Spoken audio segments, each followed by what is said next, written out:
Come to see how we're getting on? We've made good progress since we took back Ala Mhigo, but there's one big issue we still have to address. Leadership. The Domans had Lord Hien ready and willing to take the throne, but we've got no one like that here. Theodoric was our last ruler, and he wasn't called the Mad King for nothing. Suffice it to say, our people have had their fill of kings, which means we need to find a new way forward. If only it were that easy. Everyone and his uncle has an opinion. For the time being, we're just going to have to keep leaning on General Aldin and the Alliance for support, and see if we can't find a solution together. Something tells me we're going to be hosting a lot of meetings in the near future. But if that's what it takes, I'm ready to talk till my jaw aches. The Reach is yours, Nago. Don't do anything I wouldn't. Aye, aye, Commander.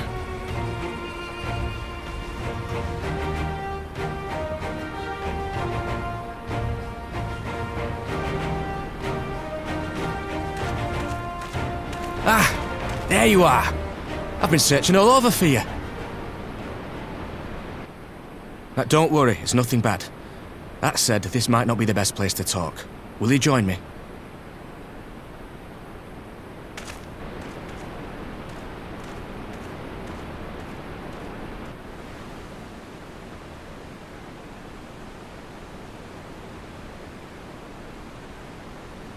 I'll get to the point.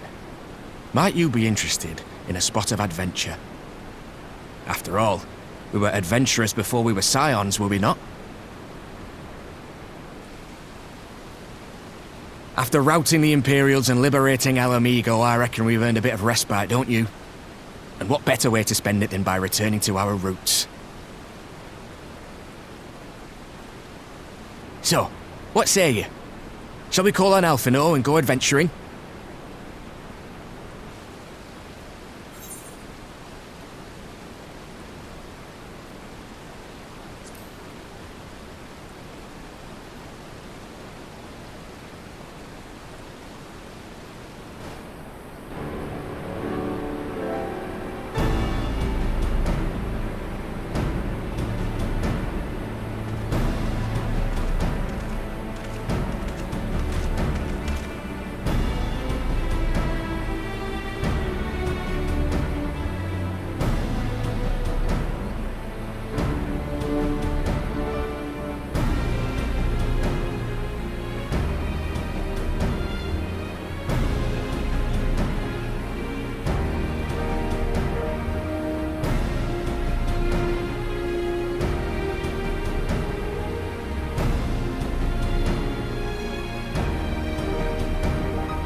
Oh, bugger it.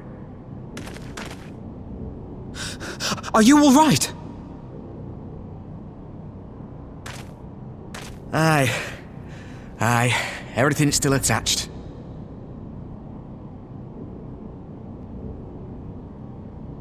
Ah, it seems both our paths led here. Very good. We spent altogether too much time fleeing fiends horrid and numerous. How fared you?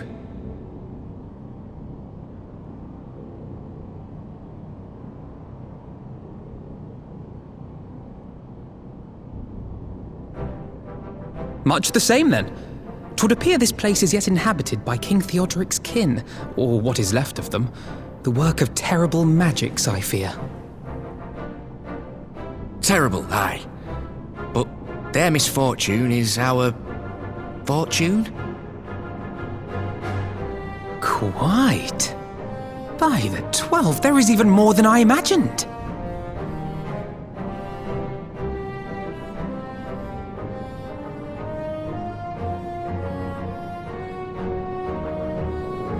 Oh, I can't wait to see the look on Lisa's face. Thanks for believing in me, you two.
Step back, all of you! Like hells we will! We know who you've got in there! We're not leaving till you hand her over! Bring her out! Bring her out! What's going on? Someone let slip about Fordola. It's true then! The bitch really is in there! I knew it! I bloody knew it! We demand vengeance! Bring her out! Today we butcher the butcher! Butcher the... Come on, you don't mean that! We'd be no better than the Imperials if you'd all just calm down! Calm down! That monster and her thrice damned skulls dragged my man from our home and beat him to death in the street! Aye! And my dad! That bitch has spilt enough blood to fill a lock! We all know her crimes. She's a traitor and a murderer. How many of your resistance friends have died at her hands, eh? And here you are, protecting her! So that's what all the fuss is about.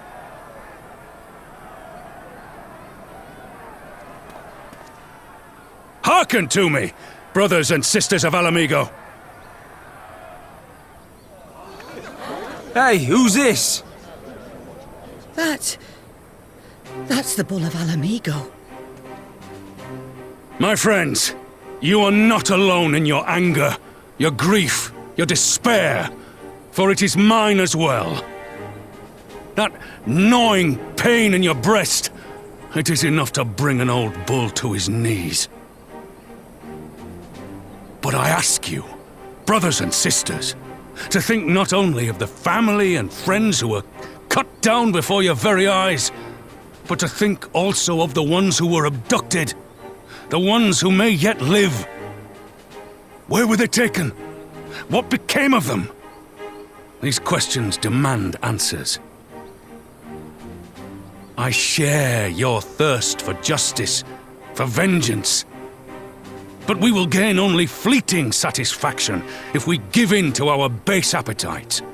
We will never know the truth. Now is the time that we, the people of Ala Mhigo, must decide what manner of nation we will build for ourselves, and for generations yet unborn. When they look to our example, will they see a people who held fast to their principles, or one who cast them aside when tried? I say to you, it is our responsibility to give these prisoners a fair trial, that they might answer to all of Ala Mhigo. The Garleans called us savages, and I'll be damned if we prove them right.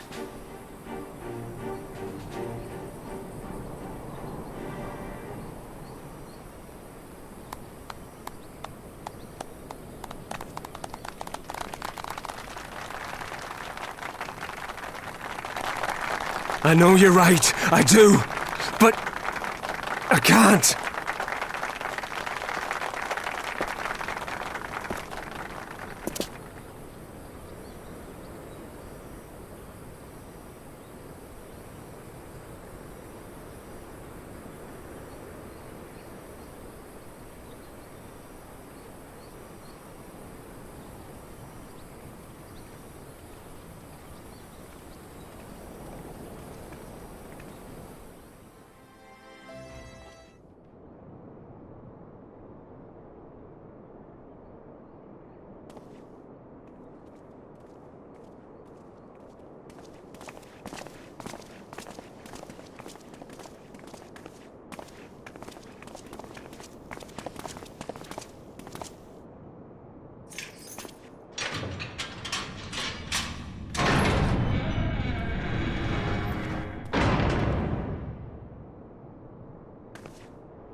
Well.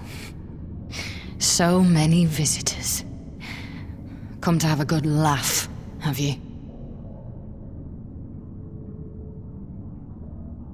Or do you mean to put me out of my misery? To finish what you started? It's about bloody time. That's not why we're here, no. Do you remember what I said? How I promised you you'd live long enough to see us win our freedom? Well, I meant it. And not to mock you either. You're wasting your time. All of this is pointless! There's no reason to keep me alive, and you know it! I killed your men. I killed my men! And you know what my only regret is? That I didn't kill you when I had the chance! That's a lie, and you know it! You think we can't tell what you're trying to do? That we're blind? Yeah, you're a fool, but you're not stupid. You're ruthless. Relentless. You'd give up anything and everything to get what you want.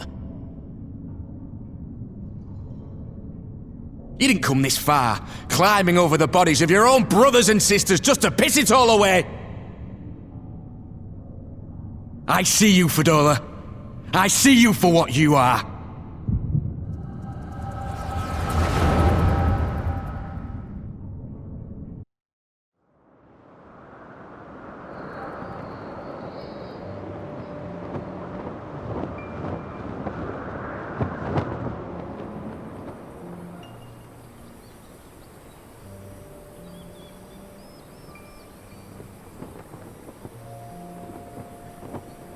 Fordola, we mustn't be late. The Imperial Viceroy will be attending today's banquet. All right.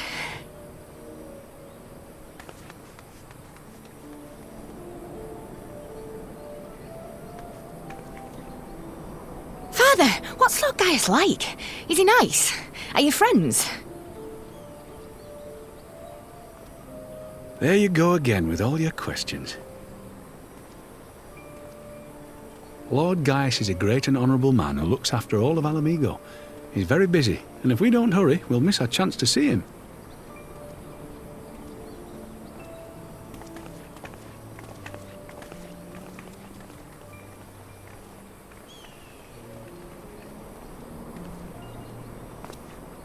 Filthy tin-head lovers.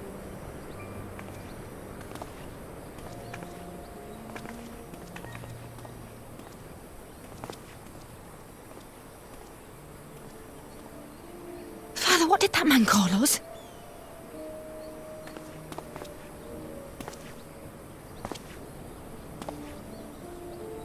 The little tin-head lover doesn't know what she is, eh?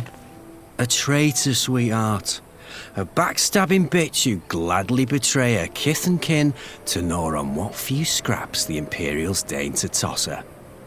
Like your bastard father and whore mother. That's not true! My parents are good people! They've never done anything like that!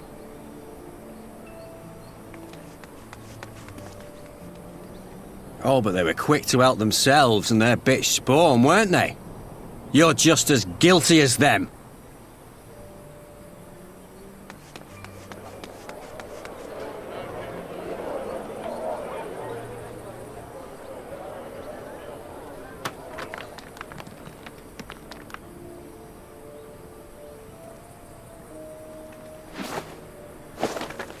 Fordola!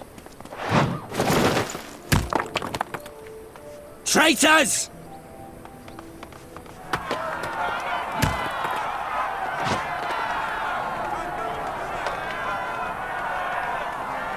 Please, you have to do something! My husband and daughter are in danger! Soldiers of the Imperial Army are under no obligation to intervene in the disputes of Arn. We're citizens! We have rights!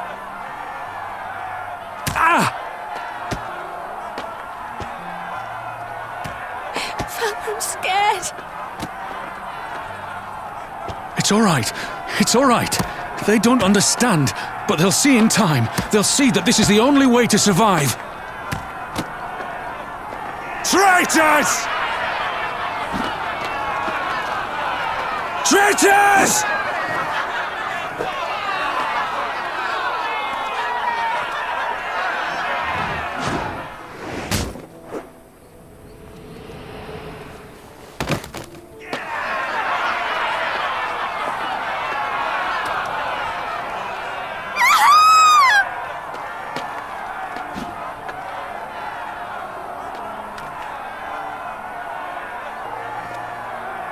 Let the savages have their fun.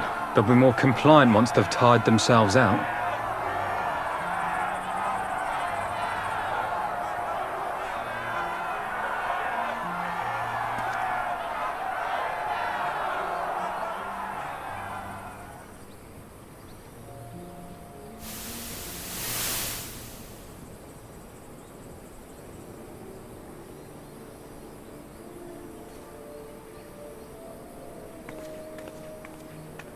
Fordola, please! You already have citizenship.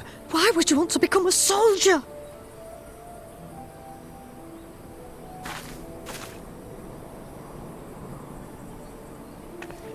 Oh, gods! What have you done to your face? Forgotten it already, have you? I'm honouring Father's memory. By telling the world that you know better than a common savage.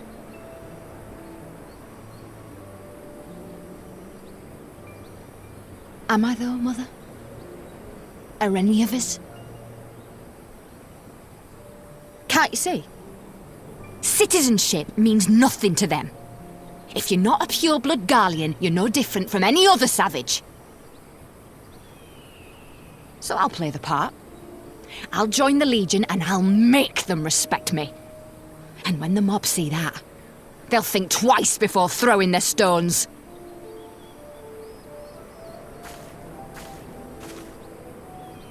Ansfrid, Rudolph, Emlyn. It's time. It'll be hard. Humiliating. They'll try to break us. Send us crawling back to our own kind. But we won't, no matter what. We'll bleed for them, die for them if we have to.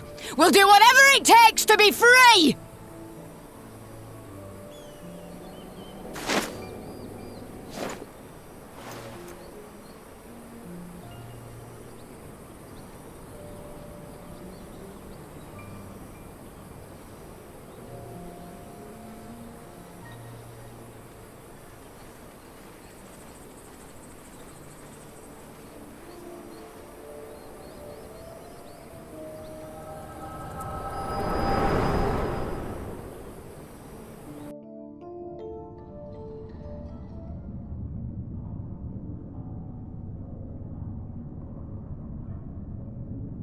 So, you mean to play the part one last time, eh?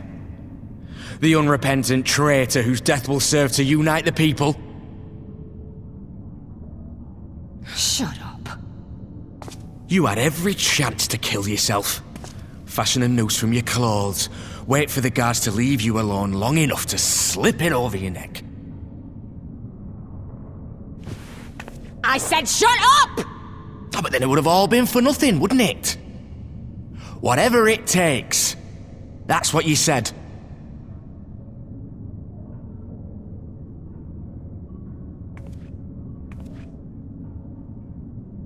Been in my head, have you? Had a little peek at my past? And what? A few stolen memories tell you everything you need to know, do they? Don't you dare patronize me! You don't know a goddamned thing about the life I've led! The bastards that killed him. The bastards that let it happen. My father deserved better! I swore I'd do whatever it took to make them pay!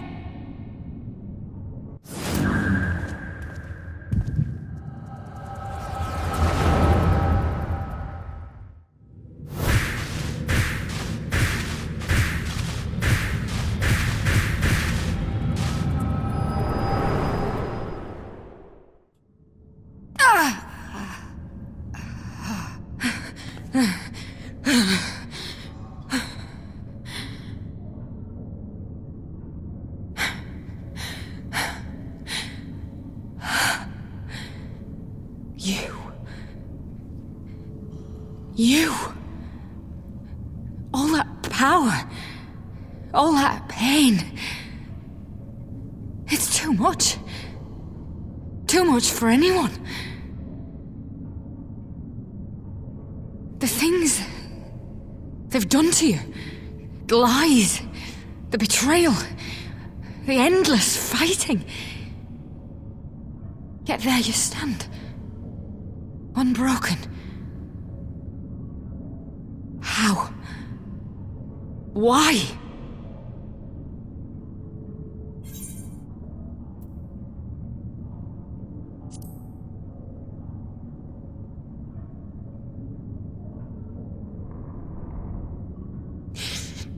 Damn you. Damn you all.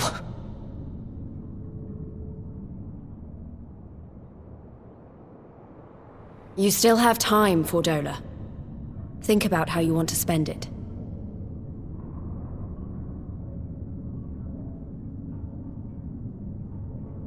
Let's go.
I thank you for answering my summons in these most interesting times.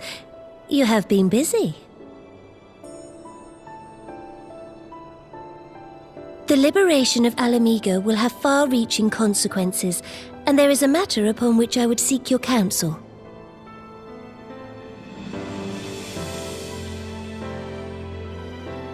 I speak of Raubahn and his future.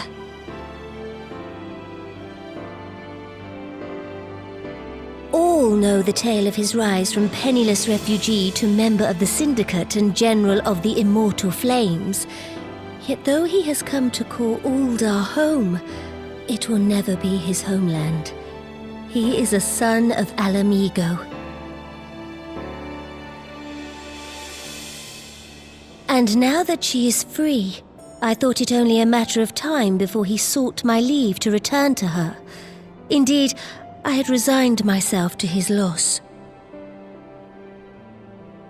Suffice it to say, I was greatly surprised to hear him speak so lightly of handing over the reins in Ala Mhigo and retaking his place at my side.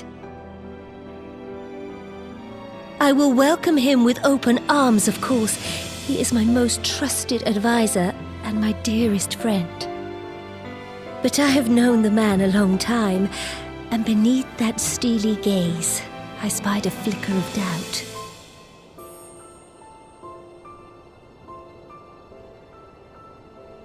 Whether Raubahn chooses to remain in Ul'dah or return to Ala Mhigo, I only wish that he do so with a heart unburdened by guilt or regret. Yet, how can he freely make such a choice, knowing how much I depend on him? It is past time that I learned to discharge my duties as a Sultana alone. I must go forth and see my realm with my own eyes, and hear the wind with my own ears.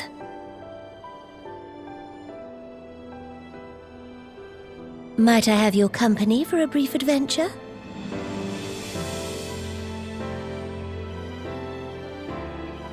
Wonderful! Allow me a moment to change into something a touch less conspicuous, and I will join you outside.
A personal summons from the Scions. This must be important business indeed.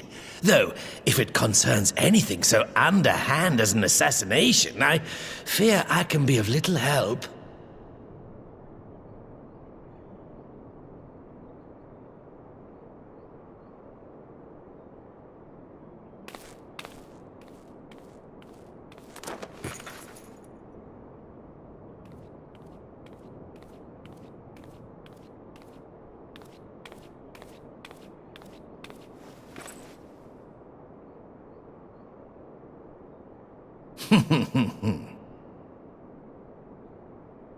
You have made your point.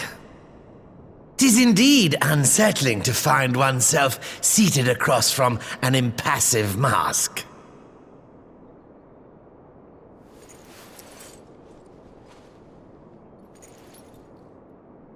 There, would this better please your grace? Or should I address you as Lady Lilira?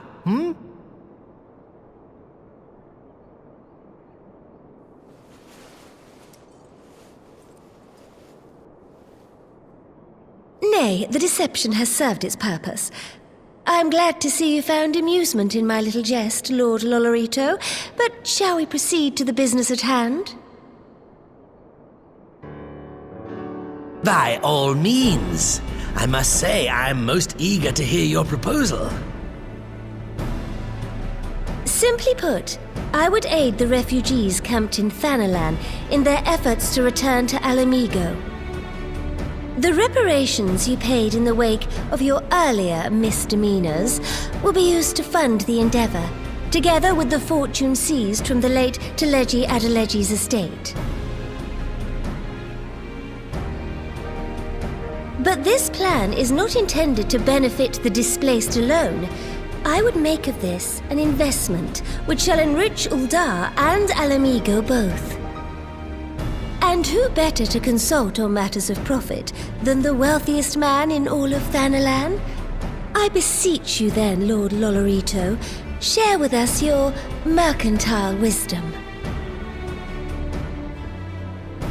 Ah, 'twould seem your grace has matured beyond acts of earnest yet misplaced charity.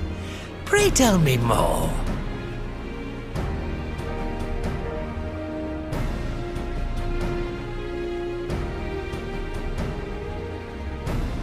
To summarize, in return for facilitating the repatriation of refugees and assisting in the establishment of new industry in Ala Mhigo, you ask that a proportion of all subsequent profits be promised to Uldar. I am impressed, Your Grace. 'Tis an elegant solution, albeit one lacking certain crucial details, specifically which industry and where. How swiftly you identified the weakness in my plan, just as I knew you would. Your travels have taken you across the length and breadth of Gir Abania, and you know the land far better than I. Which of the settlements you visited would best provide a home for our refugees? Which has the greatest potential to flourish, given the appropriate investment?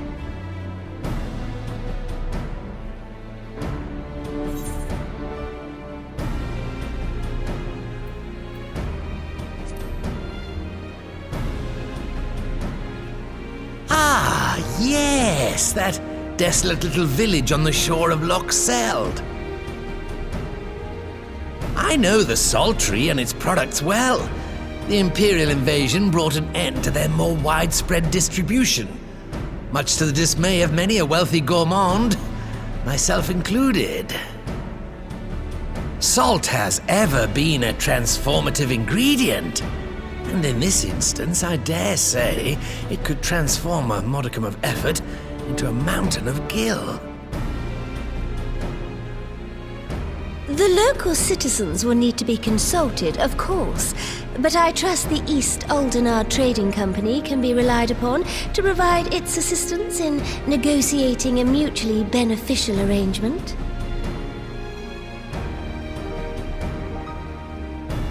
Naturally, Your Grace.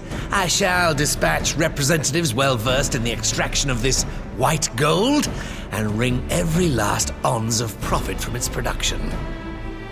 The Loch's bounty will contribute to Ala Mhigo's enrichment, whilst easing the burden on the bull's aching shoulders, just as Your Grace desired.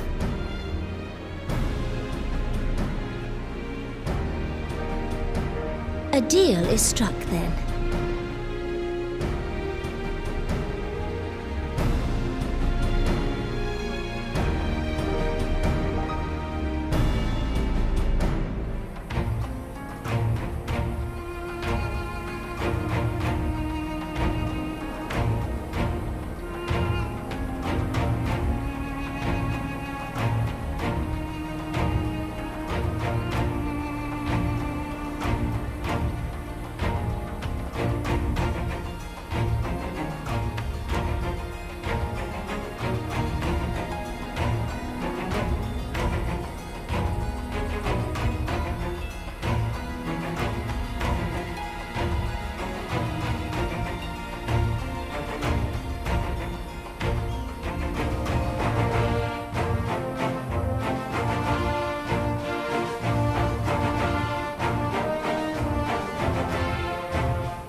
I bear a share of the blame for Ilbert's atrocities.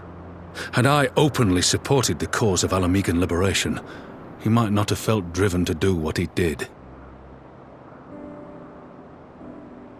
Things could have been different, and I'm sorry they aren't.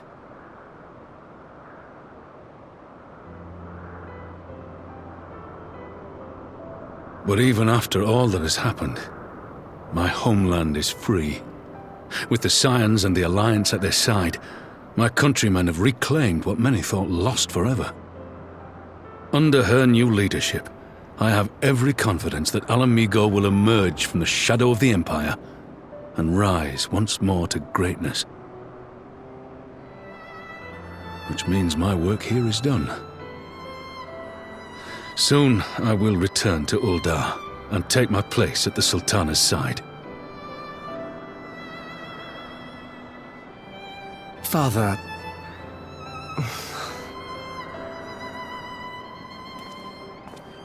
I'll not deny there's a part of me that wants to stay. The same part that contemplated renouncing my rank and joining you as a wandering sellsword.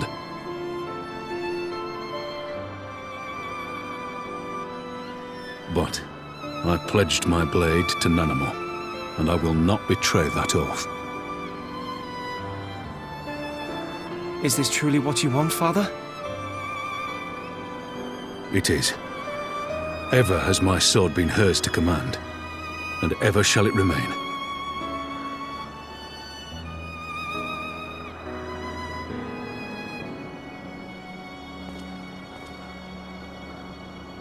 Thank you for lending an ear.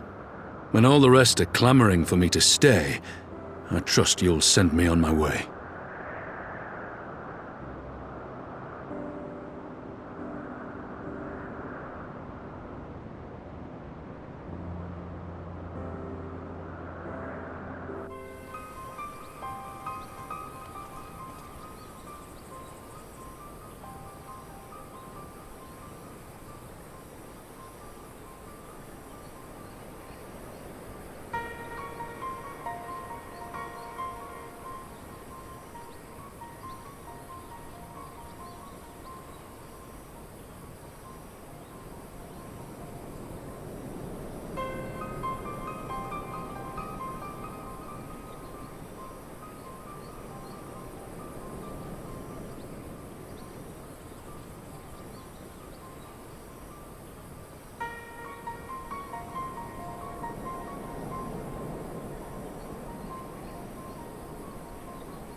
Thank you all for coming. I am Lys Hext, and I speak for the Resistance. Among you are village elders, refugee leaders, envoys from the Ananta and the Kikern. You've come from every corner of Girabania to help decide the future of Ala Mhigo. But before that, I want to ask you a question. What was the first thing you noticed when you came in?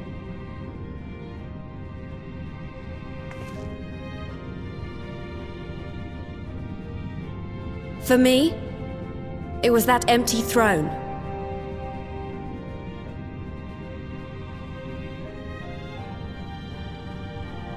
It has no one to sit on it now.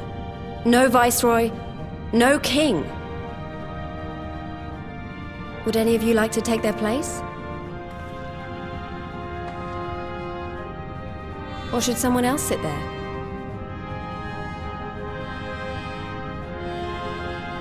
Then let's sit here in a circle, as equals, and I hope, as friends.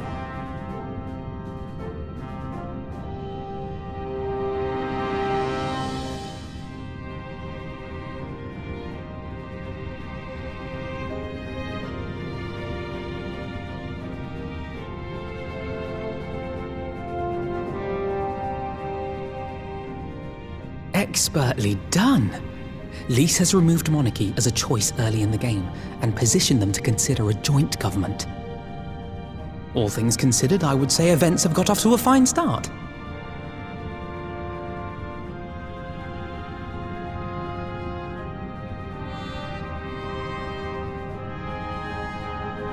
And that is Alagana's stance on the matter. Thank you, Ragenfrid. Another vote in favor. Next, let's hear from Shanti of the Kaliana. Tell us, how do your people feel about the idea of a republic?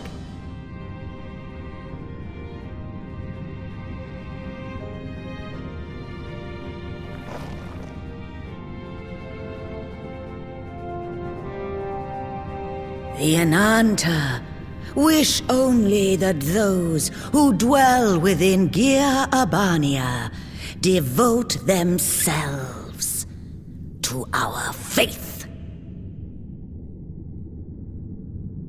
You shall all worship Sri Lakshmi!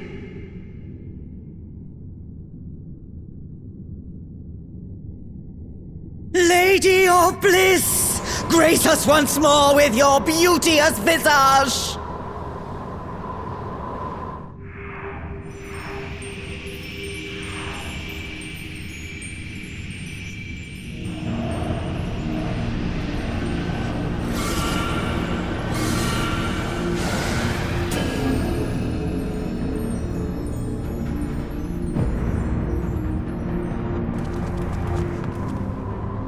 Be happening. No crystals were allowed through the door. We can worry about the how of it later. We need to evacuate these people right now, or the Primal will make thralls of them all. It's up to us.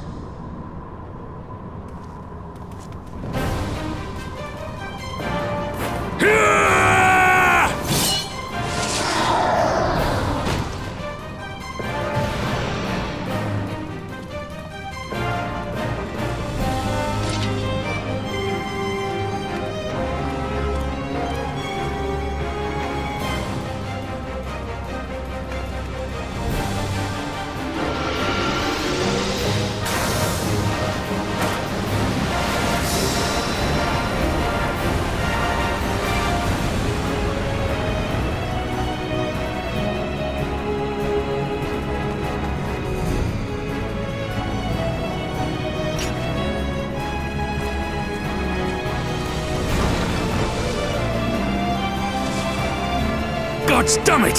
The guards were already turned! Fools!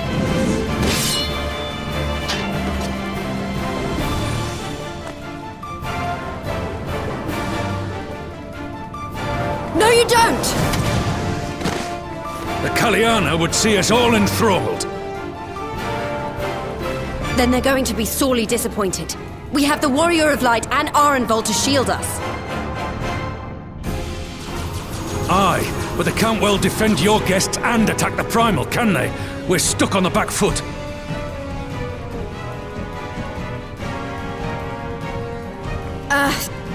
Alright, I think I have an idea. Keep these people safe, General. I'll be back as soon as I can.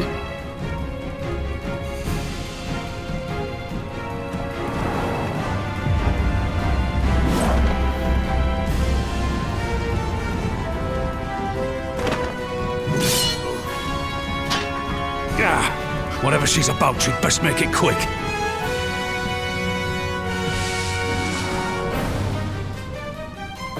Come then. Who will be next to die on my steel?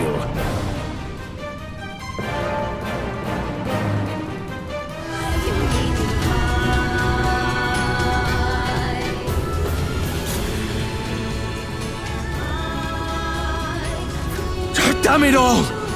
It's only a matter of time before we miss one.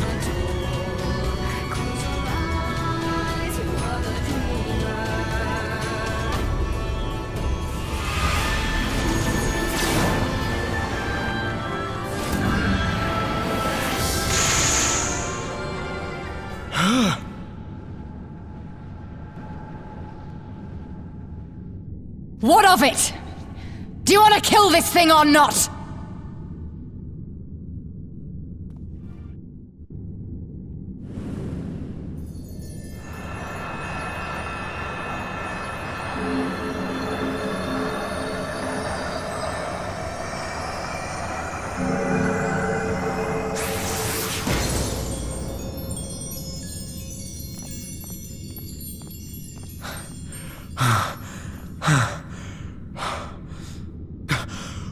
We did it! We beat her!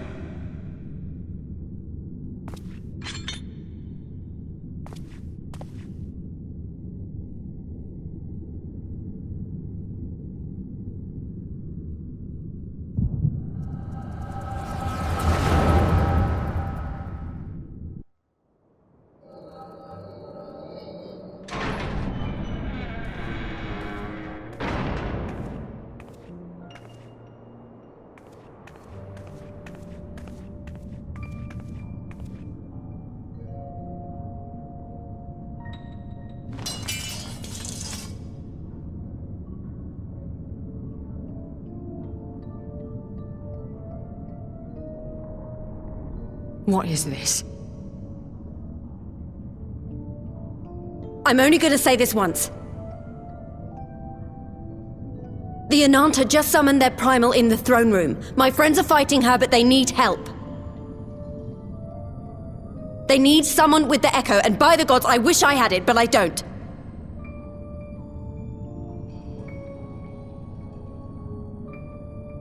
I told you before that you still had time, but things have changed. I need your answer now. You can end it like Xenos, or you can fight for Ala Mhigo. Your choice.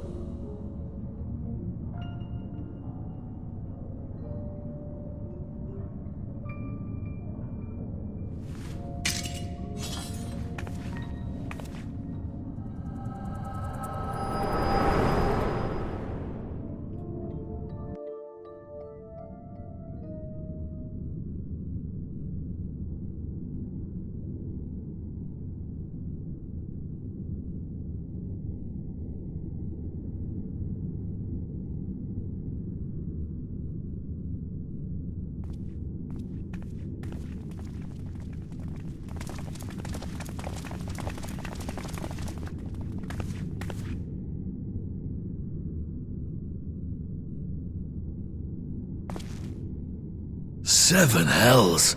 It's her! The Butcher!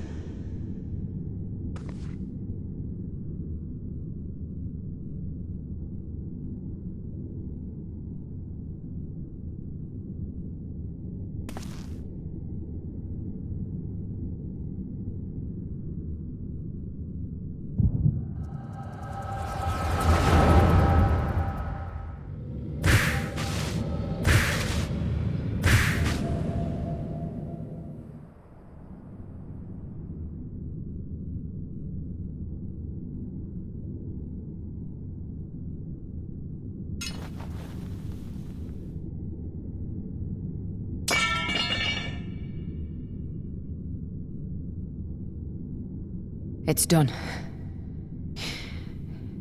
Take me back to my cell.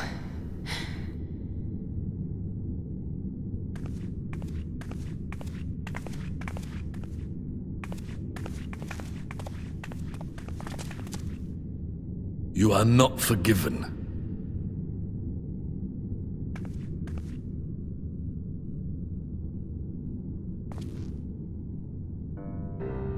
Not you.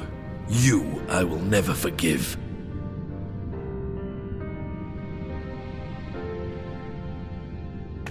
But I will thank you.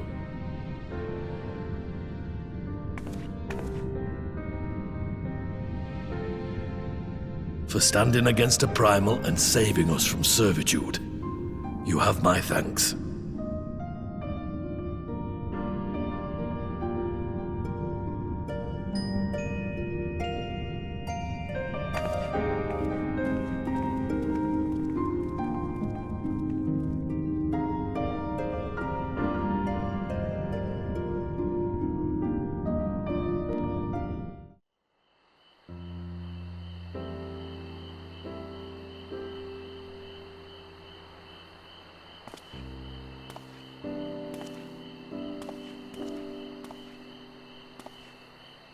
A fine spot to contemplate the heavens.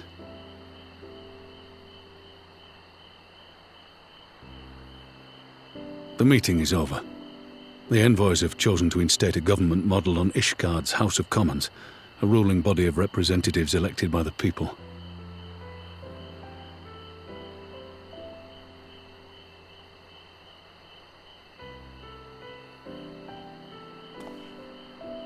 It is a fair decision, and one which signals the end of my part in all this.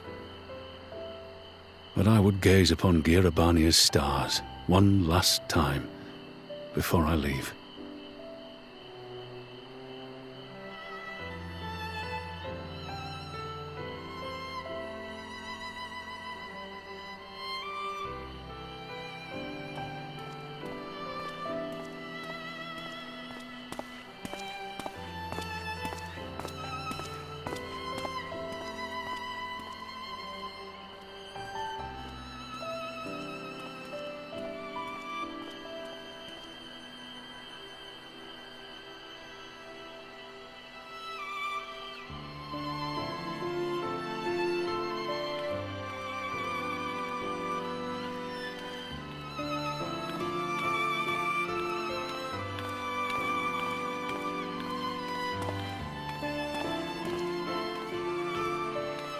Forget something?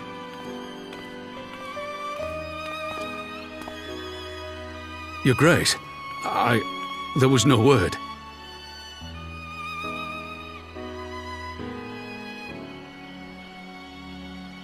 Raubahn Aldin, you are hereby dismissed as General of the Immortal Flames and relieved of your seat on the Syndicate.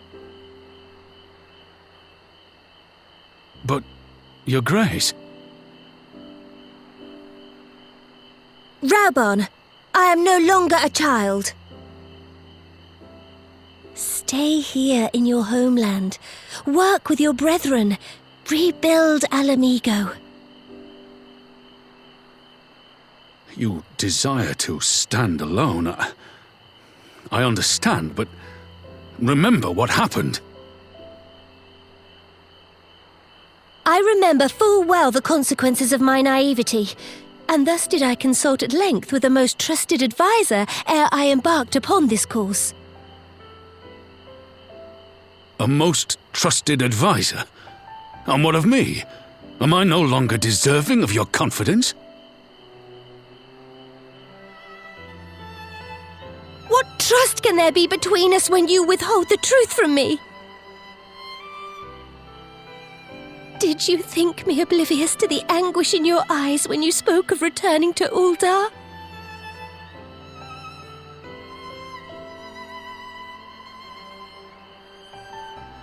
For years and years, we have trusted one another, yet now you refuse to confess your heart's desire? I swore an oath to you that day on the sands. I pledged my sword.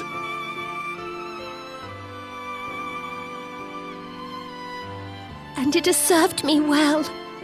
But in Pippin you have forged a new sword, as sharp and deadly as the blade you bequeathed him. I will show you a Sultana who can wield every weapon at her disposal, including Lolorito and his monetarist cronies.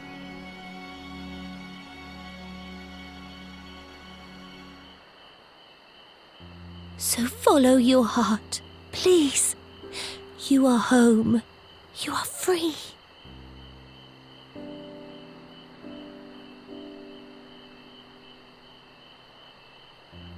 Nanamo.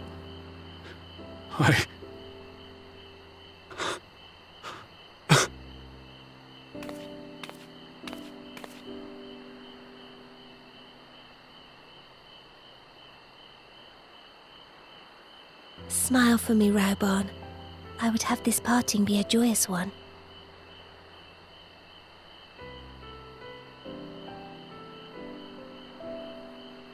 Thank you, Your Grace.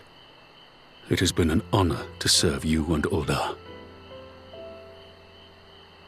Tomorrow you will serve Ala Mhigo and fight for the good of all Eorzea. Am I understood? Yes, Your Grace.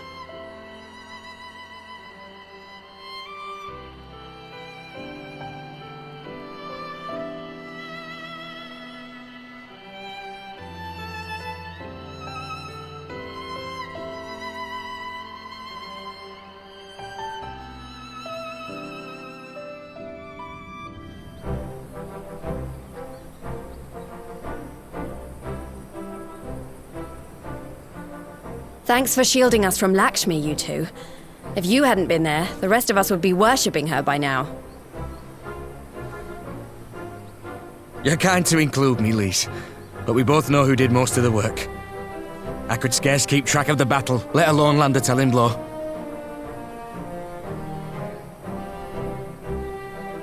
No shame in admitting it. The Warrior of Light has put far better men than me in the shade.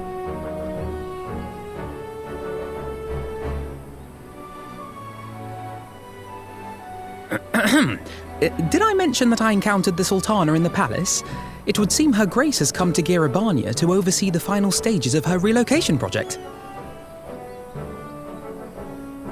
She was in search of General Oldin, and I directed her to the rooftop garden.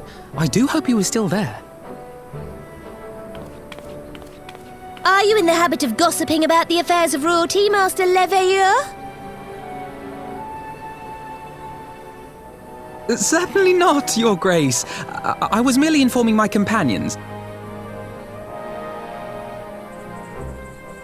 Be at ease, Alphinaud. 'Twas only a jest.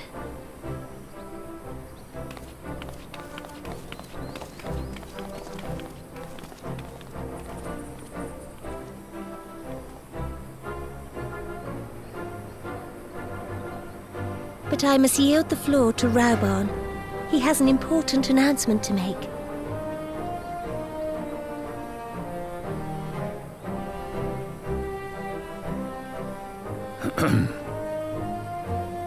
As of yesternight, I have been relieved of my post in the Immortal Flames and the Syndicate both.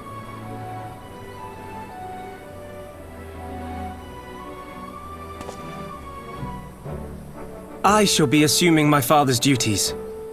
And may I say that Tizona has never felt heavier upon my back.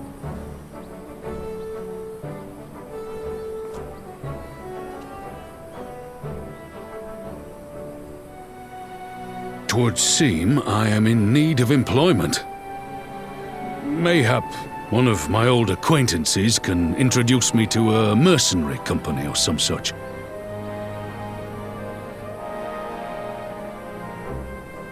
You may be getting on in years, Father, but you'd struggle to find a band of sellswords who wouldn't snap your hand off. Your remaining hand.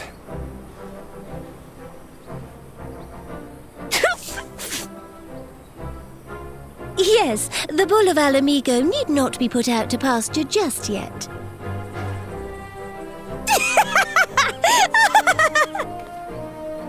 Your Grace has developed a wicked edge to her humor, and you, Pippin, would do well not to laugh when the future may hold the same for you.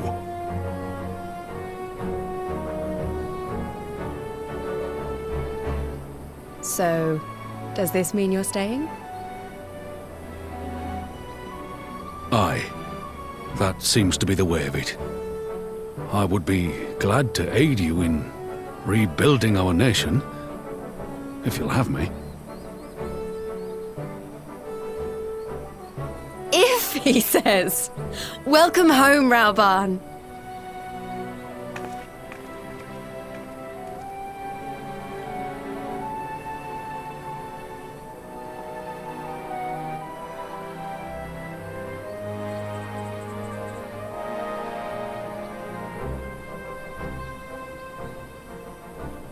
Well, that was unexpected, though you seem distinctly unsurprised.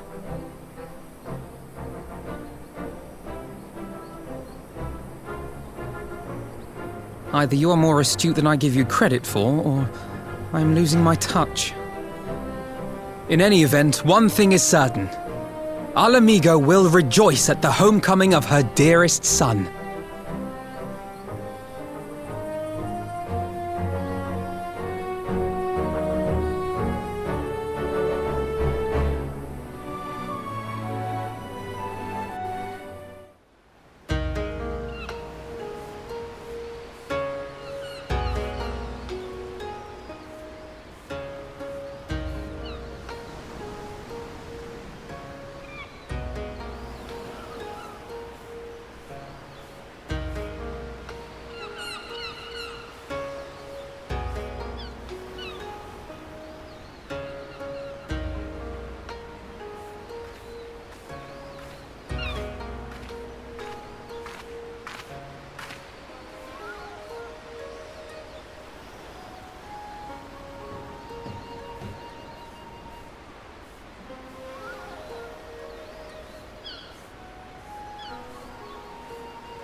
My friends, thank you for coming at such short notice.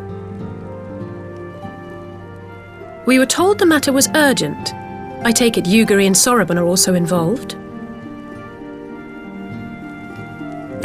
My presence here is but a happy coincidence. I am come on separate business, which can wait. My apologies.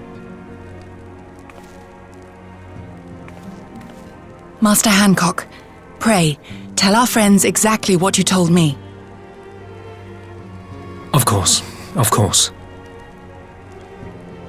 Some few days ago, a large detachment of soldiers was seen arriving at the Garlean embassy. This seemed to me most unusual, as no personages of note are due to visit for a matter of months. So, I made a few inquiries, whereupon I learned of a most curious rumor. Apparently, the soldiers were dispatched to Kugane to investigate recent sightings of a certain individual.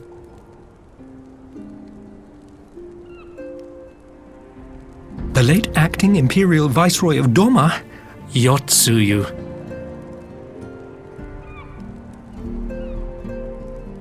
I beg your pardon?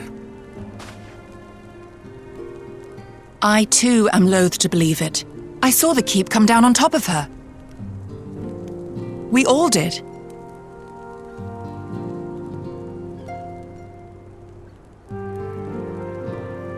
I would not presume to question your eyewitness accounts, nor am I one to take rumors at face value. The fact is, the Garleans have no knowledge of what took place at Doma Castle. They may well be chasing after a woman who merely resembles Tsuyu. But a woman who resembles Tsuyu in the company of a grizzled Rogadan samurai? I dare say that thickens the plot. Gosetsu! He's alive! While I've no conclusive proof, I thought that such a possibility warranted your attention. Have you informed Lord Hien? Well, I think we'd all like to believe the old bear survived. Indeed. While I dare not give myself wholly to hope, I will not deny that I have prayed for such a miracle ever since that fateful day. But regardless of my personal feelings, if the Empire has seen fit to pursue these rumors so vigorously, we can scarce afford to ignore them. I am bound by duty to ascertain the truth of the matter. Will you join me in this quest?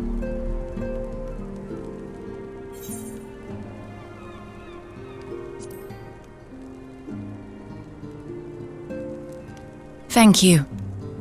If Gosetsu yet lives, he will need our help if he is to avoid capture. Gosetsu is a dear friend, and we cannot abandon him to the mercy of the Empire. Our course is clear.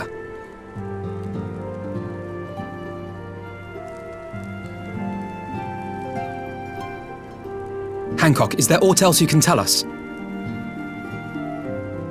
Alas not, but I have taken the liberty of employing one of the finest informants money can buy. You shall have the latest intelligence on the Garleans' movements, and more besides.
Right.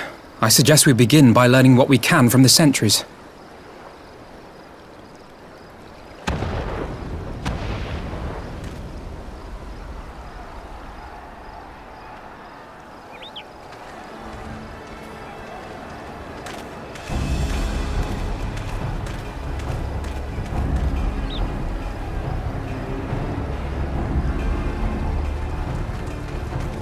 What's going on out there?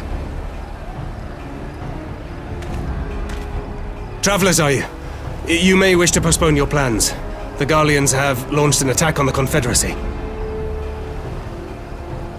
We have no reason to believe they'll turn their attention here, but for your own safety, I suggest you return to Kugane.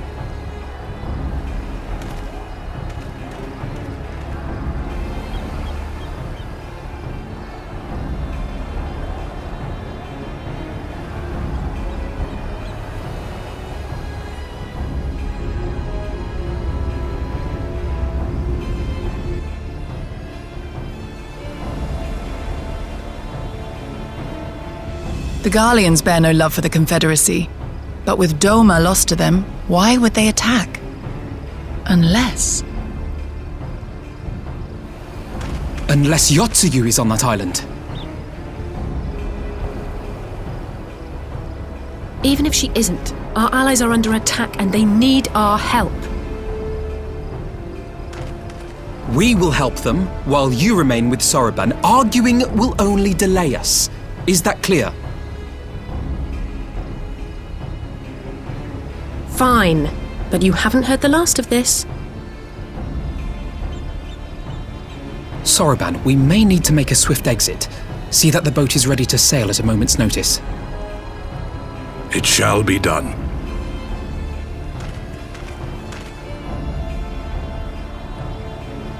What, and you're going to swim there, are you? 'Tis the quickest way, and you may rest assured I've been practicing.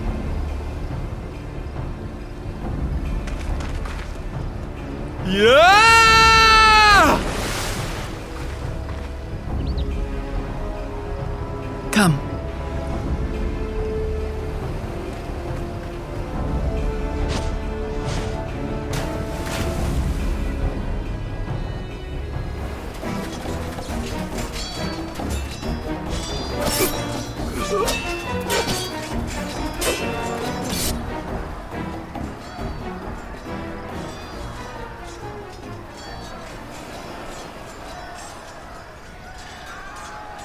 Lady Yotsuyu, we're here to rescue you. Please, come with us. Stay back, Tsuyu.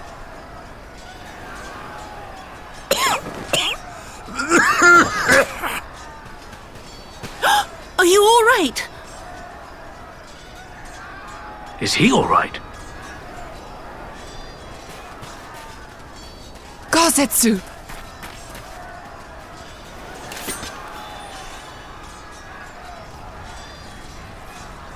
Damn it, we took too long. Change of plan, eliminate hostiles! All forces, attack!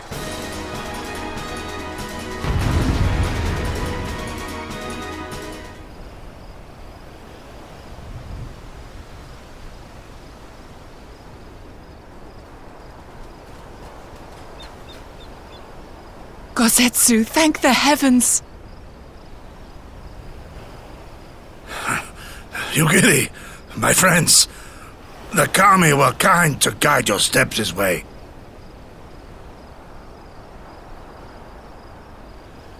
It's over. The Imperials are retreating. I suppose we have you to thank for that.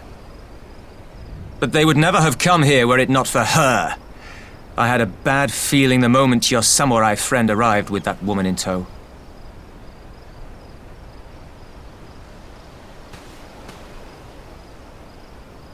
Do not be afraid, Tsuyu. These people are my friends. Friends.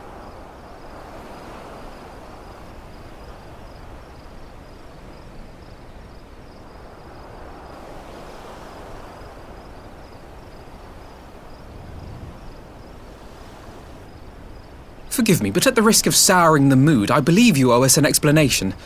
You may start by telling us what happened at Doma Castle. Of course. I'll not begrudge you that. As you know, we were trapped inside the keep when it collapsed.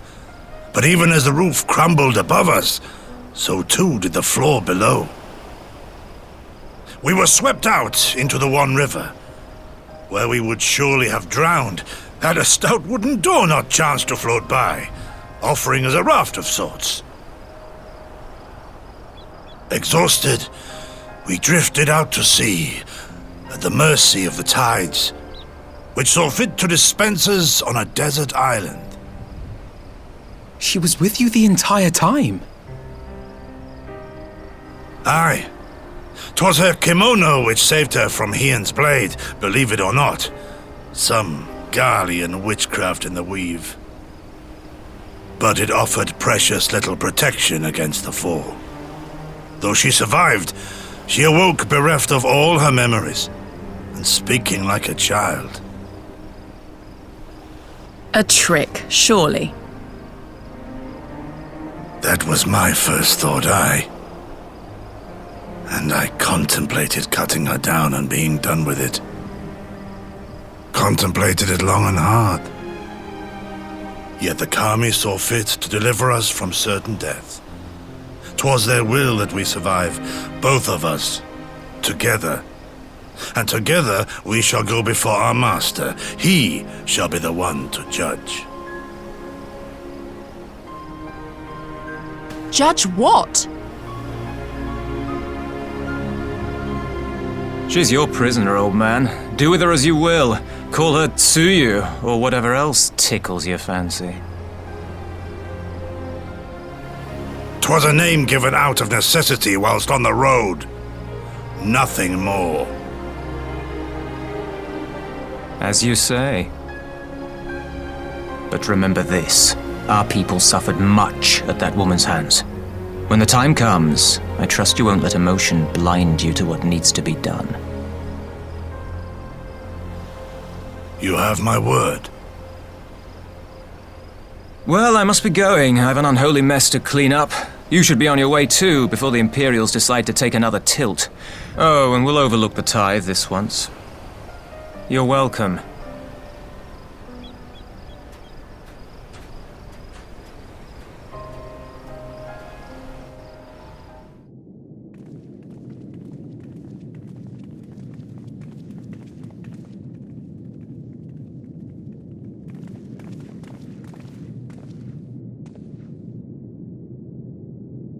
My Lord Hien, I am returned. Save your tears for the morrow. For we who yet walk the path should not think too much on the destination. When the hour arrives, we shall welcome what comes with open arms. And welcome it you did, even as the keep fell down around us. At that moment, in your smile, I spied a shred of hope. One which I have clung to ever since.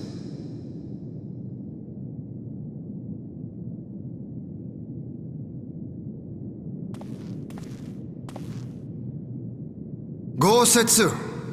Full glad am I to see you alive and well. We have played this scene before, have we not? Though this time our roles are reversed. That they are. Meaning you know how I feel. Wholly at a loss for words. Welcome back, old friend.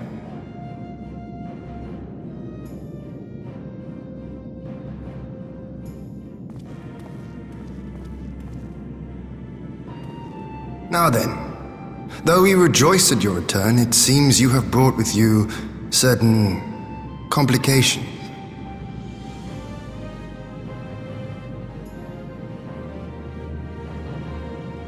Rise, my friend. Tell me everything.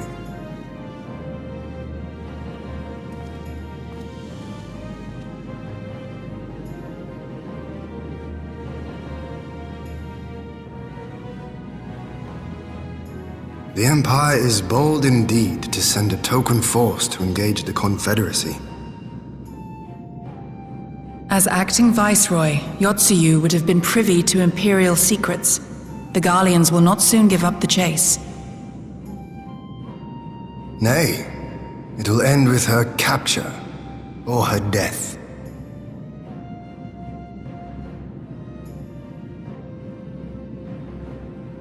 Are you a friend too? She claims to have lost her memory, though I know not if she speaks true. I brought her here that you might decide her fate. Lost her memory, you say? Regardless, the people have not forgotten. Her face yet haunts their dreams. She cannot roam free. We will hold her here for a time.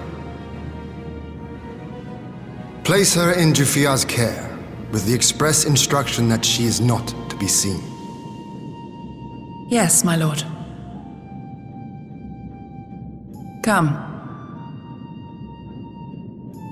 No, I don't want to.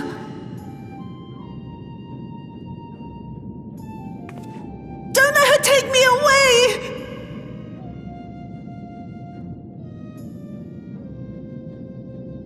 It's all right, Tsuyu. I will come with you. Be a good girl, and listen to Yugiri.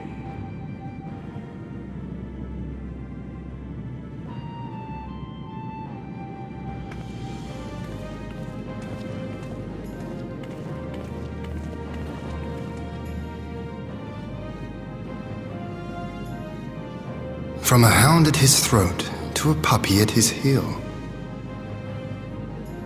If this is an act, it is a remarkable performance.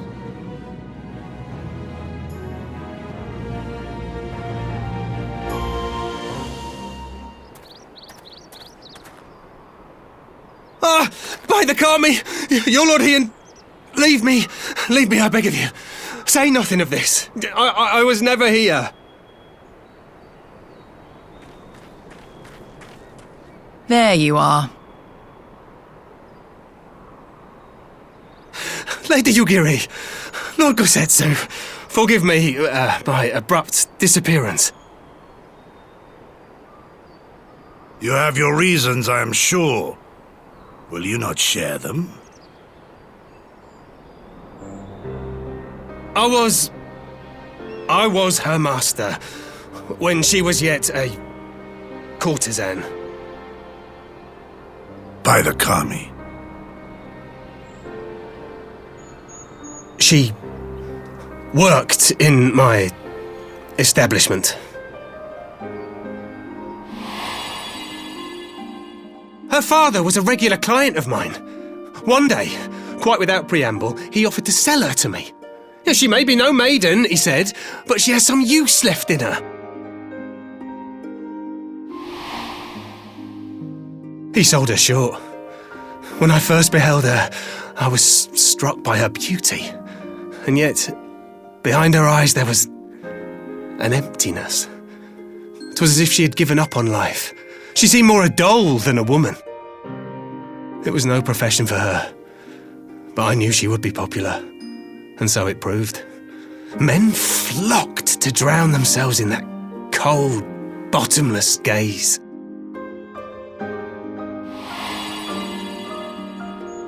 The rest you know.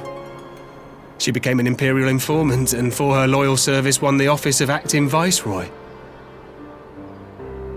While you came to serve the Liberation Front. 'Tis said that the atrocities Tsuyu committed were driven by vengeance. If so, I bear part of the blame for creating the monster she became. Joining the front was meant to be my atonement. But the truth is, I am a coward, whose only thought was to escape her wrath, then as now. I see. Then I shall recommend that you be assigned to a new post.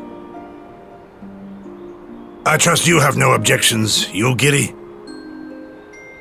None. It would not do to leave Tsuyu in his care.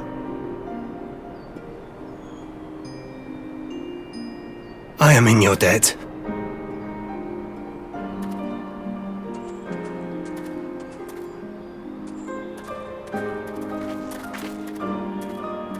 is it that you seek to protect, Gosetsu?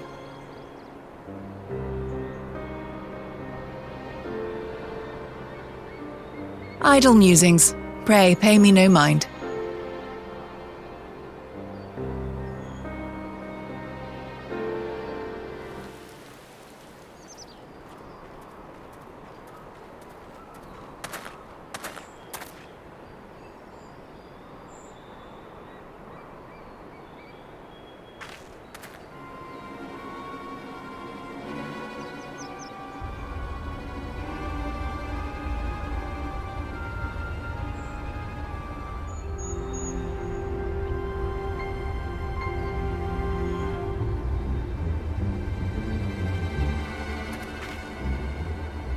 A smoke signal? Thoughts, Yugiri? In former times, such signals were used to announce the coming of an emissary of peace. In Doma, at least. But could that truly be their intent? Who can say?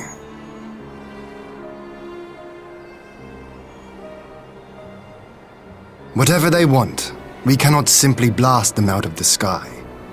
Not when they were so gracious as to honor one of our cherished traditions. I would not have it said that we Domans want for propriety.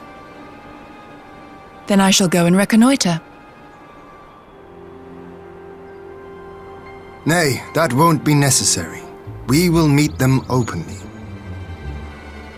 I would welcome this student of Doman history in person, whomsoever he or she may be. As you wish, my lord. I shall arrange for a signal of our own to be fired in answer.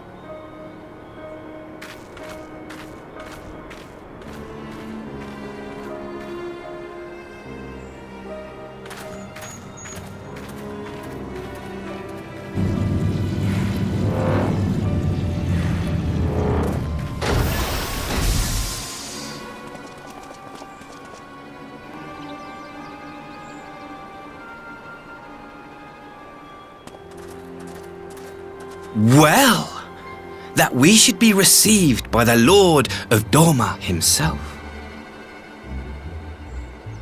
I but afford an emissary of peace the courtesy he is due. Welcome to Doma, my lord. Ah, where are my manners? I am Asahi Sus Brutus, Ambassador Plenipotentiary of Garlean. He is heir to the Naiuri clan, and Yotsuyu's stepbrother. It seems I need not introduce myself, not in the presence of the famed Yugiri Mistwalker. Your skills as a shinobi are known far and wide, my lady. It is true, the former acting viceroy is my sister, yet bonds of kinship aside, we have precious little in common. As will soon become plain, I come not to sow strife, but to end it.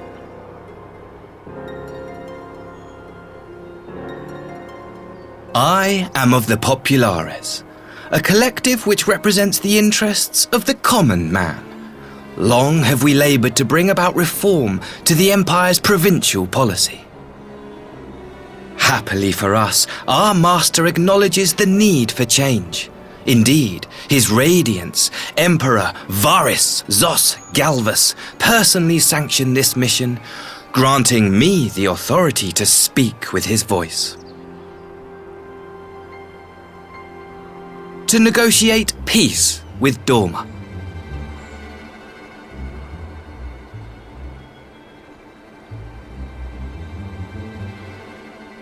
Well then, we have much to discuss. Will you accompany me to my hall? Gladly, my lord.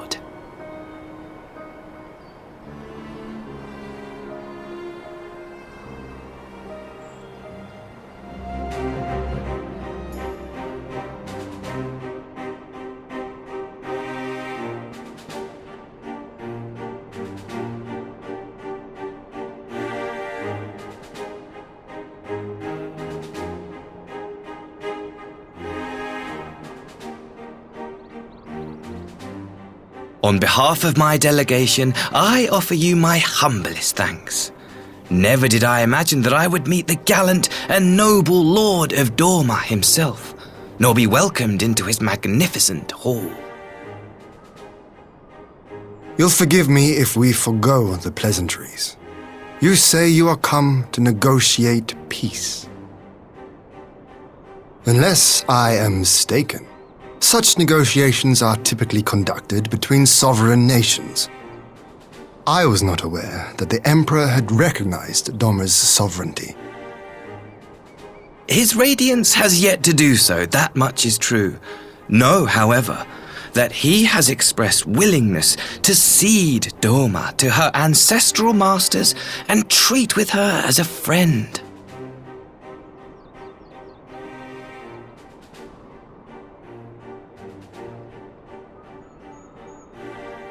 Since the days of Emperor Solus, the Empire has aggressively expanded its territory.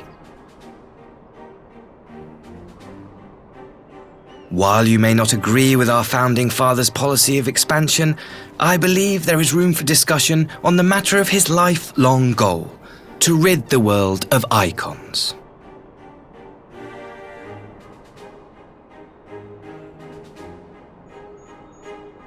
Icons are a blight upon this star. They cannot be suffered to exist. This you know as well as we. In his wisdom, Emperor Varis wishes to explore the possibility of an alliance to combat this common threat. On the condition that Doma renounces summoning and pledges to police the Korgin's practice of it, his Radiance would extend the hand of friendship.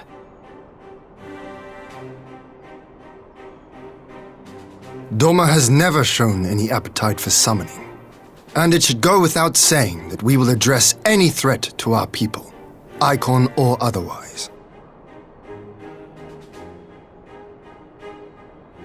With regard to the Korgin, I must stress that they only resorted to summoning under extreme provocation.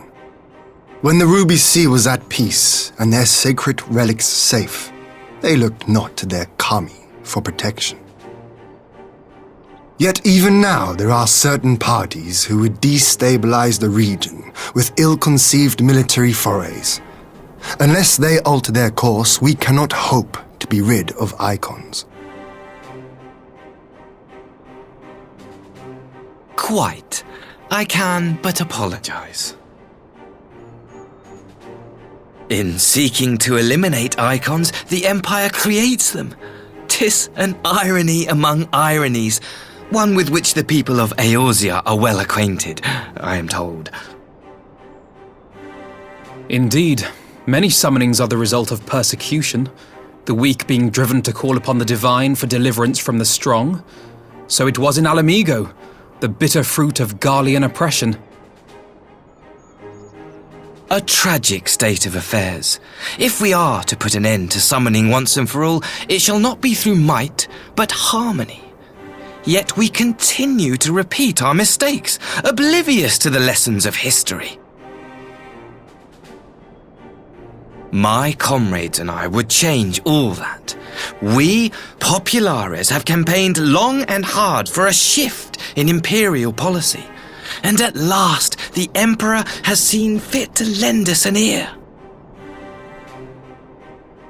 Alas, there is a faction within Garlemald that would obstruct our every attempt at reform. A collection of pure-blooded Garleans who seek to consolidate their own supremacy. The Optimates. Lest you wonder, theirs was the hand that loosed our forces on the Confederacy. 'Twas a regrettable incident, one that flies in the face of everything we believe, and I swear to do all in my power to prevent a reoccurrence. That would be most welcome. But if I may speak plain, if the Empire itself is not of one mind, how can we be certain that any peace we negotiate will be honored? I cannot blame you for doubting us. Indeed, I should find it strange if you did not. And so, in the name of building trust, I would like to make a proposal. A prisoner exchange.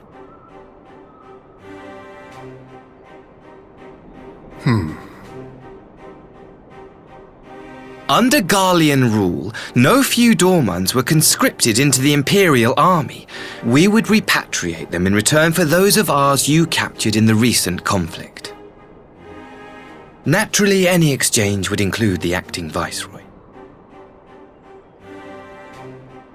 Yotsuyu? What makes you think we have her? Forgive me, my lord. Was it not your wish to speak plain? Let us not play games.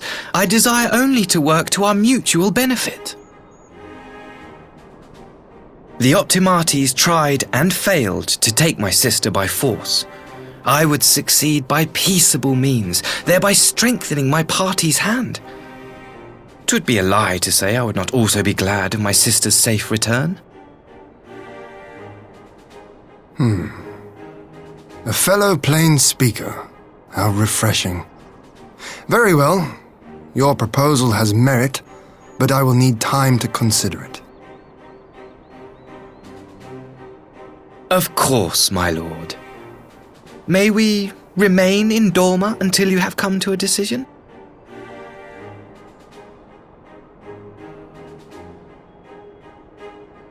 You shall be our honored guests. Yugiri, I leave the ambassador and his retinue in your care. See that they are well looked after.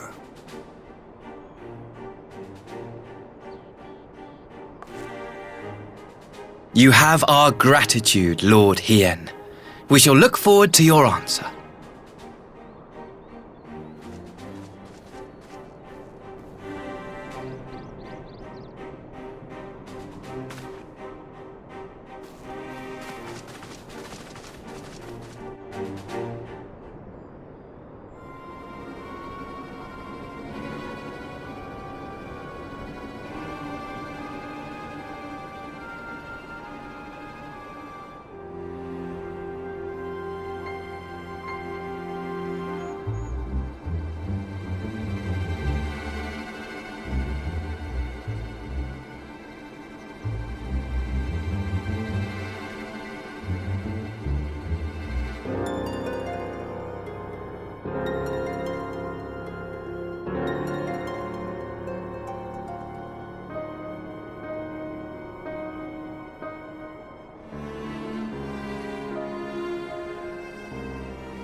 Get back!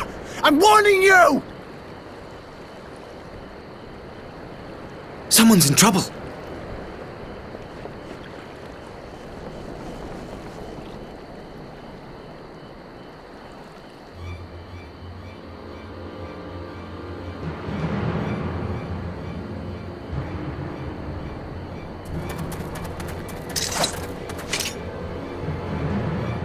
Are you all right? Hi.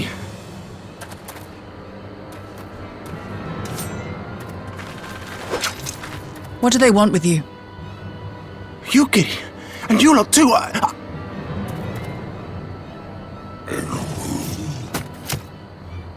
I don't know. We were returning from the Enclave when they came at us.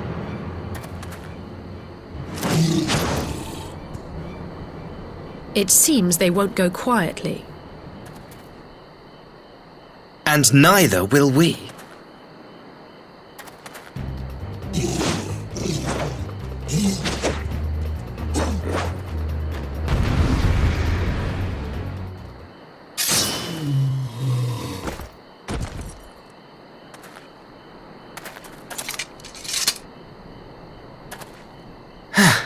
That seems to be the last of them.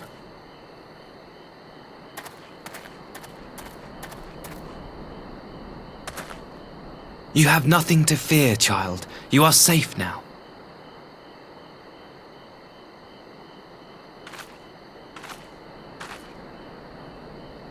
Thank you, sir.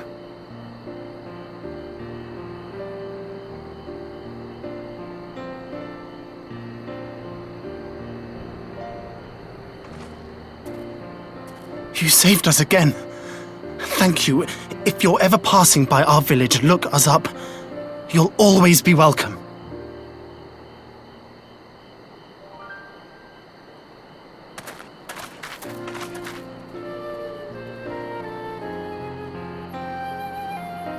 Thank goodness we arrived when we did. Indeed. But what could have prompted the Red Kojin to stray so far from the Ruby Sea? I presume these are the sellswords hired by Yotsuyu. If so, the answer is simple. Desperation. Bereft of imperial employment, they seek other means to line their coin purses. Another sad legacy of the Empire's mismanagement. The Empire to which you have sworn allegiance. Must you always be so pointed? If we are to bring about lasting change, we must look beyond narrow allegiances. You have every right to doubt me, but in time, I hope you will come to see that we share a common goal. You and yours have fought fiercely to change the Empire from without, but if we are to end the cycle of conflict, the Empire must change from within. Am I wrong?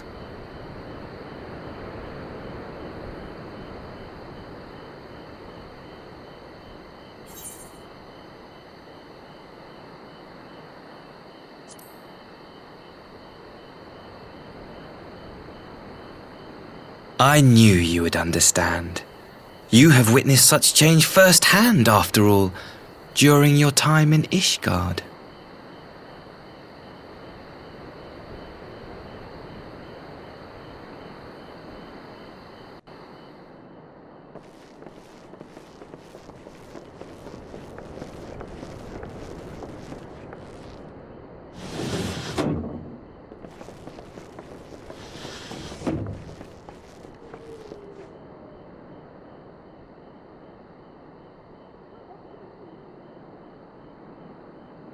I had her brought here in secret while the three of you kept our guest company.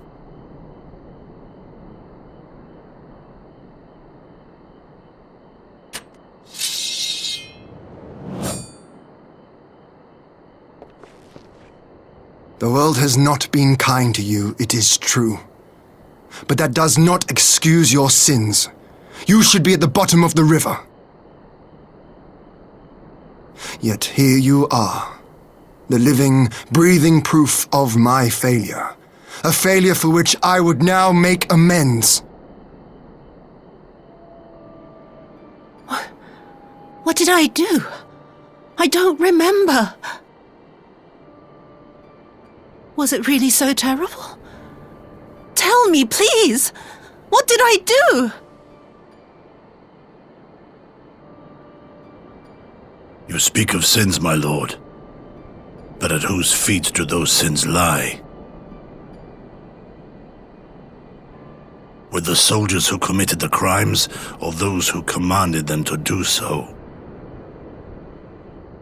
With both, I would say. For all have a conscience, and all must choose. But with no memory of who she is, or what she has done, what sin remains to be cleansed? You ask that I show mercy.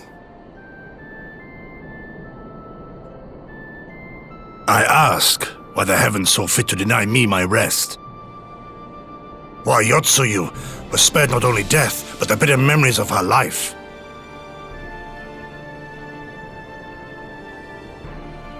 You truly think it the will of the Kami?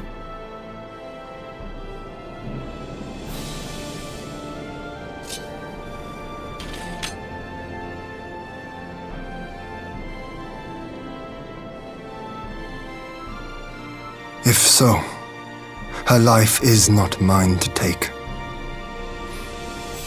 It is yours to safeguard. Come the hour of the exchange, if her memories have not returned, she may remain here in Doma to live out her days as Tsuyu.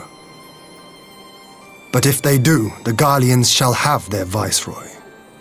Though the people will protest, they will come to accept my decision when they have been reunited with their loved ones. Thank you, my lord. Now then, I believe we have kept our guest waiting long enough.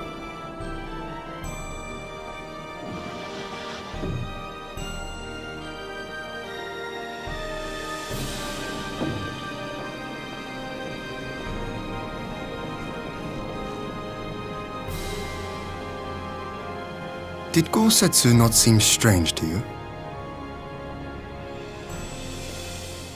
His sympathy for your Tsuyu apart, I mean. I know his powers of endurance only too well, but after all he has suffered, even he should not be on his feet. He puts on a brave face for our sakes, but it would not surprise me if he lacked the strength to raise his blade.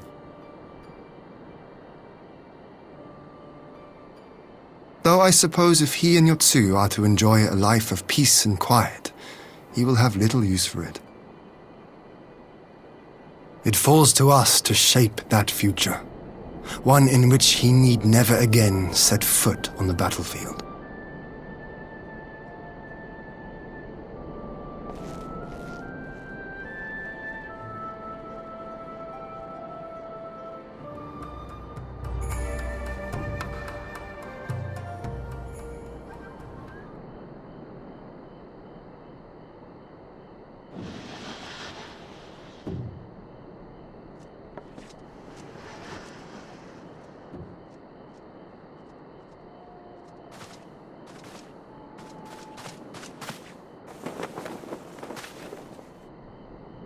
My apologies. Our deliberations took longer than expected. Think nothing of it. The time afforded me the opportunity to go on a rather rousing excursion through Yansha. You have reached a decision, then? We are willing to cooperate with you in combating the Icon threat, and also in the exchange of prisoners. Assuming you accept our conditions, of course. As you know, your sister is in our care. Due to certain complications, however, we are hesitant to release her into your custody. Complications? She was inside Doma Castle when it collapsed. Though she survived, she remembers nothing of her past life, not even her name. To clarify, she is in our care not as a prisoner, but as a vulnerable citizen of Doma. Are you saying you refuse to release her? Not at all, if her memory returns before the appointed hour. And if not, what exactly? You will accommodate her here in Doma? Well, I sincerely doubt she will be of any great strategic value to the Empire. She spends her days daydreaming of Dango. Dango? How dreadful.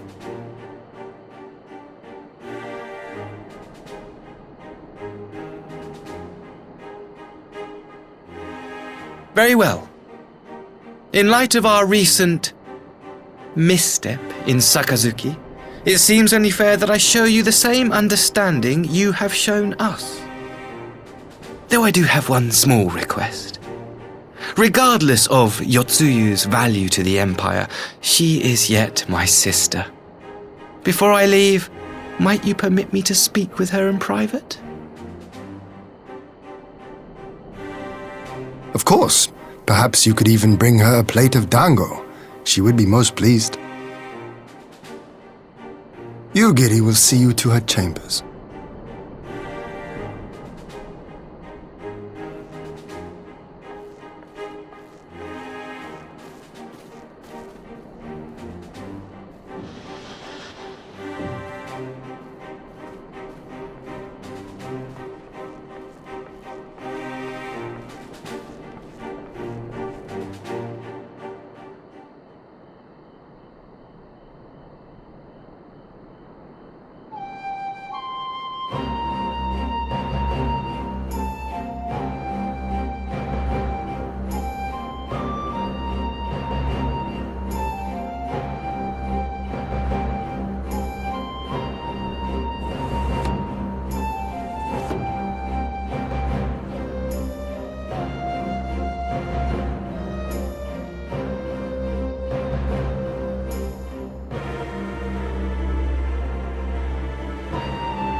I wish you a safe journey.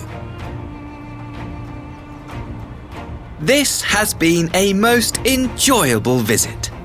I look forward to our next meeting.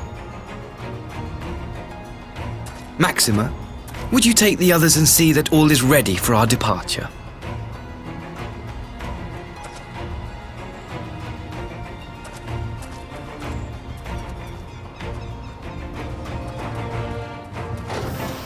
I simply cannot leave without first giving thanks to the Warrior of Light for accompanying me through Yansha.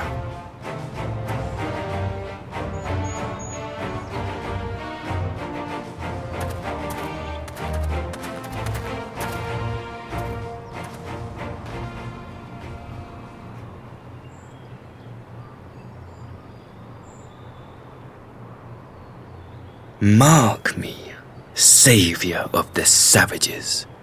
There will be a reckoning.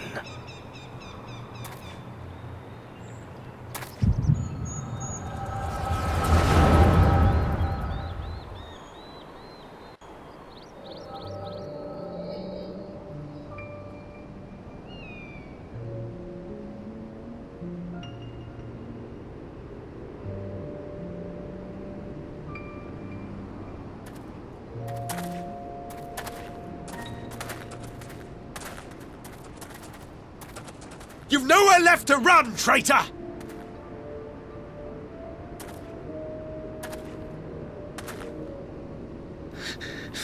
Ignorant savages! Killing us will avail you naught. For every Imperial you cut down, 1,000 more will come. Abandon this foolish endeavor and surrender. You may yet serve our righteous cause.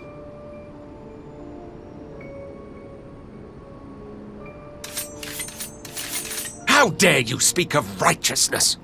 You who forsook kith and kin to serve conquerors! Be glad I grant you this mercy.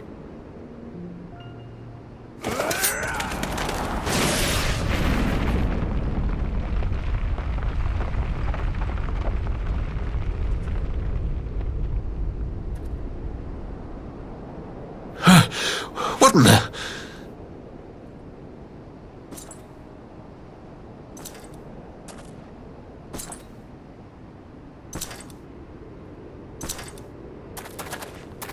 Reinforcement? No, just one! Cut him down!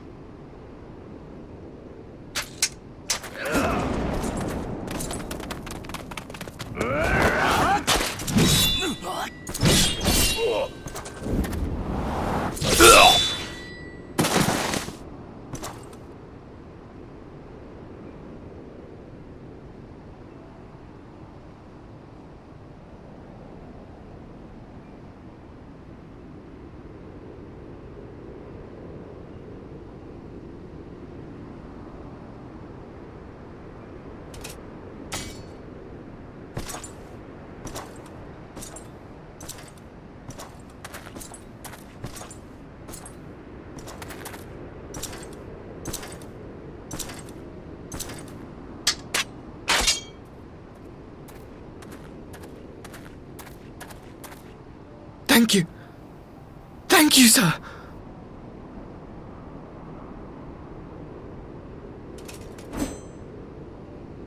This one is promising.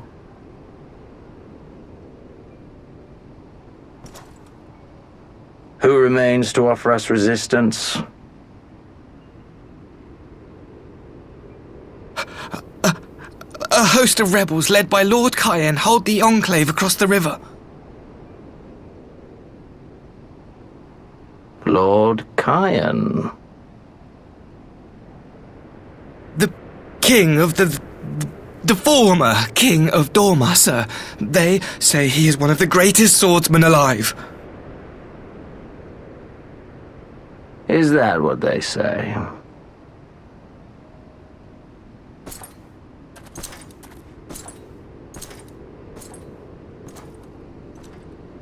Who was that? Surely you jest. That was Xenos Galvas, Legatus of the 12th, the Crown Bloody Prince. I heard he was strong, but that was frightening.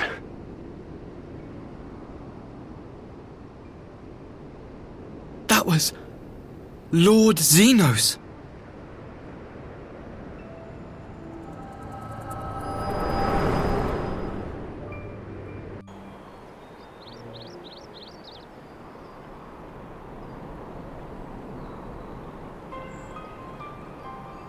Everything you are, your power, even your face, it vexes me.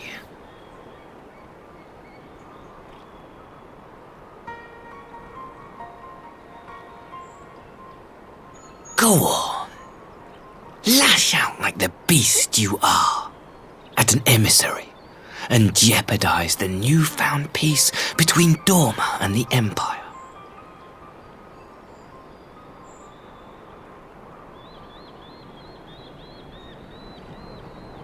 My lord was destined to lead us unto a glorious new age. Your light is nothing to his radiance.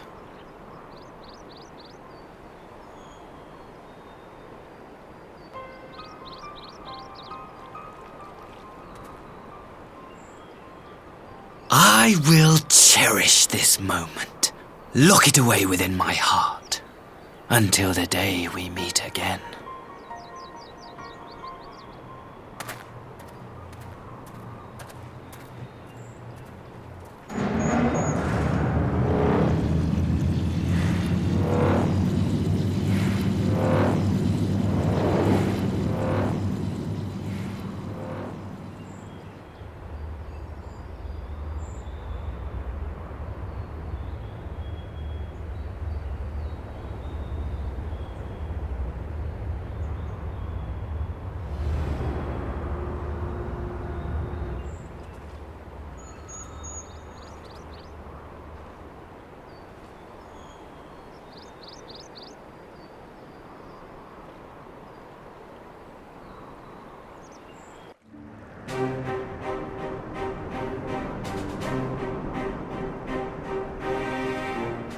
You look troubled, my friend.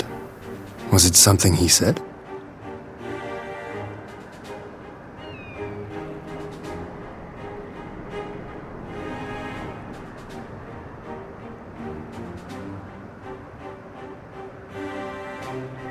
Of all the memories to witness.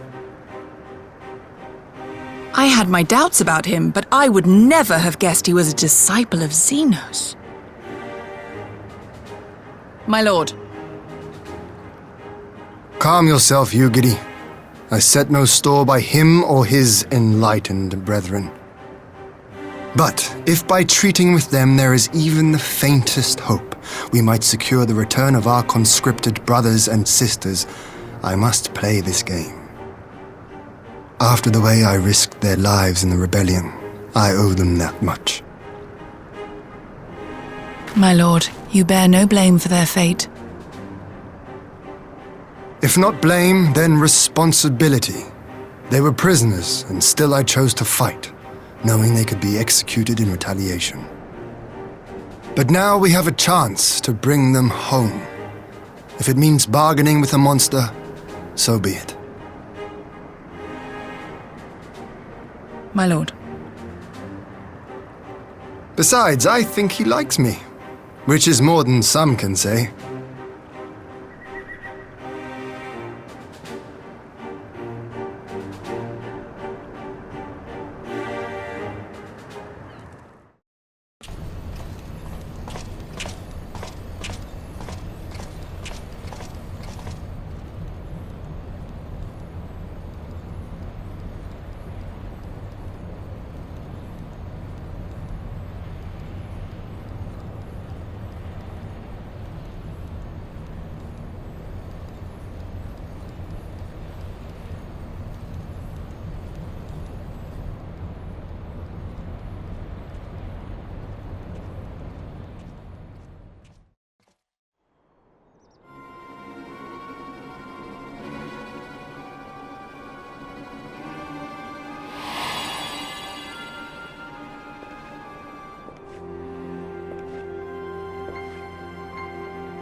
Can you truly remember nothing? Nothing at all? Were we friends? Yes! We were good friends, you and I. In fact, I've brought you a gift.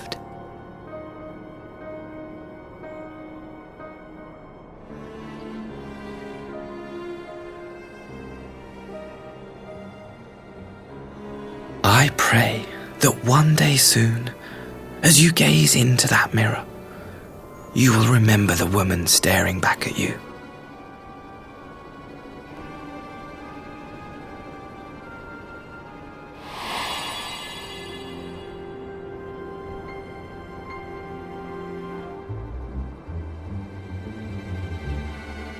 It's so pretty. Who are you? Who are you?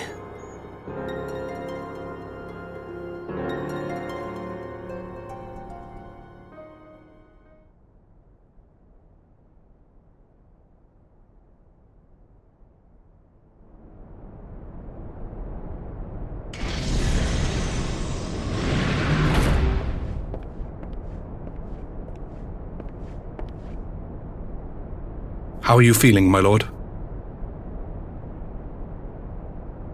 Fine, now leave me.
Open wide now.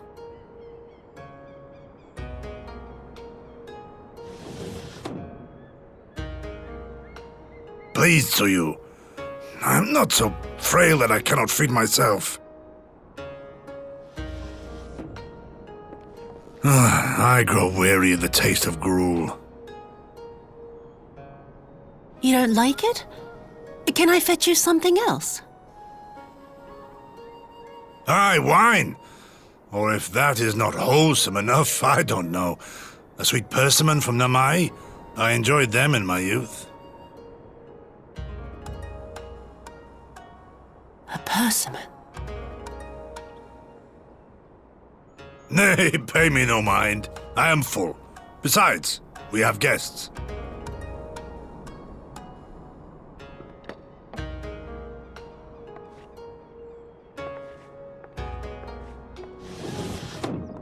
I hope we are not interrupting your meal. We had heard you were confined to bed and thought you might welcome some visitors. Confined to... a gross exaggeration. A trifle drained from my exertions, perhaps, but with a little rest, I shall be fighting fit again in no time.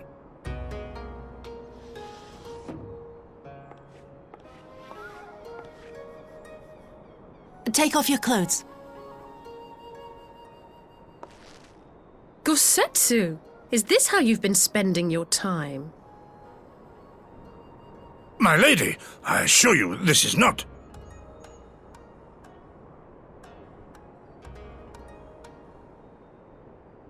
with them. We need to wash you. You stink.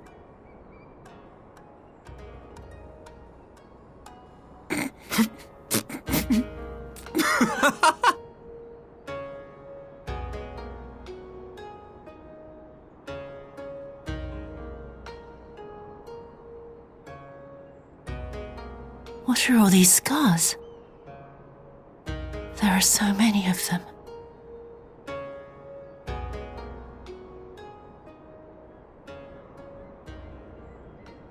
A life of battle will leave its mark upon a man.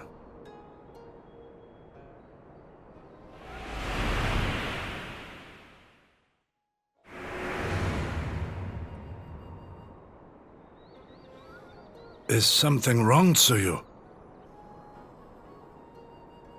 It's nothing. I'm fine.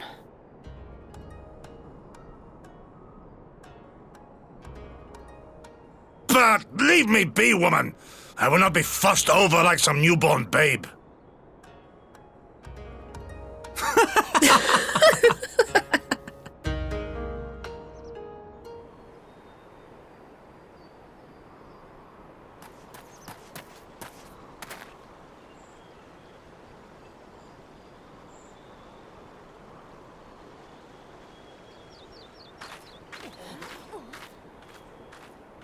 Greetings.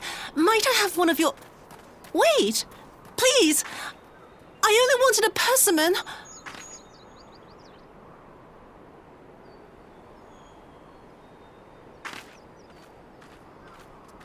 Kami, save us! Her spirit has returned! She's back from the dead to seek her revenge!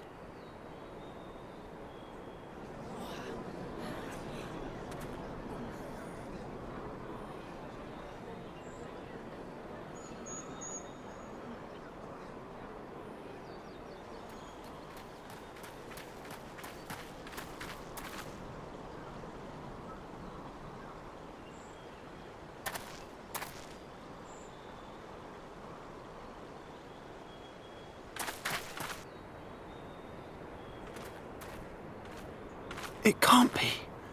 She couldn't have survived.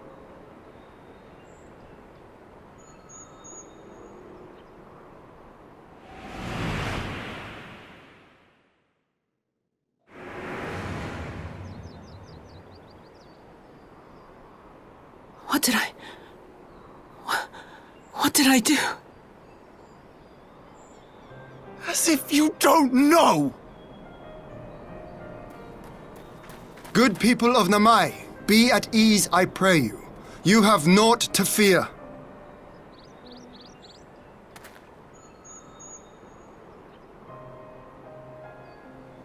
My lord, forgive me, but what is that monster doing here? They told us she was dead. I too was surprised to learn of her survival. More even than you, I would hazard. 'Twas I who cut her down, I who left her to her fate. But it would seem the Kami had other plans. By some miracle, both she and Gosetsu were spared when the keep collapsed, though Yotsuyu's preservation came at the cost of her memory.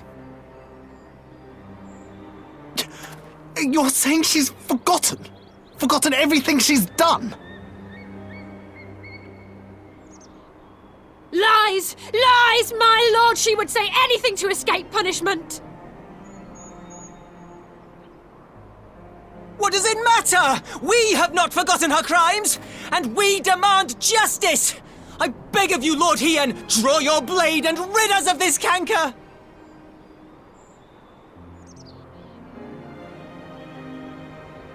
What I saw then, it's all true.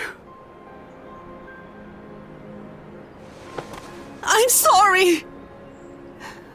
I'm so sorry.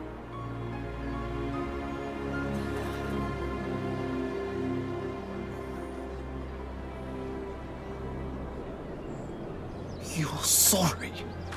And what? We're supposed to forgive you!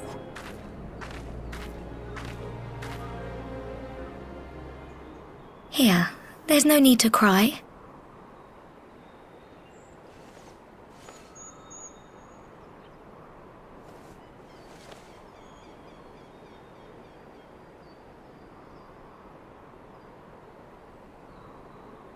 Can't you see how scared she is? How can you be scared of her? She's not the same.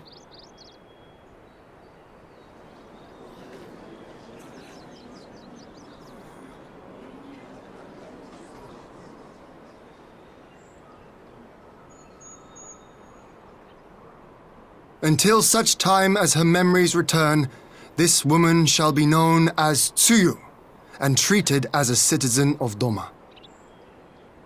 I will, however, see that she is watched at all times. Rest assured that there will be no more unannounced visits to the village. As your lord, I ask that you leave her fate in my hands and suffer her to live, for now.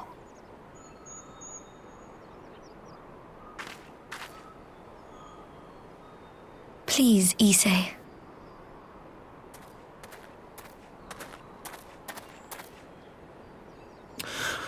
All right.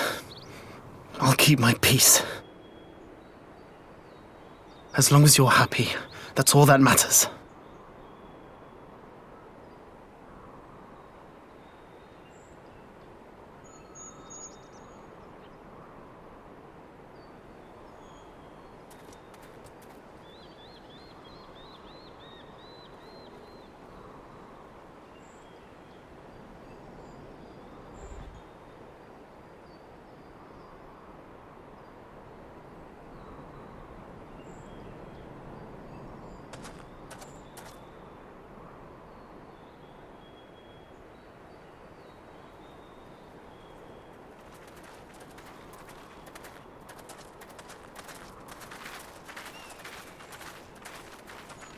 What a pleasure it is to see you once more, Lord Hien. Not to mention my dear sister.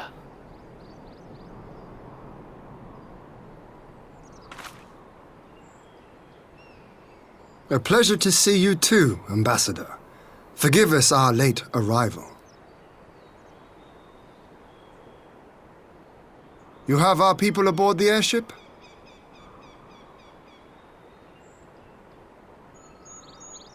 Exactly as agreed.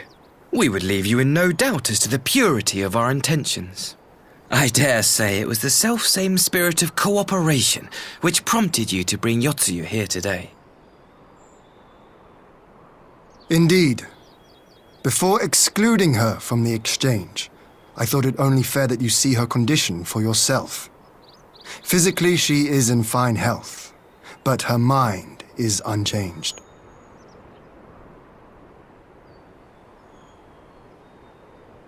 So I see. But all need not necessarily be lost.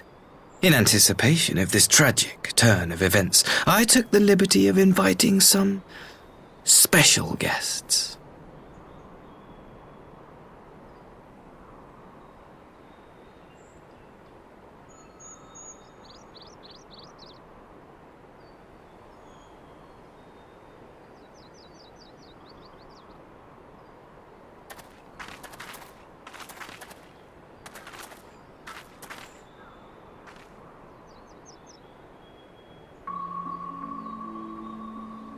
Ah, Yotsuyu.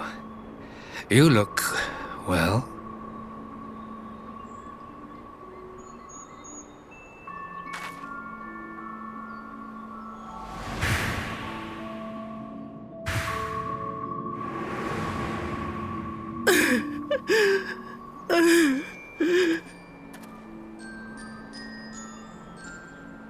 Of all the people.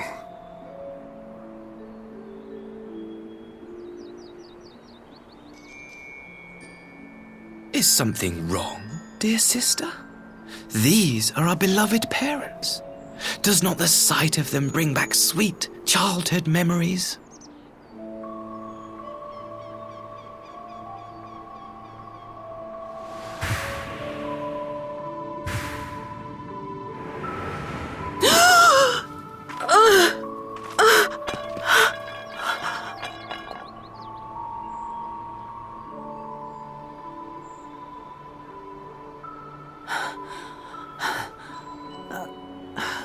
Gosetsu. I have to take this to Gosetsu.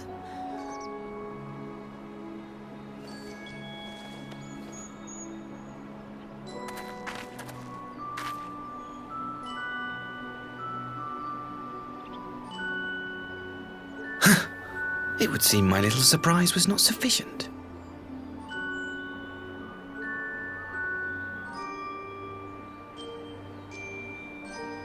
You needn't glare at me so, Lord Hien. I merely did what any loving son would do for his family.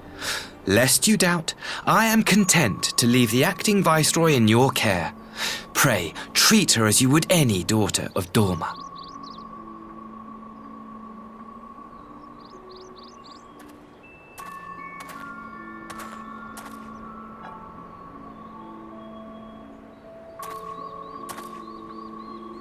Do not grow too fond of this place, dear sister. You will come back to us ere long.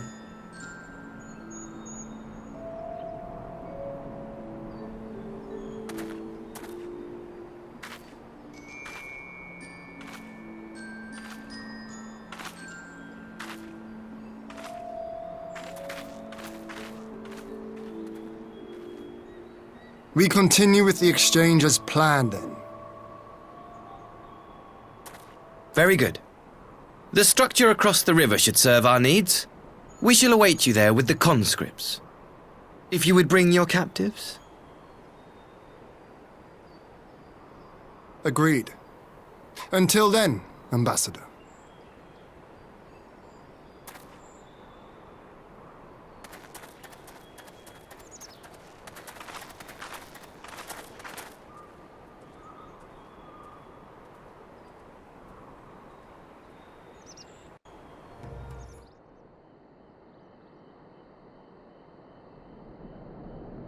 Gosetsu, are you awake?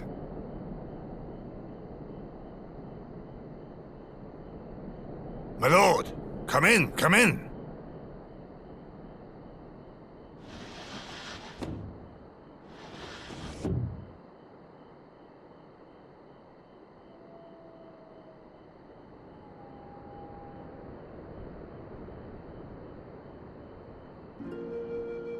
When Tsuyu returned, her eyes were red from weeping. She spoke not a word, simply sat and peeled some fruit she'd brought for me. She then claimed weariness and retired to her chamber.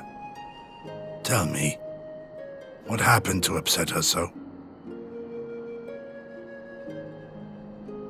The ambassador arranged a surprise reunion with her foster parents. A misguided attempt to restore Tsuyu to her senses. It was plain their presence caused her great distress, but she seemed otherwise unaffected. Tsuyu was mistreated as a child, was she not? It was a cruel trick to use her tormentors like that, knowing the pain it could cause.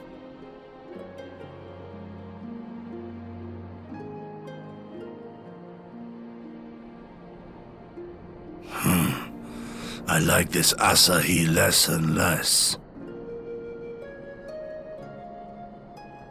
Be that as it may, he has agreed to allow Tsuyu to remain with us in Doma. Our primary concern now is to hand over the prisoners without incident and bring our people safely home. There was one other detail at the meeting which caught my attention. I assume you all noticed the rather suspect crates within the castrum. The Imperials were quick to retrieve them afterwards, but I wonder...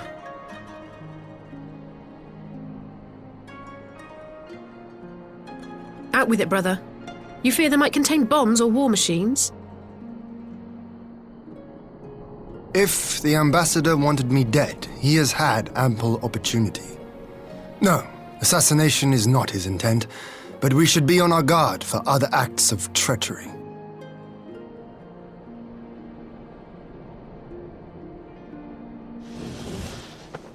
My lord! Forgive me, but the Lady Tsuyu, she's gone! Gone? I beg your pardons, my lords. I was certain she'd fallen asleep. No, the responsibility is mine. 'Twas I who gave her a room instead of a cell. She may simply have wandered outside. We will organize search parties. Might I call upon your assistance?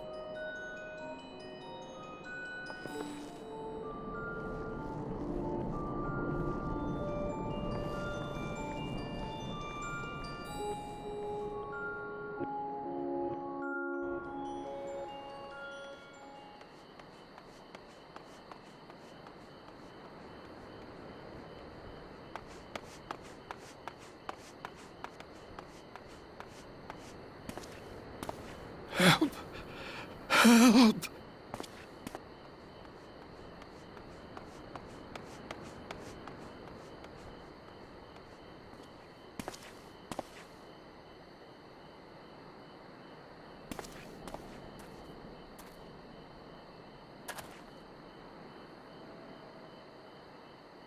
Help! Help me!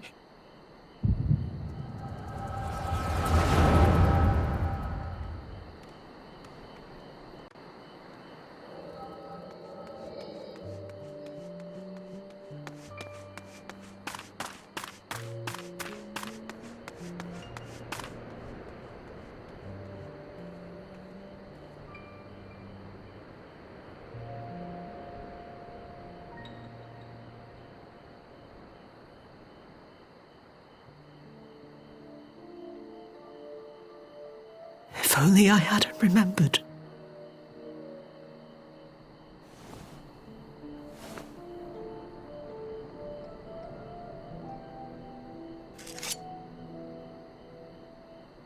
He should hate me.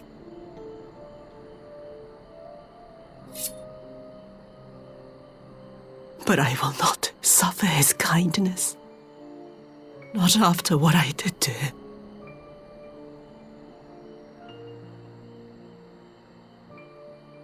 Who's there?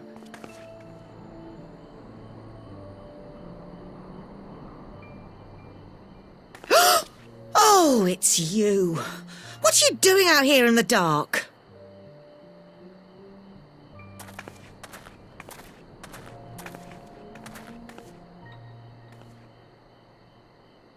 This is the Enclave, is it? When the soldiers dragged us back to Doma, you were the last person I expected to see.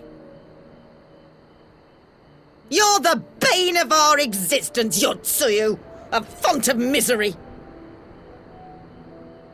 You couldn't even do us the simple courtesy of dying, could you? Oh, no. You had to live and taint us with the shame of your failure. We had a perfect life in the capital, and now they're making us wallow in this muddy ruin like common swine. I don't deserve this. Now, dear, that'll do. There seems little point in berating the girl when she scarcely remembers her own name. Our time would be better spent contemplating how we're to survive this unhappy predicament.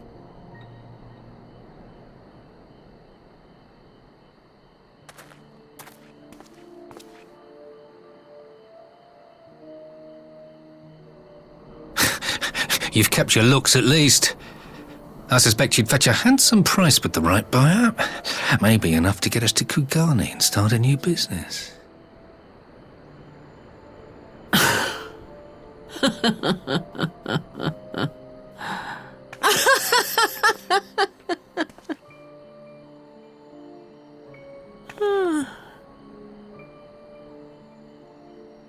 Ah, my beloved parents. No sooner do I wake from gentle slumber than the world returns in all its cruelty. Yes, this is how it always was. How it was meant to be.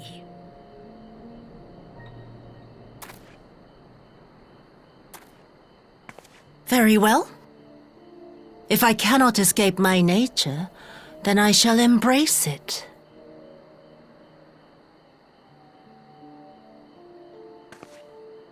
To the very depths I have sunk, my soul steeped in spite and rotten to the core. The self-righteous hide behind justice, but I need no such mask. Father, Mother, was it not you who made me into this monster? Who taught me the truth of this miserable world? For years I knew naught but the taste of pain and humiliation. But the time has come to savor my vengeance against Doma. Against all my enemies. And it begins with you! Tsuyu! What?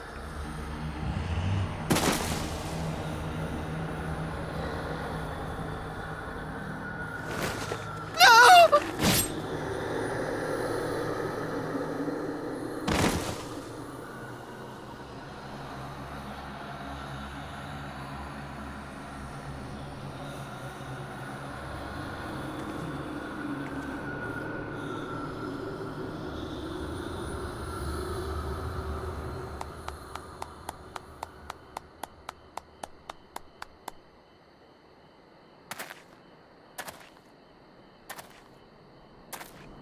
Well done, dear sister.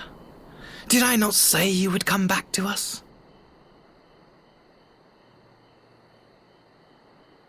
Brother dearest, what a surprise.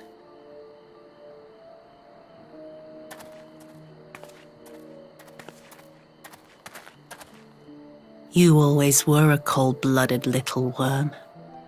I doubt you thought twice about sending our parents to their deaths. Your dagger yet drips with their blood, and you presume to judge me. To be frank, I didn't think you had the strength to slay them so cleanly. A single thrust each. I'm impressed. But surely you can't be satisfied with murdering a pair of doddering elders. You yearn for a deeper vengeance, and the power to see it through.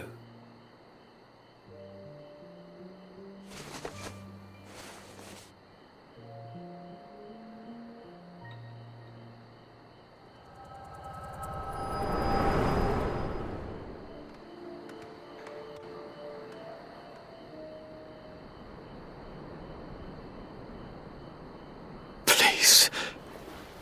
I don't want to die.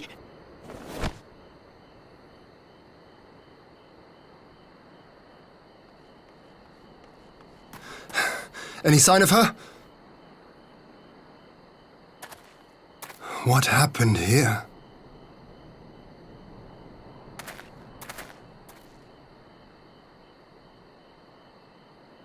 I knew what would happen if she recovered, and still, I did nothing. You say she left with her brother? Whatever he wants with her, he was willing to pay for it with his parents' lives. But this is neither the time nor the place. We must gather the others.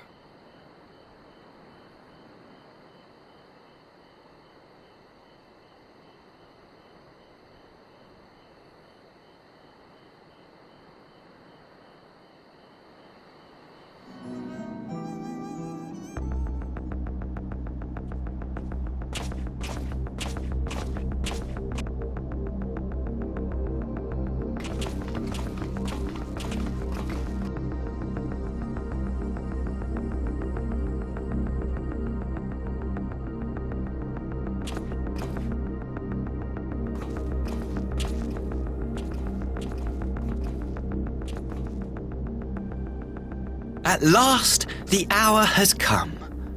The conclusion to these negotiations will mark a new beginning for Doma and the Empire. A first step on the road to peaceful coexistence. Indeed. We are ready to proceed with the exchange when you are. Forgive my curiosity, Ambassador, but is there a purpose to these containers you bring with you? Oh, the supply crates. They are filled with materials we hoped might be of use in Doma's restoration. I meant to gift them to you at our last meeting, but we had so much else to discuss. How very generous. I confess I had not expected such compassion, welcome though it is. But then I was also surprised by the news that one of our captives had delivered herself into your custody ahead of time. A minor discrepancy I shall overlook in the spirit of the occasion. Are you perhaps referring to me, Lord Hien?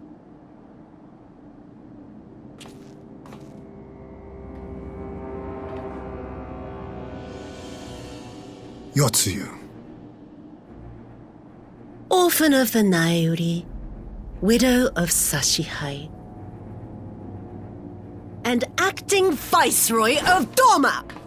You and your people are mine to govern! Mine to punish!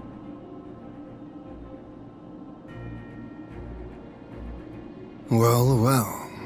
It would seem your shattered mind is mended. As per our agreement with the Ambassador, you are free to return with him to the Empire. Your authority as acting Viceroy, however, is no longer recognized here.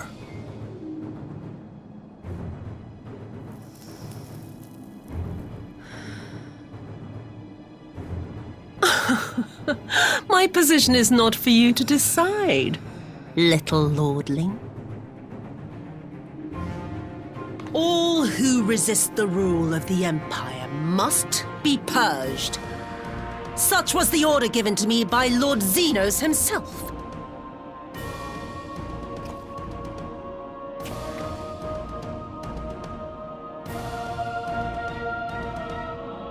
I will reign here in this putrid, pestilent swamp until the last of you has been broken.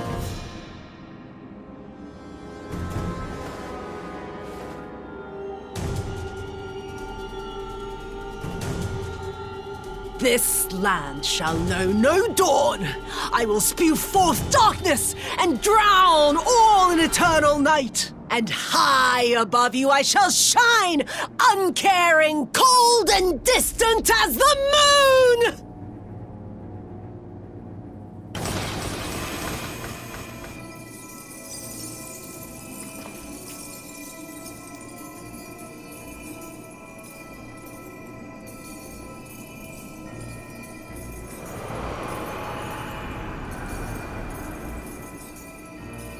What has she done? Oh gods, this is a summoning!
A Dorman citizen has called forth an icon in direct violation of our primary agreement.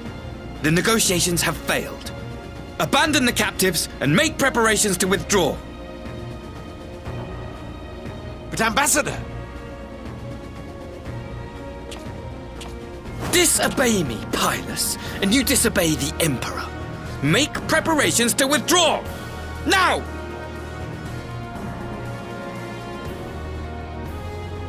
As you command.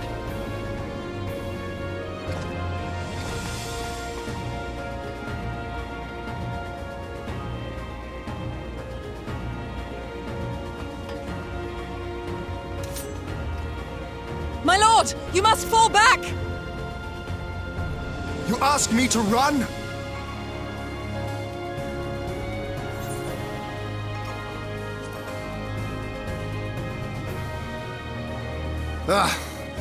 Against such a foe, I would be more hindrance than help. The field is yours.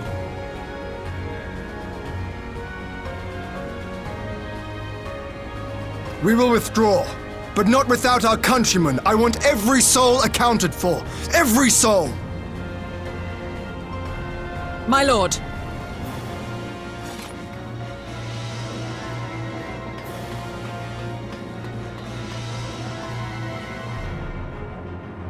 I knew you would not flee.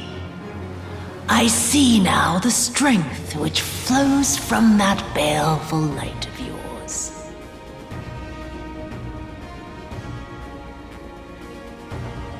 But I am become Tsukuyomi, goddess of the moon and divinity of night.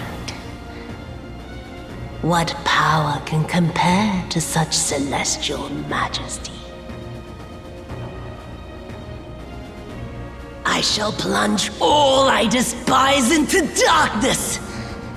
And within that black abyss, even your light shall flicker and fail. Come, let us cast the stalks and look upon the fate of Doma. I see a future in which the sun sets on this wretched land. Once and for all!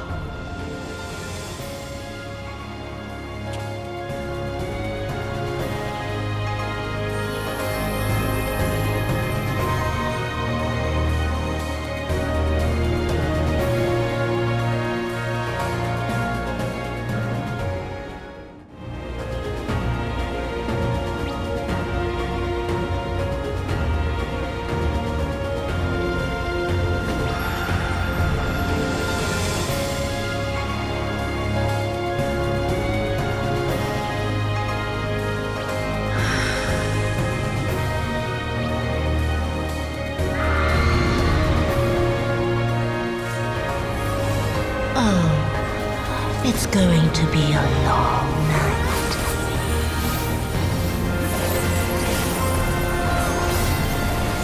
Whoa!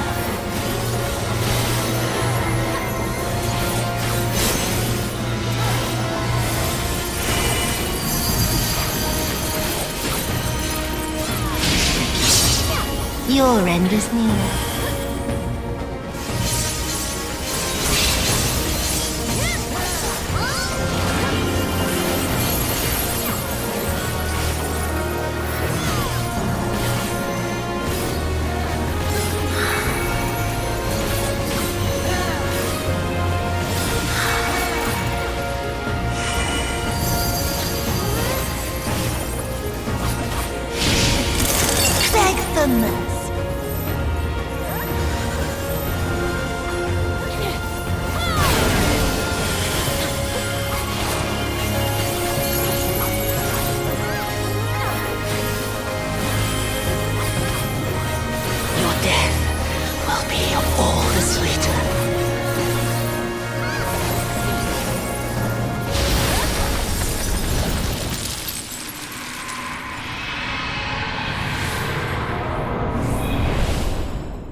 In darkness blooms the spider lily.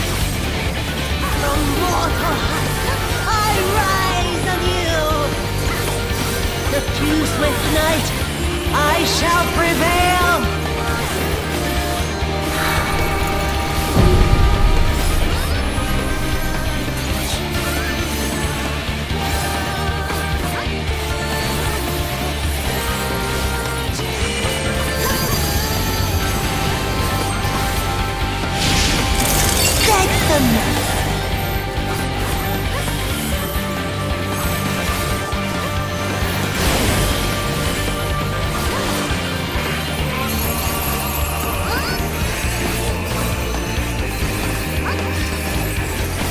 Moonlight's chill shine petals veil.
You really must learn to finish the job. 'Tis true that a gaudy mirror and a handful of crystals make for a feeble summoning, but even the weakest icon is a god of sorts, a threat that must be put down.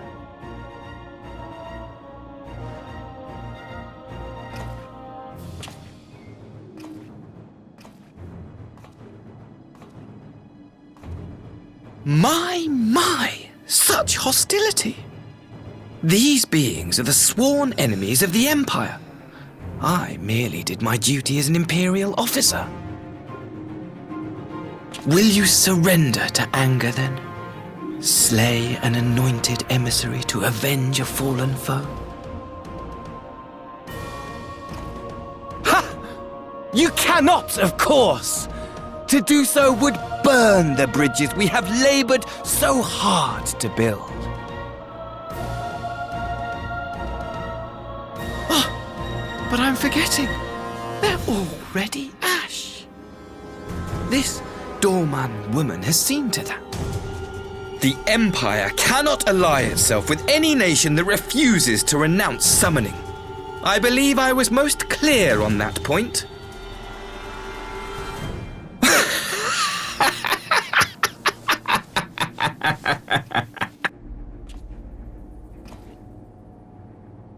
It should have been mine. The power he bestowed upon her. I should have been the one to govern Doma. I would have repaid his faith.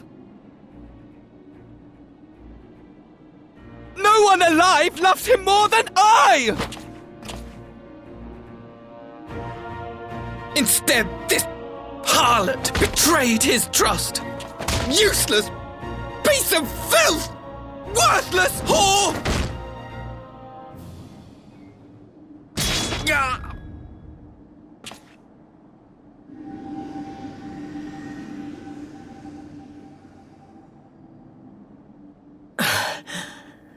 Thank you, dear brother, for this precious gift. Vengeance.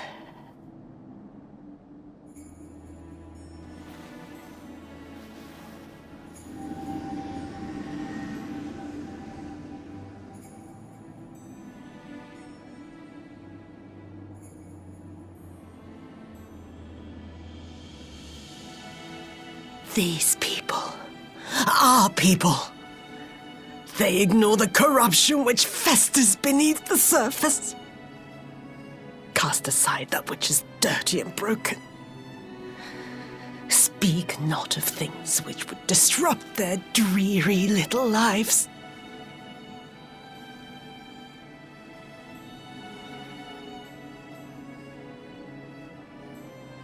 Like you, Asahi. Always pretending not to see. You were the first. The first I swore to kill.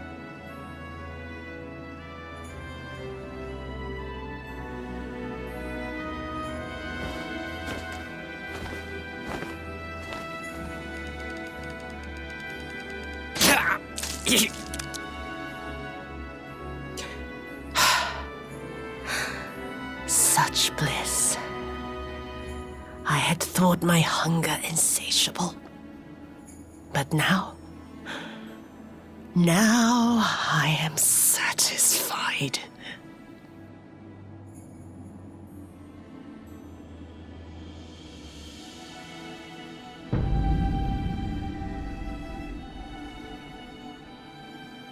You should feel honored, dear brother. I saved the last of my strength, just for you.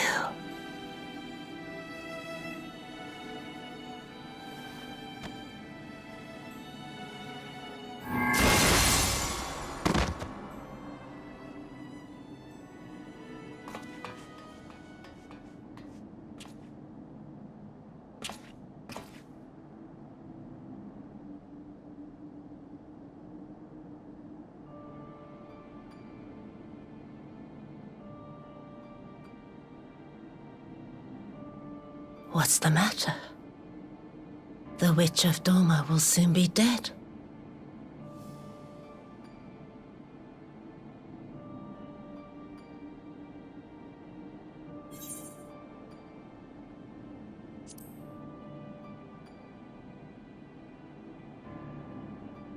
He will mourn Tsuyu, perhaps.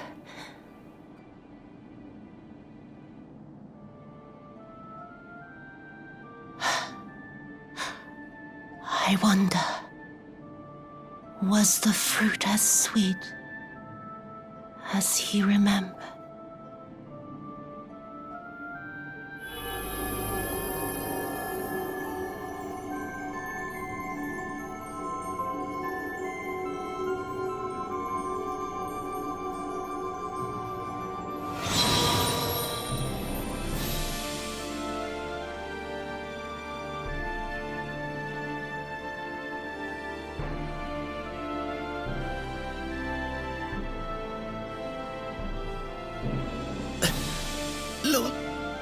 Zenos!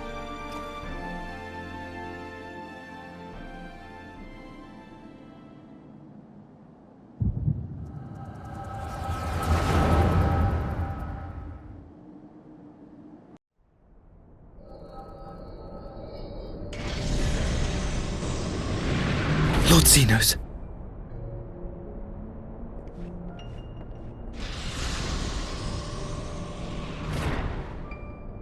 I am at your disposal.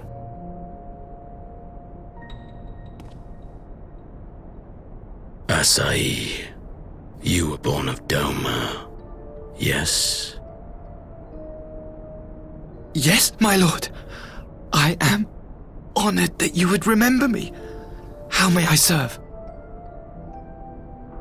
You are hereby appointed Ambassador Plenipotentiary and empowered to speak with the voice of the Emperor.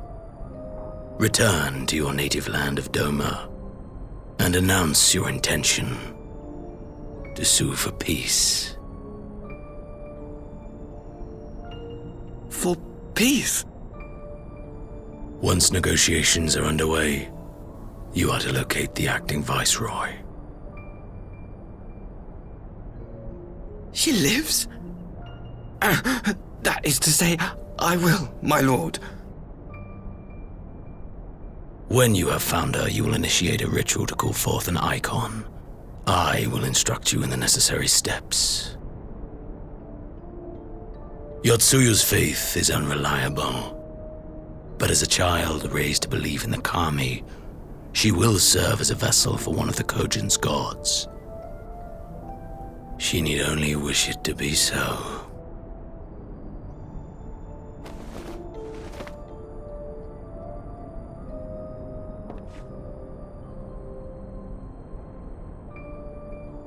The power will seem a gift, but the icon's essence will consume her. She will be no more than a husk, a slave to whim and desire.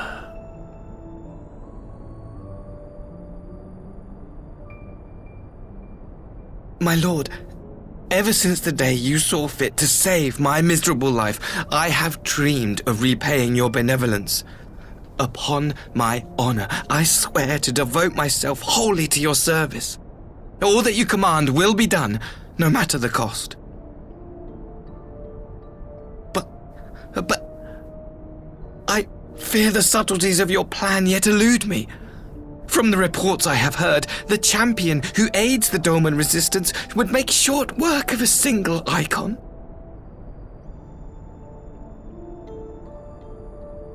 The icon is merely a message. The pacifist teachings of the Populares spread through this city like a plague, and I would remind the people of the threat we face.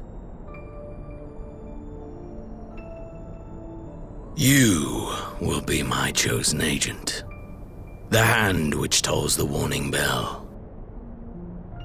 The salvation of this world will not be won through the signing of treaties. Your chosen agent.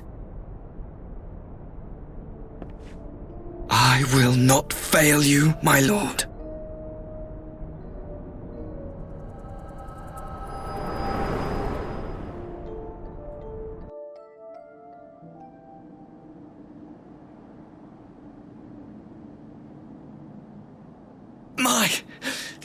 My master, Lord Zenos, he will come for you.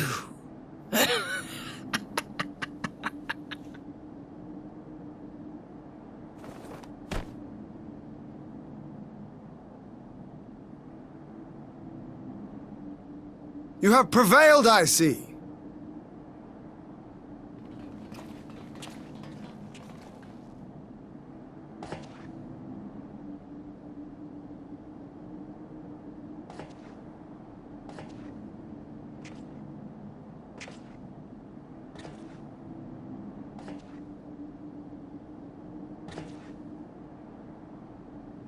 She is gone.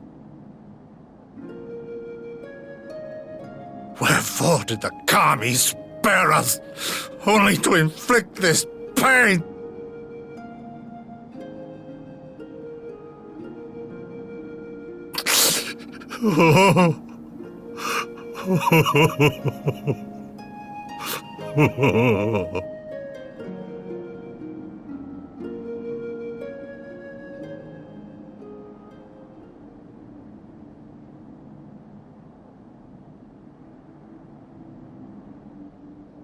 Death shall not want for company this day. You spared us a worse disaster, but I fear our fledgling peace with the Empire was beyond saving. Lord Hien!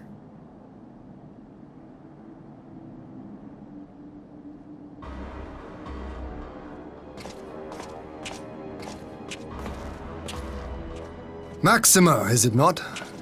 I assumed you long fled. I entertain thoughts of escape even now, but our negotiations have yet to reach a satisfying conclusion. The ambassador insisted that the summoning spelled an end to our mission here, but it seemed to me there was more to the tale.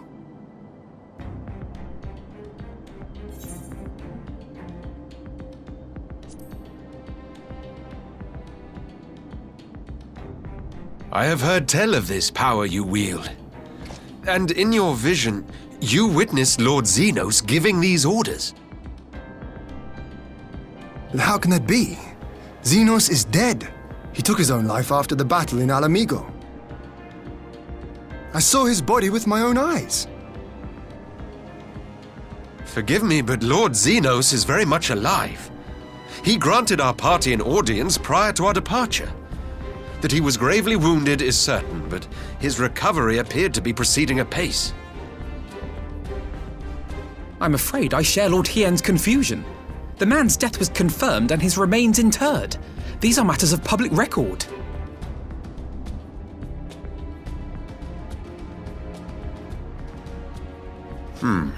I have no doubt you believe what you say.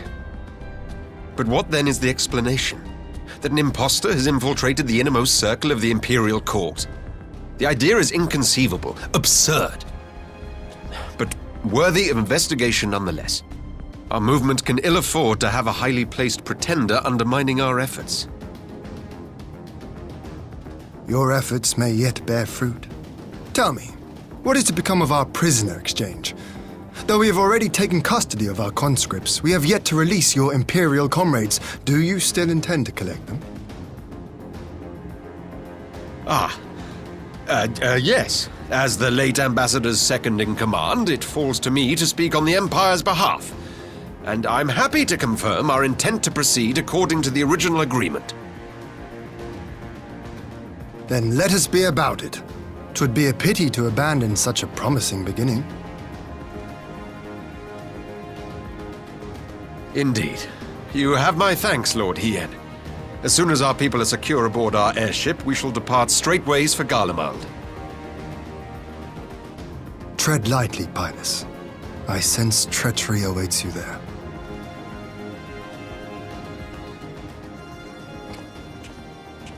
Might I accompany you to the capital?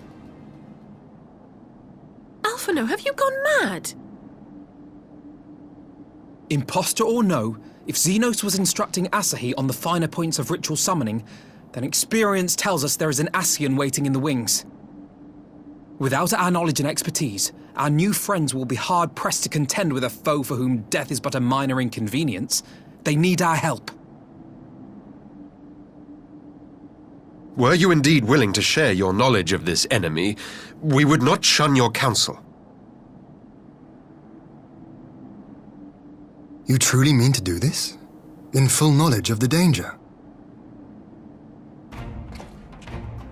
I have seen the Warrior of Light risk his life on countless occasions. Next to him, I'm scarce more than a distraction on the battlefield.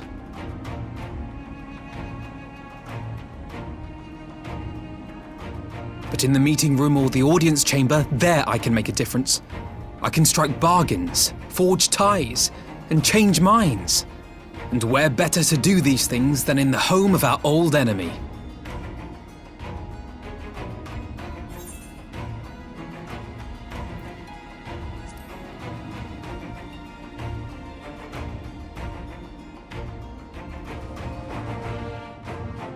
"'Tis not for me to stop you, but I would have you consider an alternative arrangement. Rather than braving the Empire as a simple traveler, go forth as an emissary of Doma. Such a position should offer you some measure of protection.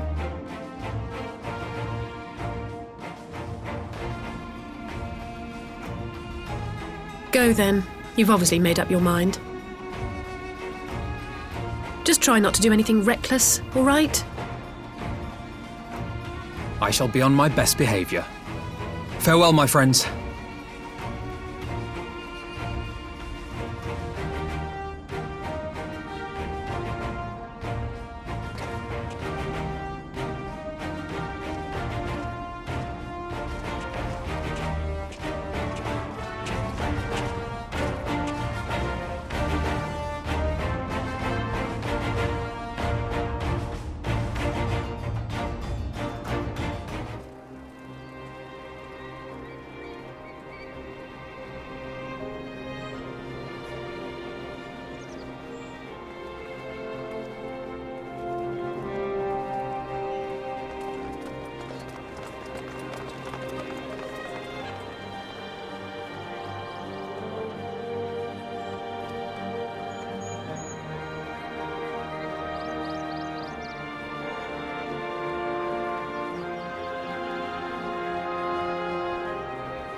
How often have I imagined this moment? Thank you for helping it come to pass.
Ah, there you are.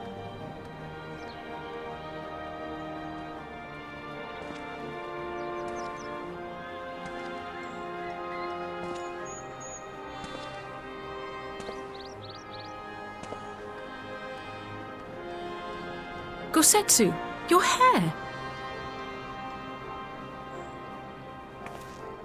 My friend, what have you done?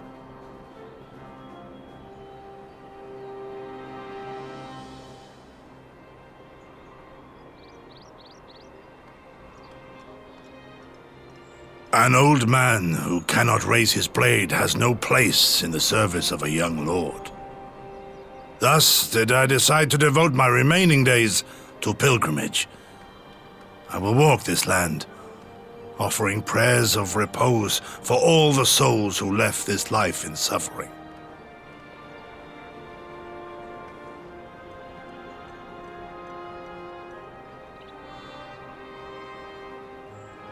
All of them?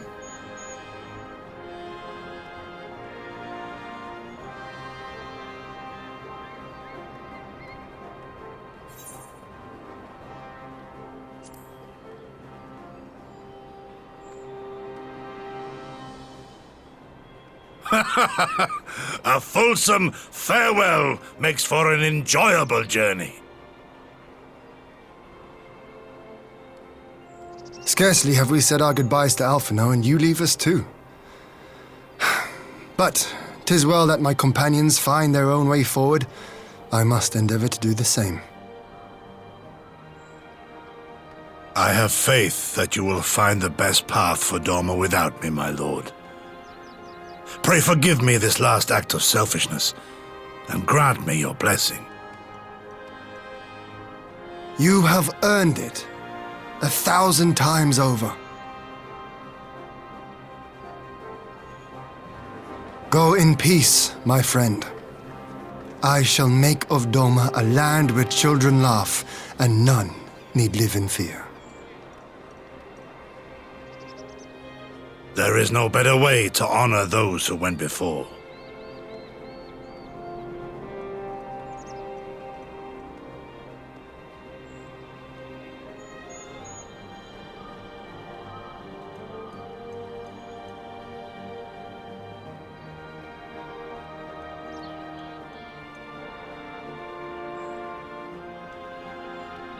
And with that, I take my leave.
Oh dear.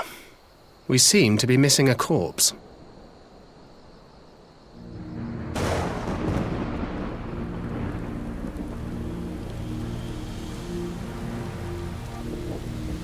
Well, it must be somewhere.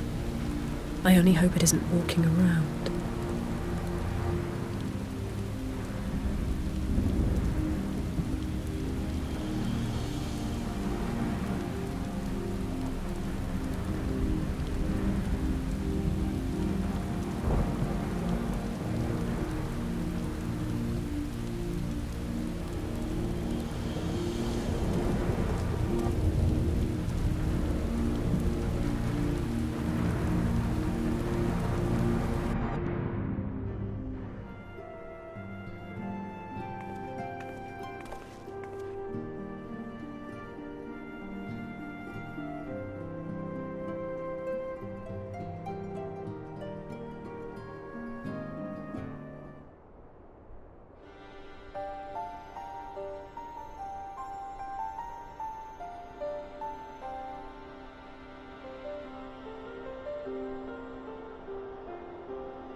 but I needed that.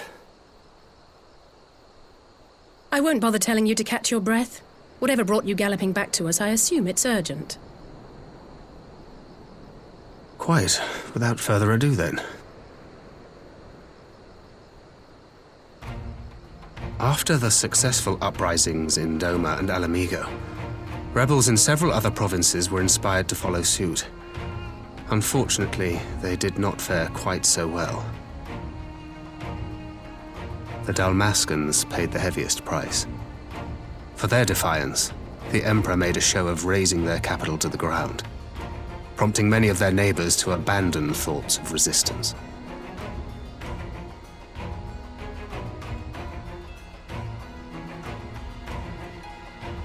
But not all have given up on liberty. Heartened by the news of Doma's prisoner exchange, some still believe that the Empire may one day be amenable to negotiation. We have the shinobi to thank for spreading the good word. They have worked tirelessly to keep the subjugated informed, and a little knowledge can go a long way. There is at least a spark of hope, then.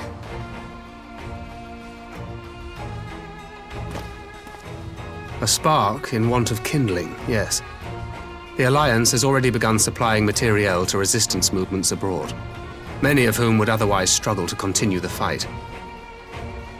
The support effort has been led by the Sultana and the Elder Seedseer, who have both seen enough Ala Mhigan refugees to know the consequences of oppression.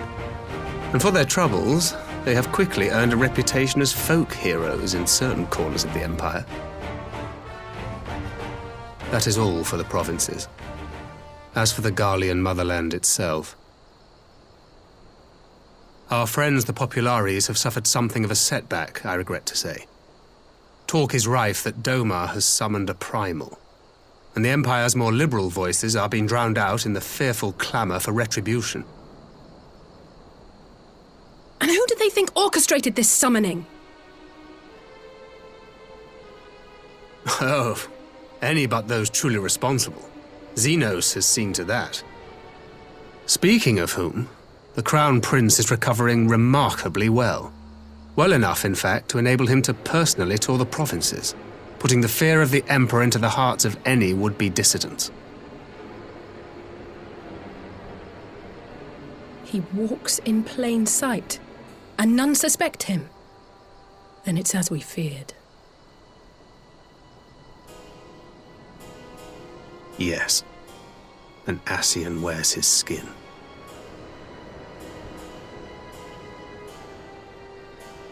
But it was not that which brought me here in such haste. During my time in the provinces, I learned many things. Yet at no point did I hear any report of a Doman emissary in the capital. But Alphinaud should have arrived by now. Could they be holding in there in secret? The possibility did cross my mind, but I have reason to believe he never reached his destination. As you know, Scions assigned to covert operations, such as Riol and myself, are issued special link pearls for communication in the event of an emergency. I mention this because it was originally Alphinaud's task to coordinate the response at headquarters, meaning he has one. And whose voice should I hear when mine recently crackled to life? You spoke with Alphinaud? Spoke with, no. I but heard his voice, and none too clearly at that. 2 words were all I could make out. The burn. The wasteland on the edge of Otherd. Something must have happened to them there.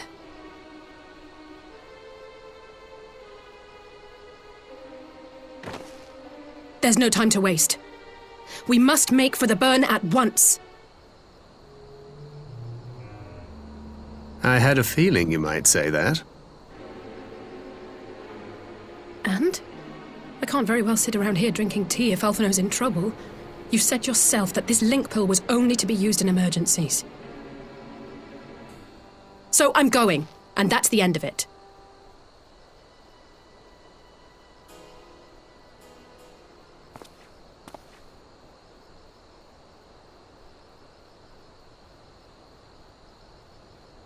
Oh, far be it from me to change your minds.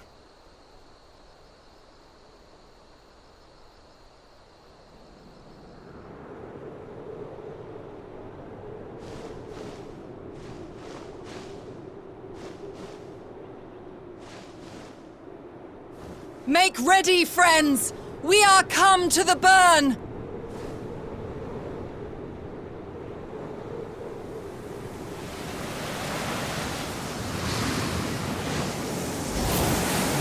Everyone, land where you can! We must wait out the storm!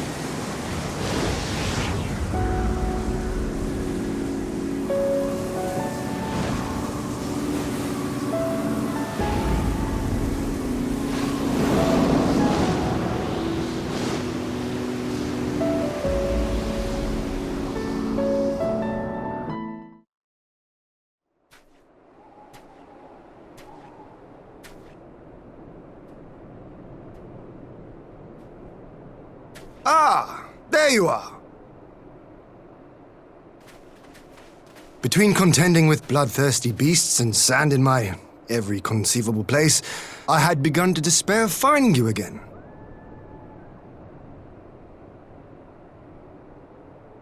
Do you recognize the crashed ship over yonder?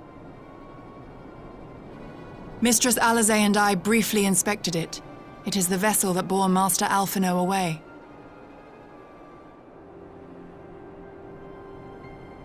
But there was no sign of him, nor of Maxima and his people.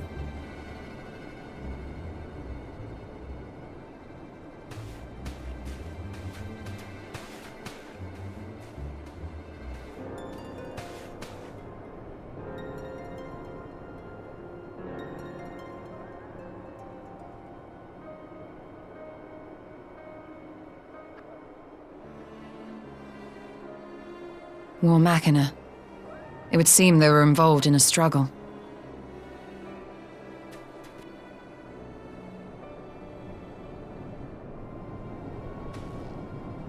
There may be clues. We should split up and search the area.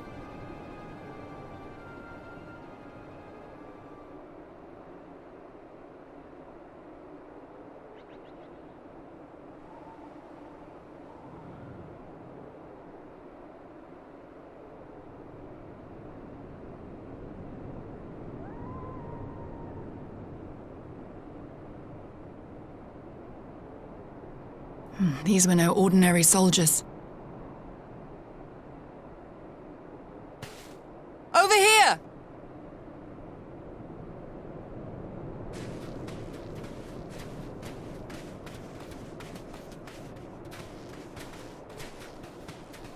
The insignia on this man's uniform identifies him as one of the Emperor's personal guard.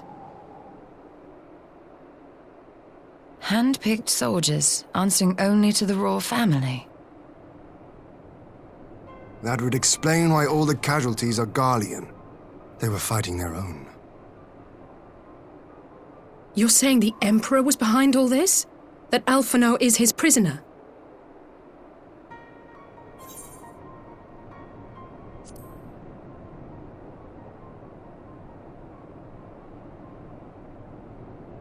Aye, we must not jump to conclusions.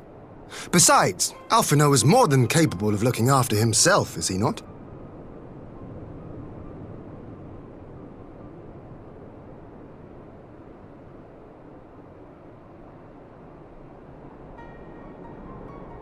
I suggest we return to Doma to consider our options. Whatever happened here, Master Alphinaud is long gone, and any subsequent search may safely be left in the hands of the shinobi.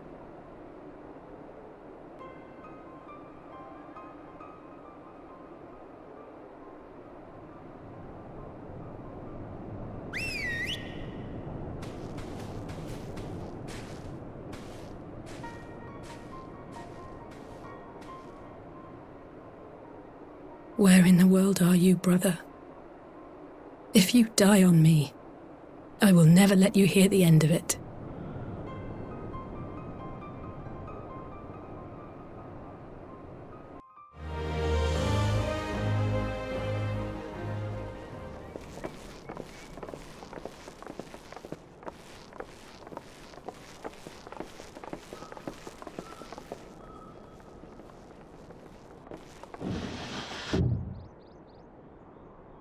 Lise, what brings you here?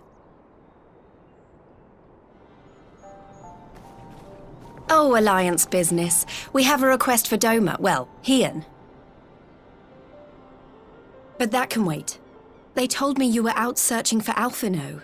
Did you manage to pick up his trail?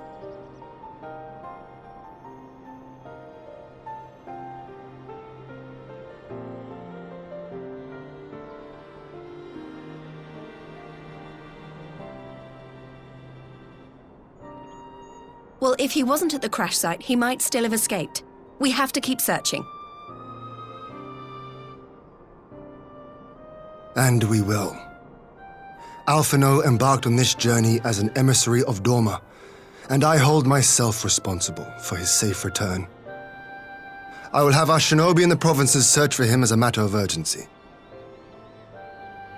Chin up, Alize. You'll get to admonish your brother for his recklessness yet.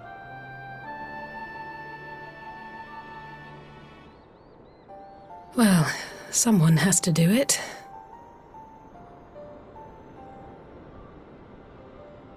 I'm sure he's going to be fine. There is one thing I'm not sure about, though. You said it was the Emperor's personal guard that attacked Alphinaud's airship. But the Popularis would never have been able to arrange the prisoner exchange without Varis' blessing. So why would he sabotage his own mission? They may not have been acting on Varis' orders. The guard answer not only to him, but to his family, the Crown Prince included.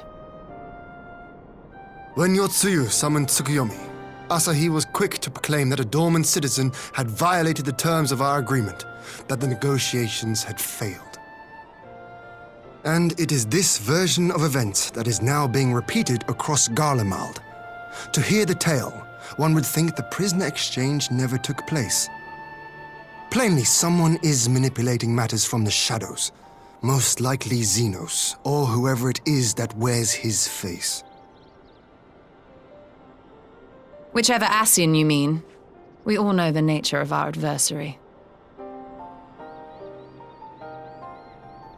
The servants of chaos are true to their name. Their meddling has cost Doma a chance at peace.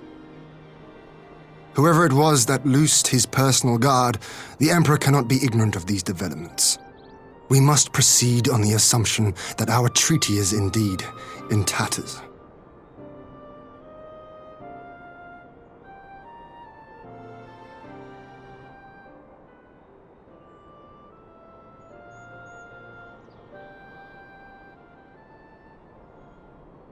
But come, Lise, you have journeyed far. Let me hear your petition. Right. So the big news is that Ala Mhigo has agreed to join the Eorzean Alliance. To make it official and discuss where we all go from here, the leaders of the 5 nations are planning to hold a meeting, and we were hoping you might come too. We've already seen what we can achieve when we work together, and the Alliance hopes to work even more closely in future. They think it's our best hope of keeping the Garleans in check, and I agree.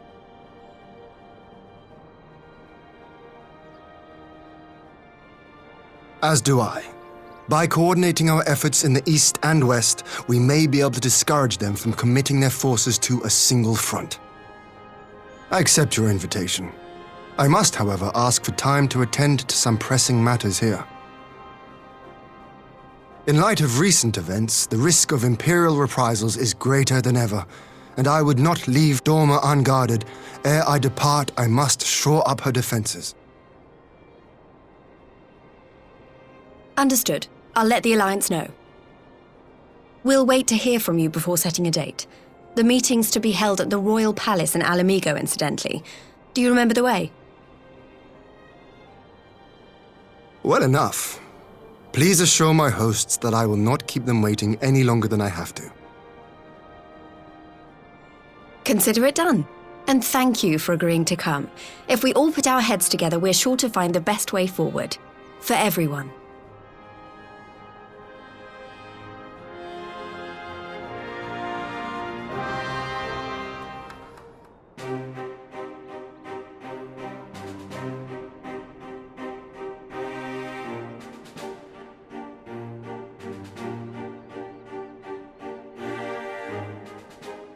If we are to ready ourselves for invasion, we shall need manpower, provisions, and time, all of which are in notably short supply.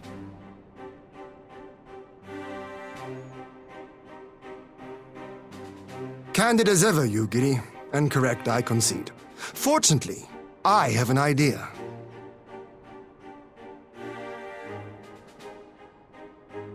'Tis plain no single nation can stand against the might of the Empire. And it was only with the aid of others that Doma succeeded in winning her freedom. So, I mean to take a leaf out of our Eorzean friends' book and form an alliance of our own.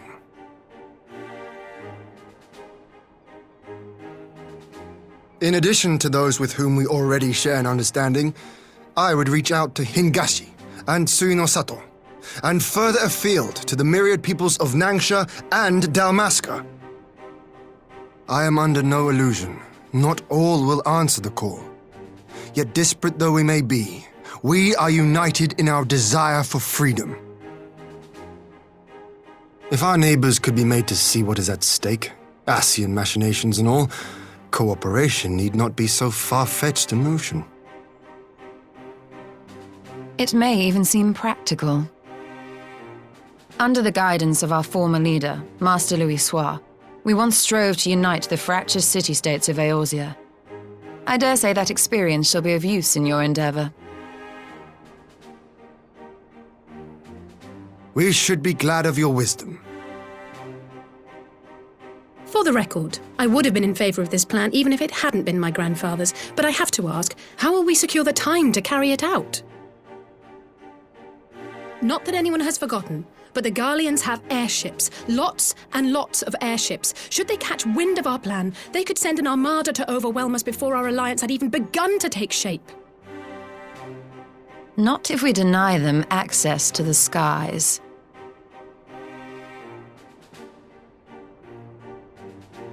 During our time in the burn, the Warrior of Light and I chanced upon some Allagan ruins. Oh? As such ruins go, they were not particularly unusual. But something about the surrounding land struck me as odd. Faint though it was, its ethereal residue was uncannily similar to that of Azizlar. Identical, in fact. For locations so far removed to share a single etheric signature is all but impossible. I conclude, therefore, that the Allagans created the floating continent with land taken from the burn. While that is a most intriguing theory, I fail to see what relevance it has to Doma's defense. Azizlar was enclosed in a powerful energy barrier, impenetrable even to an Agrias-class battleship. It occurred to me that those ruins may have enjoyed similar protection. I have no proof, but the Warrior of Light did report seeing a structure resembling other known Allagan field generators.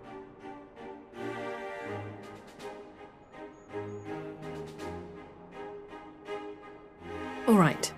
But even if we could put up such an energy barrier, it surely wouldn't extend beyond the limits of the burn. So what's to stop the Garleans flying around it?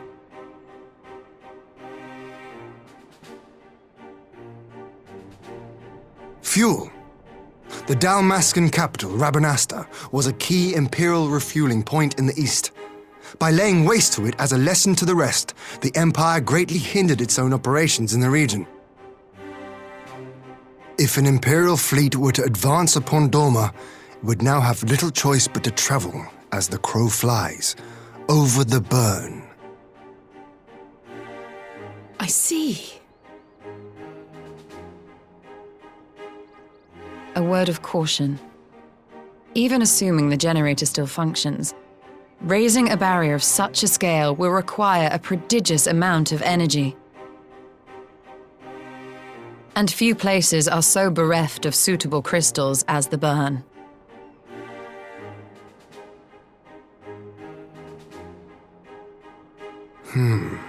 A source of energy. Tell me, did the Allagans make a habit of launching things into the sky?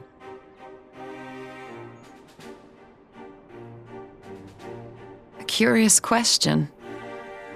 Besides Az's Law, I know of only one other notable instance. The Red Moon Dalamud, whose fall triggered the calamity. Just the 2 occasions, you say? Then I believe I may have a solution to our energy problem. You do? I may.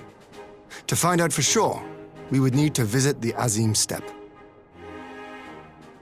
Which would, I now see, present the perfect opportunity to discuss an alliance with the Zayla tribes. How very neat. What say you then? Shall we see whither this road leads?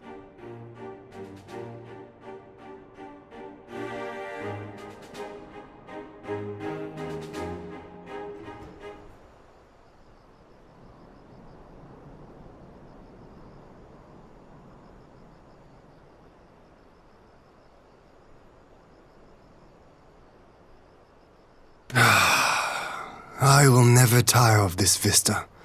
The endless fields, the boundless skies. 'Tis a sight to make a man forget his cares.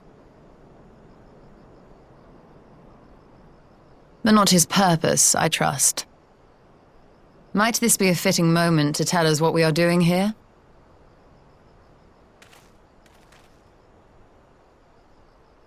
Of course.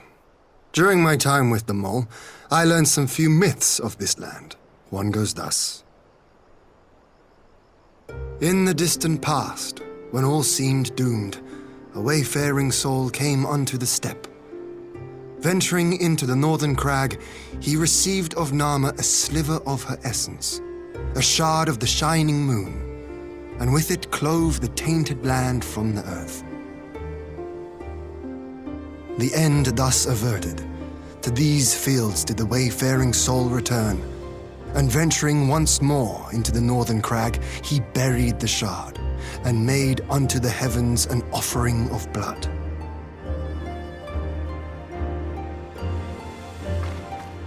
A tainted land cloven from the earth and an offering of blood to the heavens. Azizlar and Dalamud. That was my thinking, yes. And you believe that yonder mountains hide an artifact possessed of sufficient power to raise Azizlar up to the heavens?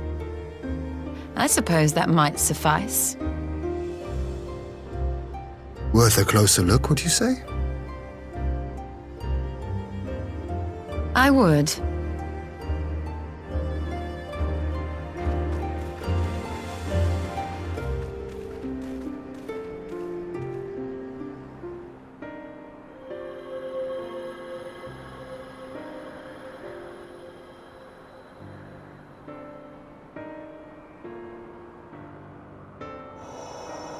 Such an abundance of ether. Are we in luck? We are. This is an Allagan artifact, most likely built to regulate the flow of ether. I strongly suspect the ancients used it to stem the flow from here to the burn. That would explain how they were able to untether what became Azizlar from its surroundings.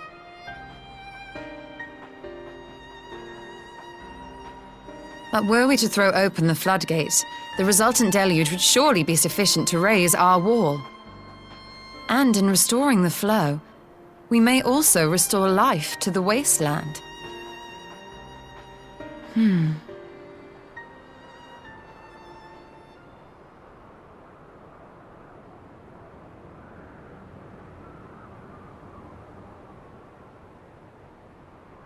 What is it?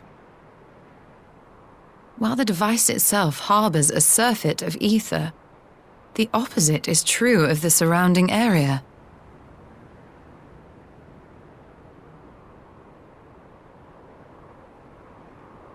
An effect of regulation, perhaps. A similar phenomenon seemed to be occurring in Doma.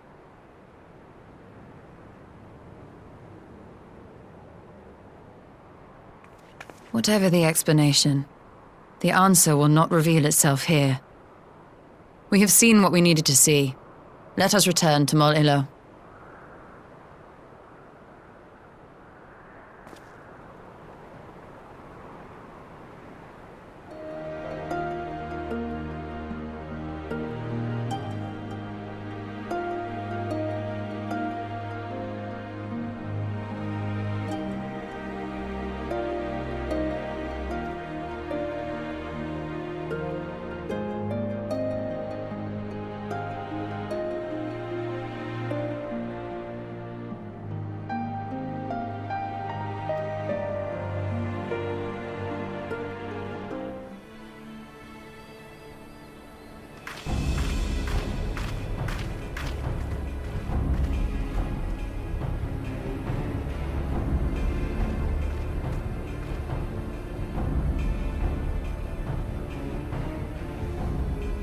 Yes!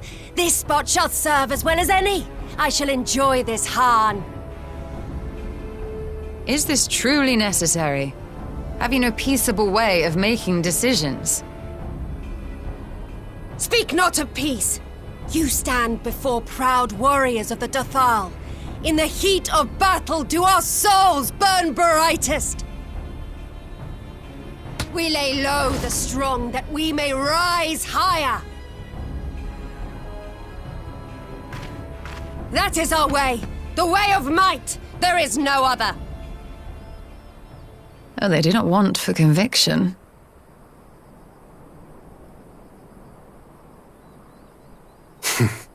Indeed. It's what makes them such dangerous enemies, and such useful allies. Enough talk! It is time to fight!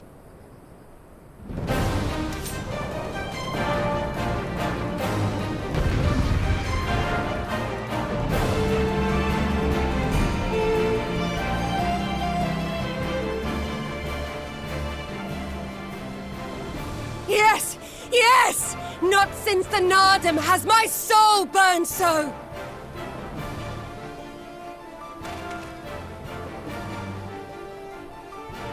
Come! We have only just begun!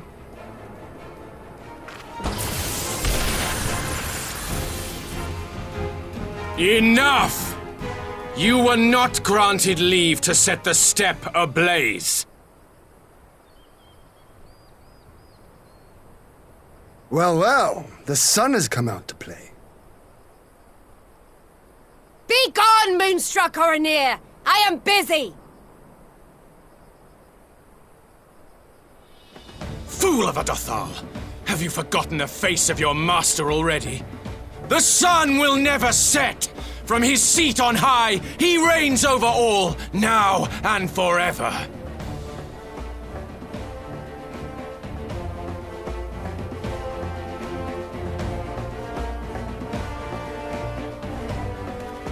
Yet what should he find here but a battle to determine the fate of the steppe? A battle waged without his blessing. This will not stand. You, Doman! You who come to petition the warriors of this land, forget that all Nama's children are wards of the Oranir. As first among my brothers, your petition is mine alone to judge.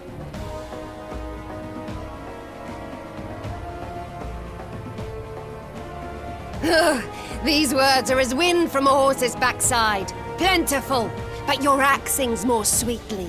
Let her speak for you.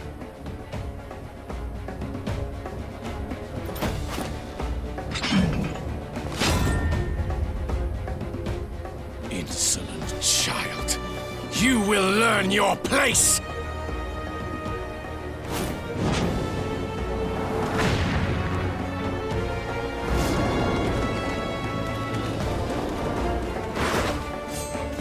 Forgive me, Brother Magni, but we have an arrangement with the Dothal. We will not abide any interruptions.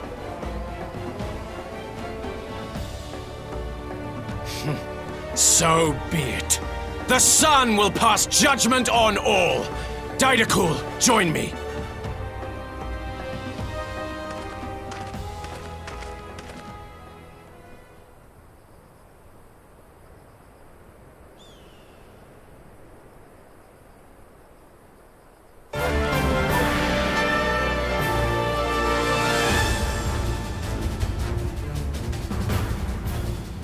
The sun is in good company. We may dance alone.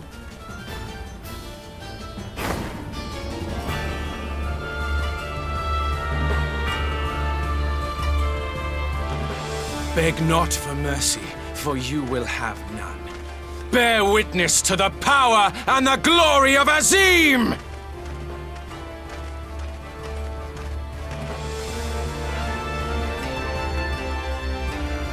Constantly at each other's throats like rabid dogs. Gods, I'm turning into her. I have not the patience for this, but if we must fight, let us at least be brief. Come.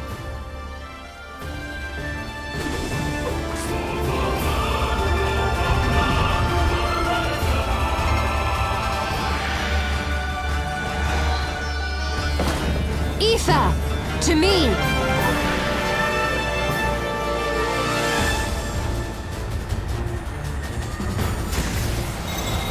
Have at you!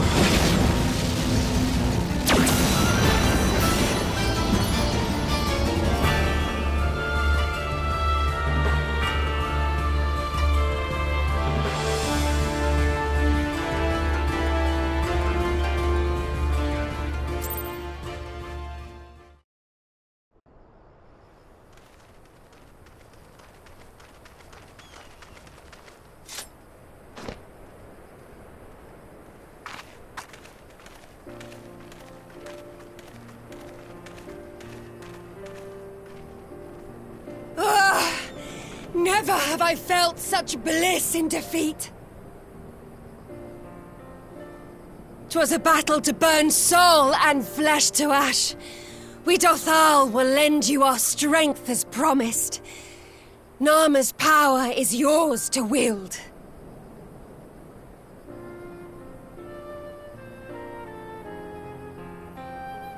What does the sun say to that?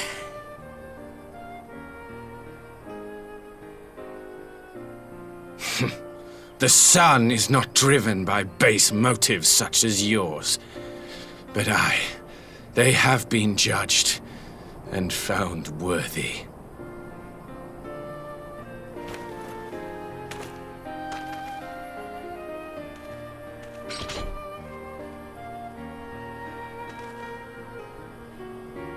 It is the way of the Oranir to accord recognition and respect to the strong. You have made sufficient proof of your strength. The sun shall answer your call.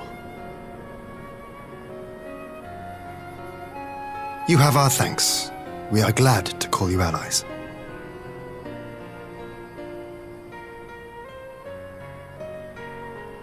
You?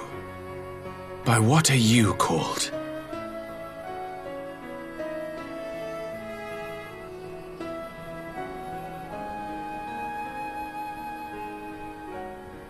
You stole her. Why? Are you my Nama?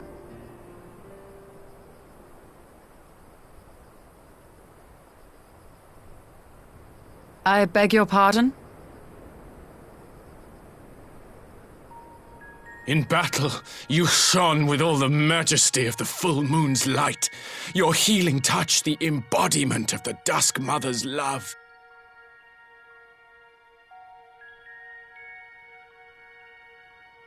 Long had I wondered if my Nama might not be a woman of the steppe. Beholding you, I am all but certain.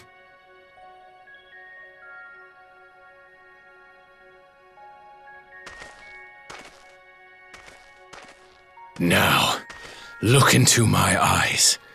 Could it be? Could you be?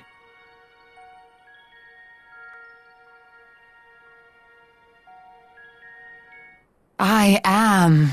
Not interested, little son. Try again when you've become a man. Little?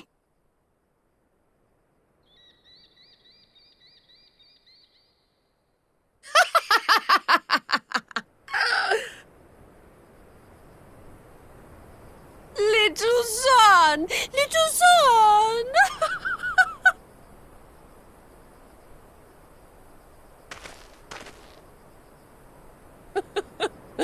Does it pain you, little son? Crave you salve to soothe the ache? Fire to sear the wound in your heart?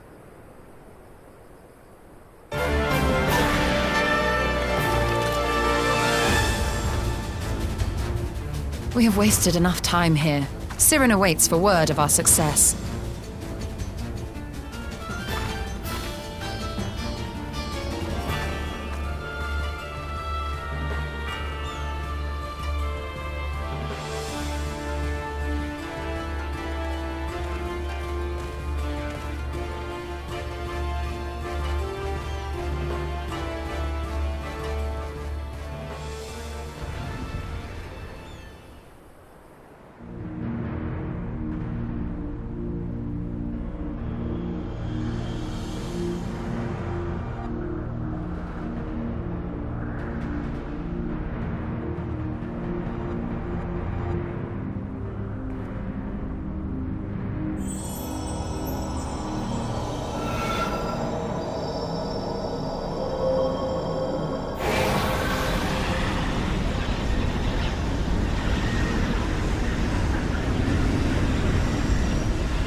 Did it work?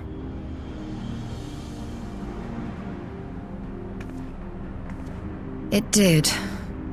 Ether may flow freely to the burn once more.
Mistress Lys, Commander Aldin, it gives me great pleasure to formally welcome the city-state of Ala Mhigo to the Eorzean Alliance.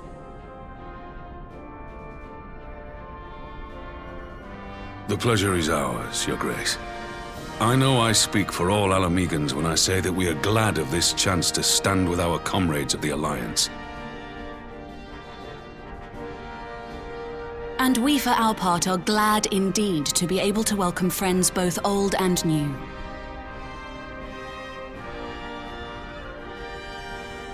Lord Hien of Doma, at your service. Pray, accept my heartfelt thanks for your generous invitation. Nay, 'tis we who must thank you for journeying so far. And 'twould be remiss of me not to acknowledge the part the Scions of the Seventh Dawn have played in bringing all of us together. In times of great unrest, you and yours have been our constant companions, without whom we would not be here.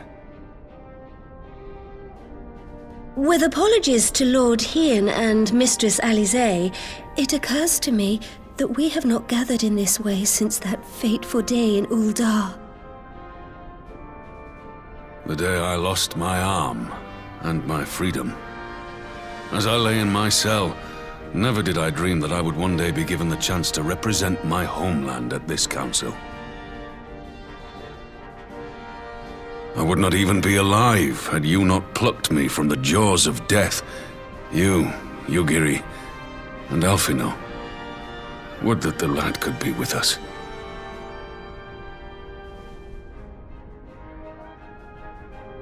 I too owe my presence here to Alphinaud, in so many ways. Until such time as he returns, I mean to carry on his good work as best I can.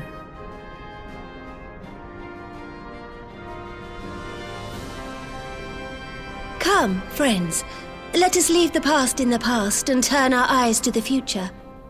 My Lord Hien, pray, tell us how things stand in the east.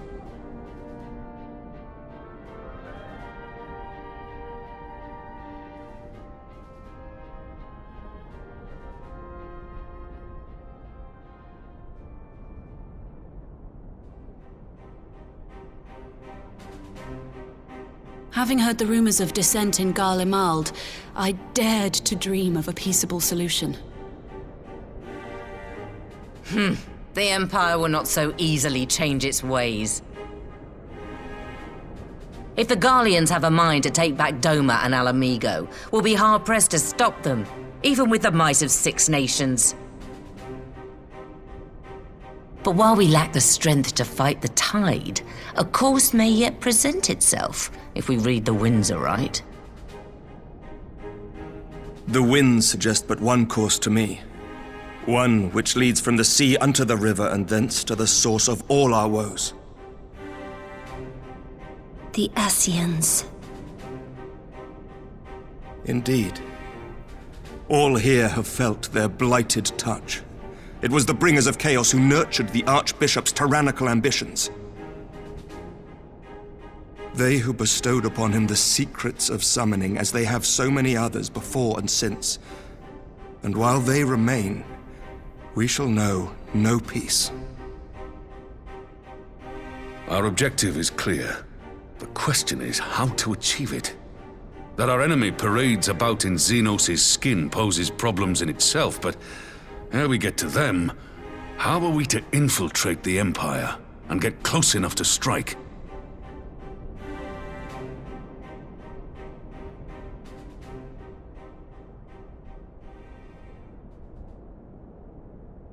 While I see the wisdom in targeting the Ascians, an assassination attempt on Garlean soil would do little to aid our cause, even were it to succeed.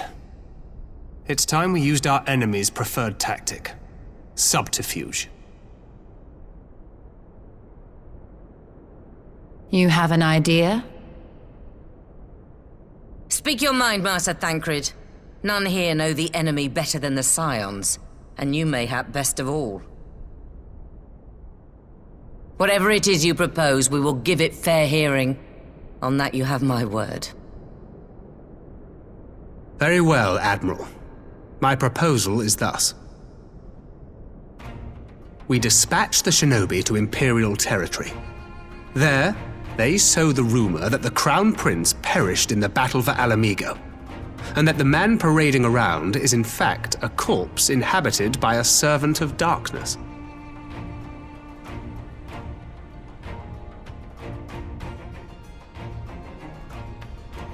Well, it does have the ring of truth about it.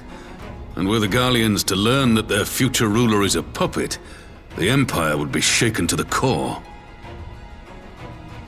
But at the risk of sounding stupid, would they actually believe such an unlikely story? I didn't. Ordinarily not. But prior to his miraculous recovery, rumors of Xenos' death had already begun to circulate around the Empire. Ultimately, however, what the masses believe is not our chief concern.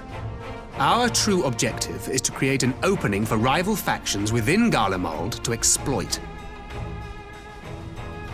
Just as a war of succession erupted in the wake of Emperor Solus's death. A war which raged until but recently, plunging the Imperial House into disarray as nephew and uncle grappled for the throne.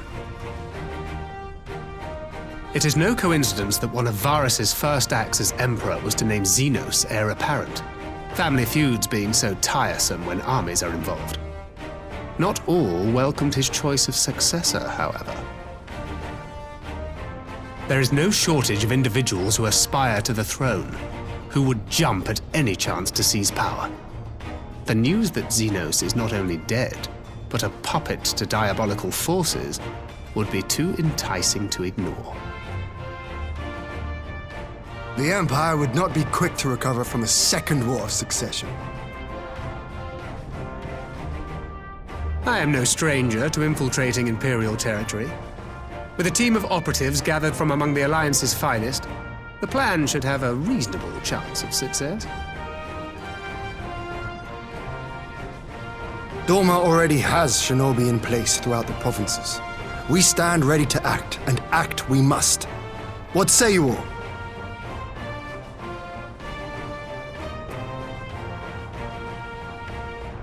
I'm for Master Thancred's proposal.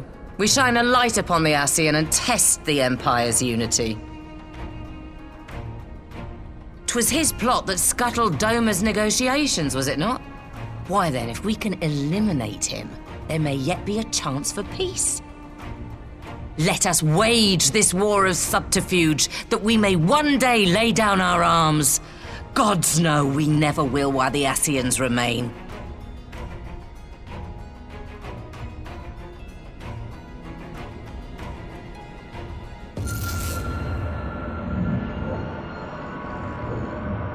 That way, sorrow.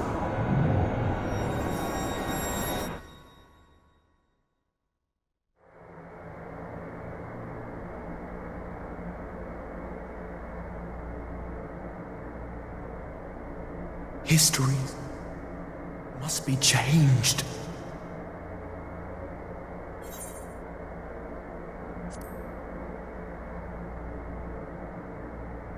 Ahead looms a calamity. Ahead looms light, expunging all form and life. Twin dooms only you can forestall. Only you. What's the matter?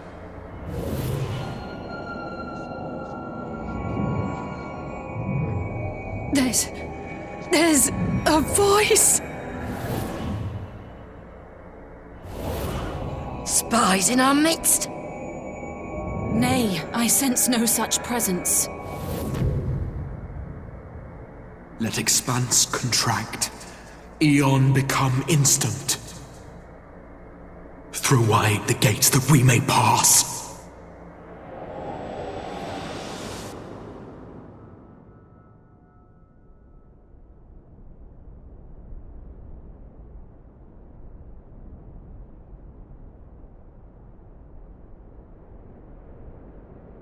Is it over? Master Thancred!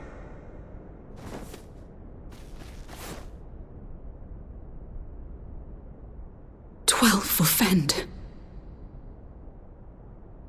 Bear him to a private chamber. Have every healer make ready. Swiftly!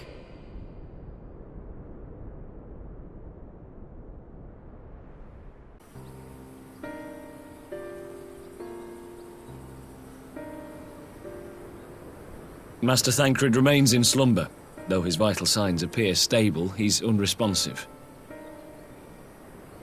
What could have done this? And why just him and not the others? I'm afraid we could not identify the cause, my lady. Our examinations revealed no wounds, nor the presence of any poisonous substances. Gods, that only makes it worse. You're to let us know the moment there's any change, all right?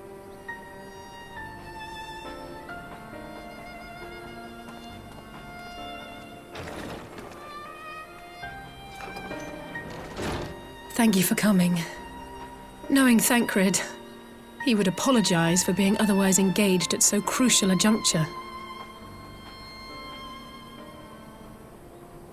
In gifting us a course of action, Thancred sowed the seed of all that is to follow. We have but to nurture it as best we can. To him, I would say, rest easy, that he may wake to enjoy the fruits of our labors. Now, the matter of the mysterious voice must not be forgotten. Will you tell me exactly what happened? Alize and I heard a voice in the moments before Thancred collapsed. It was accompanied by a severe headache, as if something were clutching at our minds. Did you experience the same thing?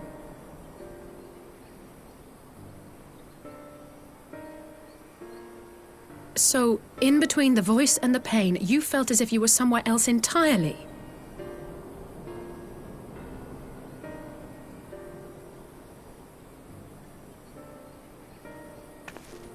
Your testimony confirms my suspicion.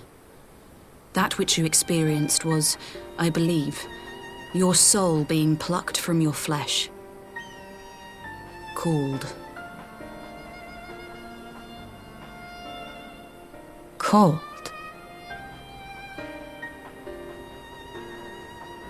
I myself examined Thancred. Reach out as I may, I could not sense in him the spark of life that is his soul.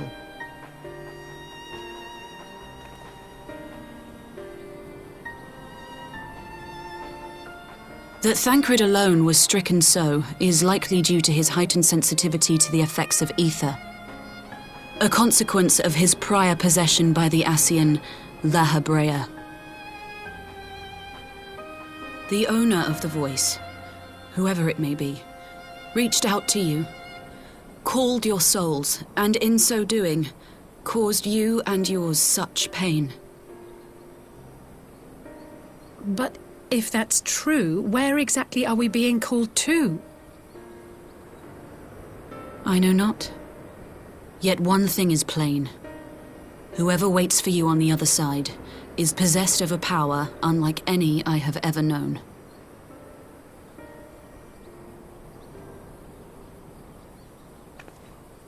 Forgive us, Lys, but may we leave Thancred in your care for a time?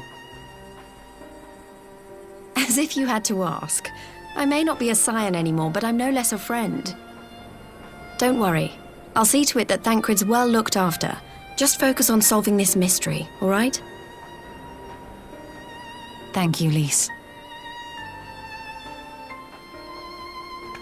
As the Elder Seedseer says, 'tis no ordinary individual we are dealing with. Nor can we discount the possibility of Ascian involvement. Whoever or whatever is behind this, the sooner we find out, the better.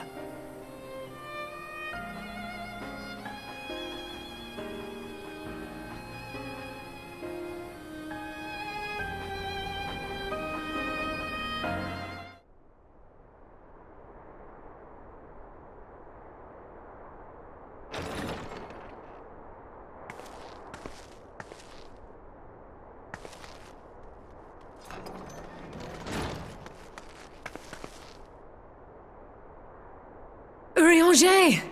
Gods, it's good to see you. Would that our meeting were under happier circumstances. I judged the voice sufficient cause for concern even before you sent word of its effect on our comrade.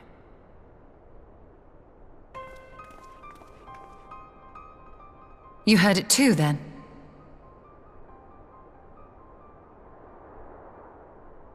Aye. And all but certainly at the selfsame instant. Alas, pained as I was, I could make little sense of what few words did then reach mine ears.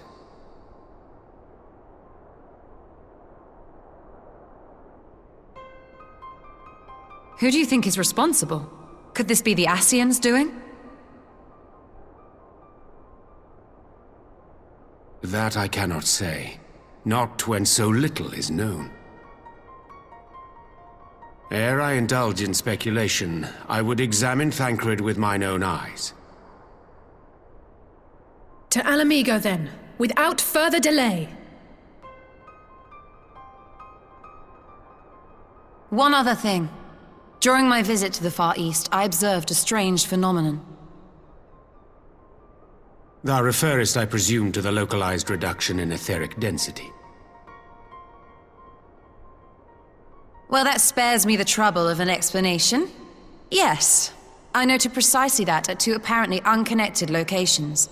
I take it the phenomenon is not limited to the Far East. Indeed not. Of late, our agents charged with surveilling the beast tribes have spoken of little else. In every corner of the realm, they tell of places in which the ether hath grown thin. Naturally, my suspicions first turned to primal activity, but the areas thus affected betray no evidence of summoning. I must confess to being quite perplexed. If the same phenomenon is being observed in multiple locations on opposite sides of the world, we may safely discount regional factors. Needless to say, this warrants further investigation. Indeed. I shall make it my task to.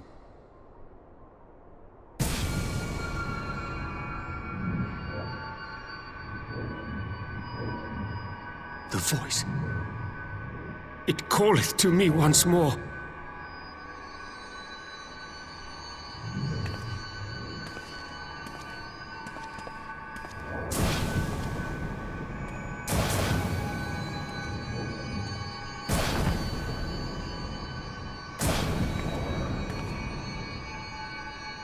I hear it too.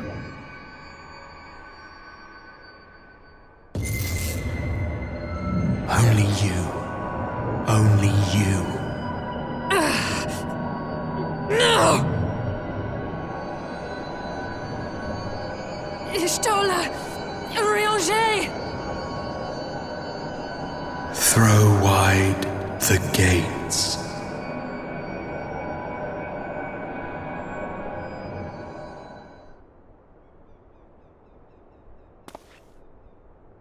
No! No, this can't be happening!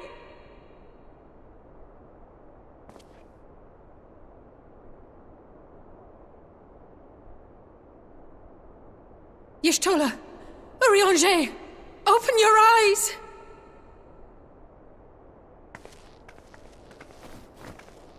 Open your eyes, I beg you! Say something! Anything! Not again. Please, not again.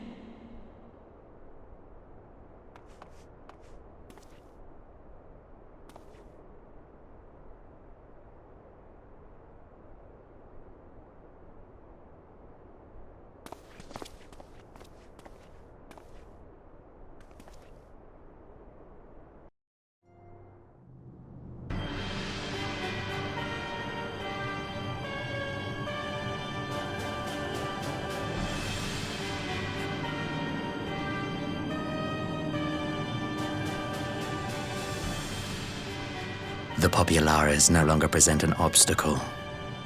Now is the time to bring the Empire's might to bear. A word from your Radiance is all it takes. But one word, and the Imperial army will fall upon Ala Mhigo as a pack of bloodthirsty wolves and tear that feeble nation apart.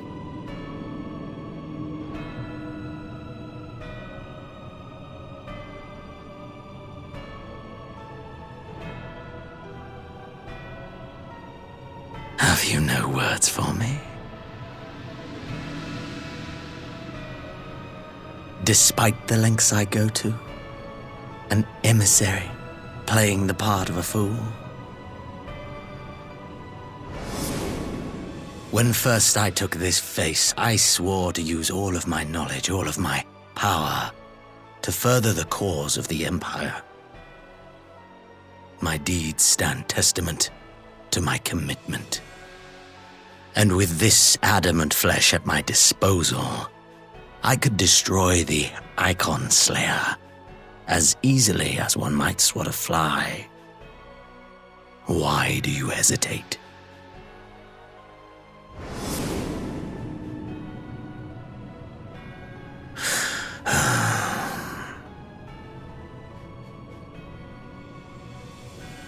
Our enemy is resourceful.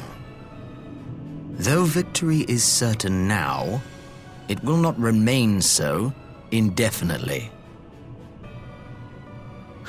Deliberate if you must, but be quick about it. We'll speak again when you have unburdened yourself of doubt. Until then, I take my leave, Father.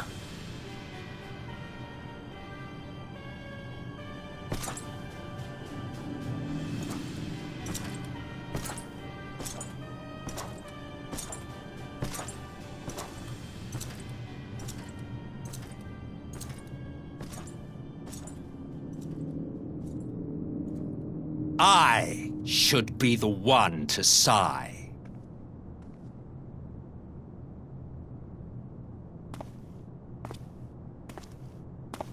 I played my part to perfection. I had earned my rest, and then, thanks to La Brea's crowning act of idiocy, our favorite emissary sees fit to summon me back.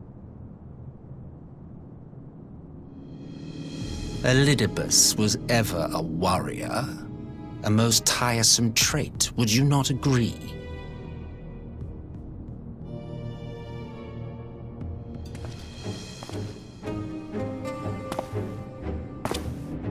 What?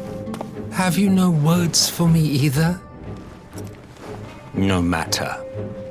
I've long grown weary of this mummery.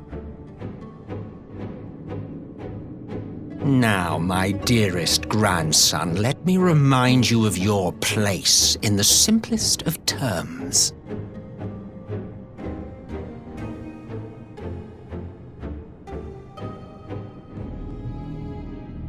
You do not make judgments, you administer them. Swiftly and to the letter. Naught else is your concern.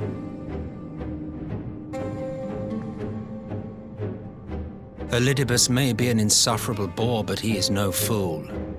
His choices as emissary seldom err.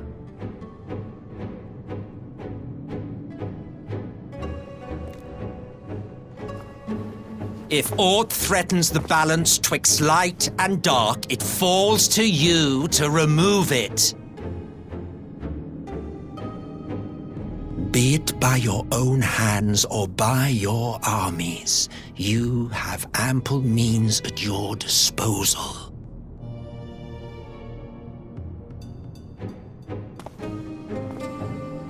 That is why this empire exists, why I built it. Oh dear, have I touched a nerve? You always were an easy one to read. I pity you, I do. As they say, ignorance is bliss. And I know how much happier you would be not knowing the things you know. The Founding Father was an Ascian. And he created the Empire solely for the purpose of sowing the seeds of chaos.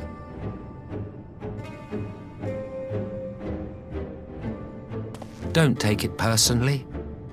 I merely do my duty. To bring about a calamity requires no small amount of power. And there is no surer way to obtain such power than by collecting powerful pawns. To that end, I have labored long and hard, and I must say I am quite pleased with my handiwork, paltry though it seems in comparison to Alag.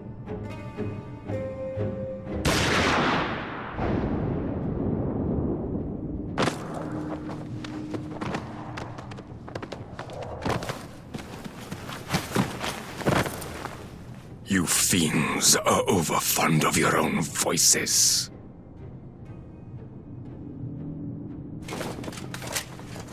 Mark me, Ascian. Man is the master of his own destiny.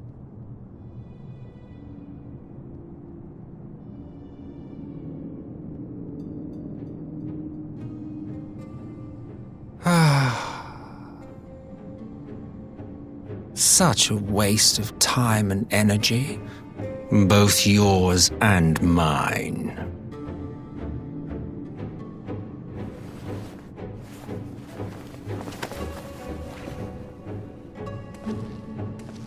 Lest you forget you are Emperor now.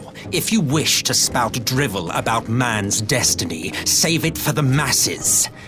It will serve to give them a sense of purpose, and you pliant pieces for the game.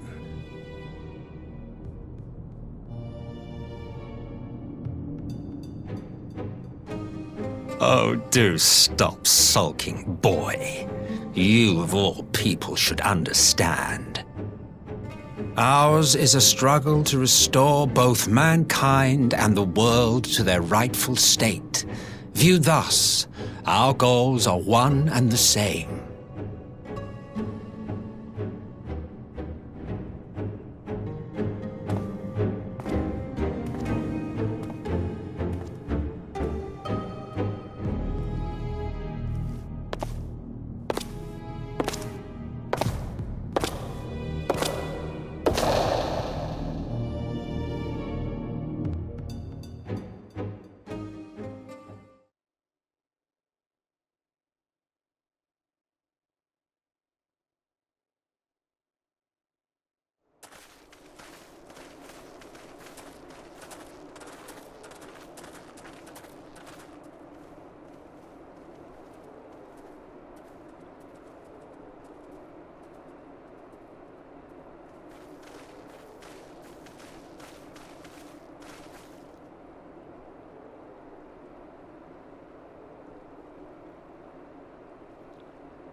I'm glad you've come, though I'm afraid there's little in the way of good news.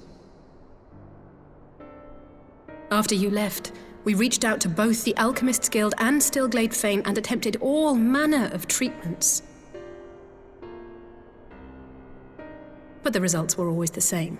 Whatever the answer is, it's not alchemy or conjury. Why did it have to be Y'shtola and Urianger and not me? Out of all of us, they are the ones who could feasibly have solved this puzzle. And Alphinaud's still missing. God, it's all going wrong. Where do we even start? A grave situation indeed. Might I be of some assistance?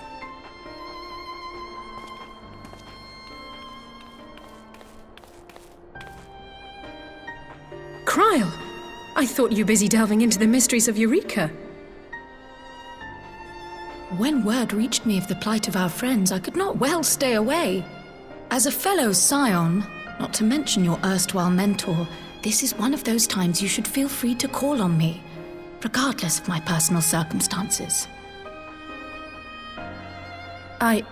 Yes, I should have thought of that. Thank you for coming, Kryl.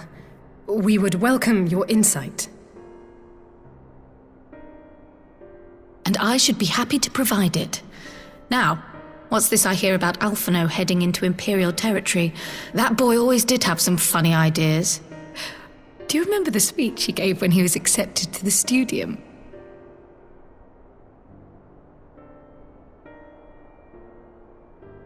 My life's goal is naught less than the salvation of this star.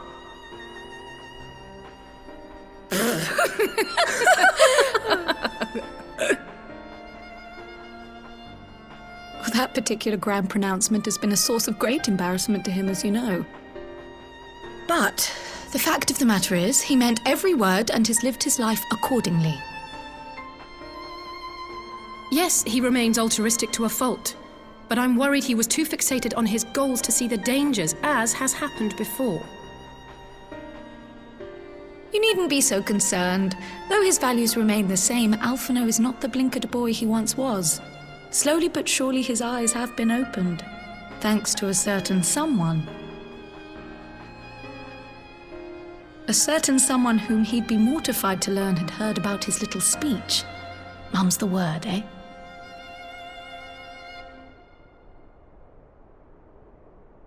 Right, I'd better have a look at our patients. They're in the infirmary, I assume. I'll need absolute quiet, so it would be best if I did this alone. If you'll excuse me.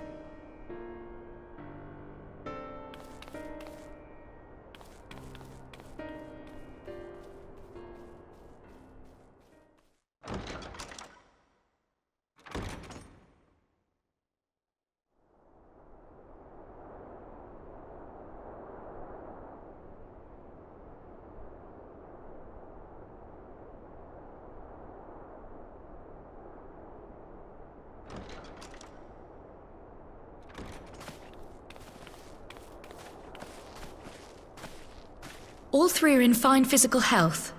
At a glance, I would say they were merely sound asleep.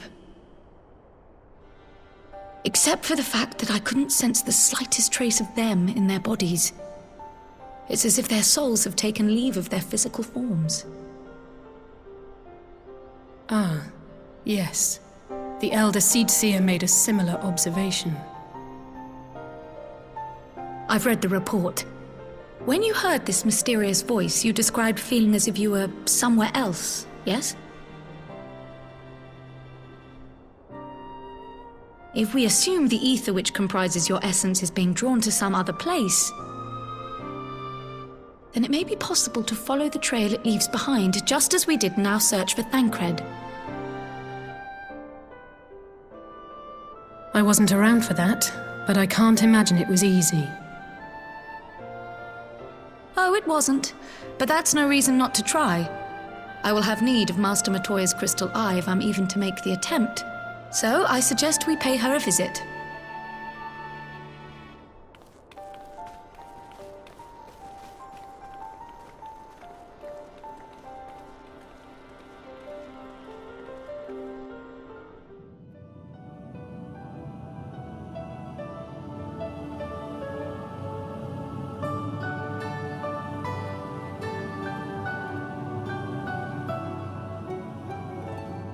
come to disturb my peace again, have you? I hide myself away in a cave, and still you people insist on pestering me with your problems.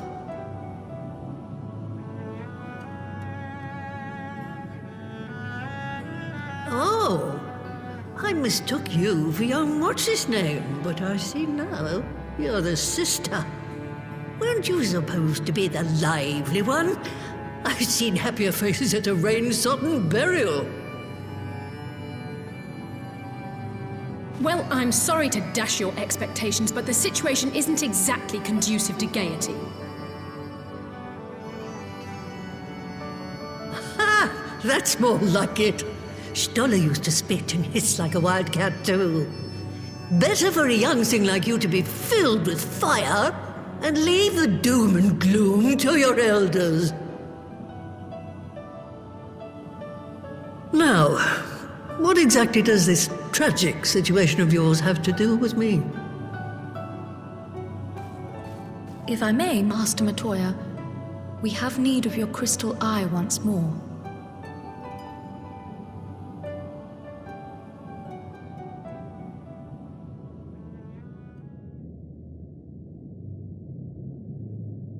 And Stoller is one of the afflicted, is she? Very well. She may be an ungrateful stray, but she's my ungrateful stray, and I'll not see her buried before I am.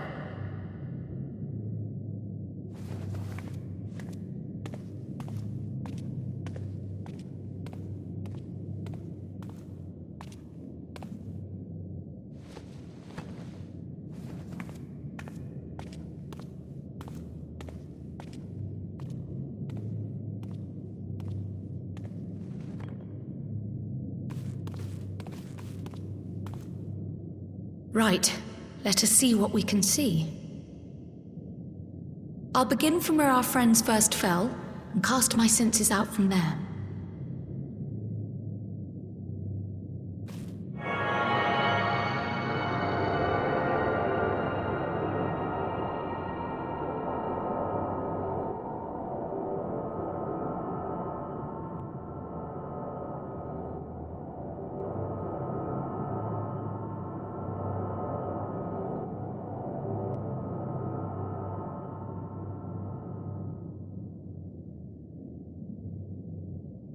What is it?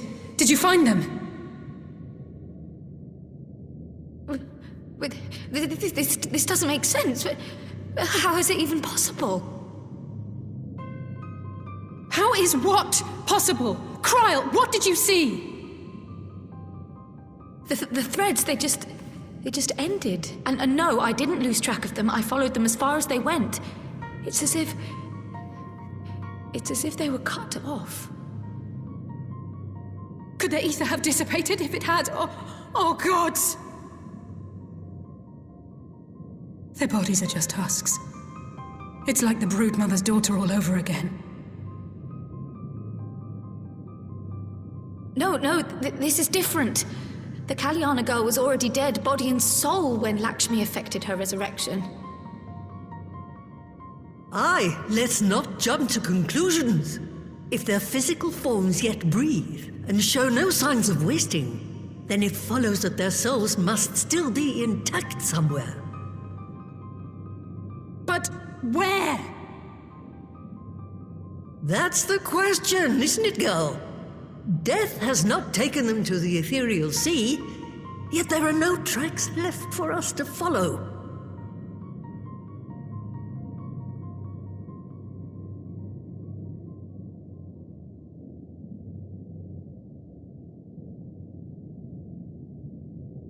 We're no closer to an answer than when we started. But knowing their souls are still out there is progress of a sort. We just have to keep looking. Pray, excuse me a moment. Yes? I remember, but... What, to Ala Mhigo? We're on our way. That was Lise. Apparently, a group of Populares have defected to Ala Mhigo, and Maxima, the envoy Alphinaud left with, is one of them. I'm sorry. I realize we've barely begun here, but... Go, child, go! You've made up your mind, and life's too short for dithering. I'll do some digging in the meantime and see if there isn't some other method we could use to continue the search. Let's be off then.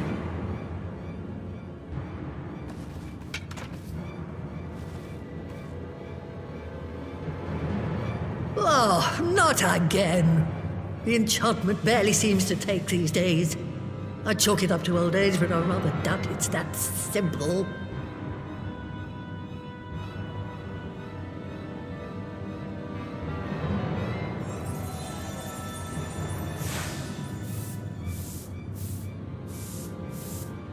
Before they took ill, Y'shtola and Urianger were sharing notes on a thinning of the ether. It seems to be happening all over. Does it now? And here I was, all set to blame my woes on that creaking mountain of refuse clogging up the Thaliac. I fear something has gone awry. Still, there's naught to be gained from starting in shadows. You can only do what can be done, and that but one thing at a time.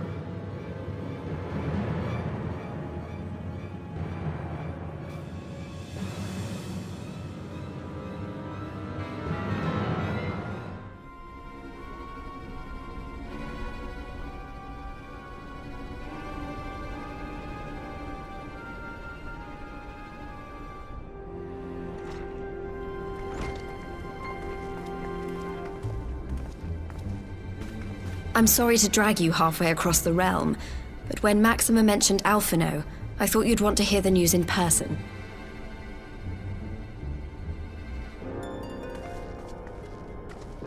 Ah, we meet again. Though I was hoping our reunion would be under more auspicious circumstances. What happened to my brother? Where is Alphinaud? Never fear, my lady. Your brother was in fine health when I took my leave of him, and I have no reason to assume that has changed. You assume? If you will allow me, I shall endeavor to explain events. Our troubles began not long after we departed Doma. While crossing the burn, we were fired upon by the Emperor's personal guard and forced to make an emergency landing. As we stumbled from the wreckage, our attackers fell upon us again, and we would have perished there and then were it not for the intercession of a third party, a band of mercenaries whose leader claimed to pursue a vendetta against the Ascians. This shadow hunter, as he styled himself, then escorted us out of the wastes to relative safety. Upon arriving back in civilization, I gathered my Populares colleagues and prepared to flee the Empire. Master Alphinaud, however, declined the invitation to join us, preferring to continue his investigation into the Ascian threat.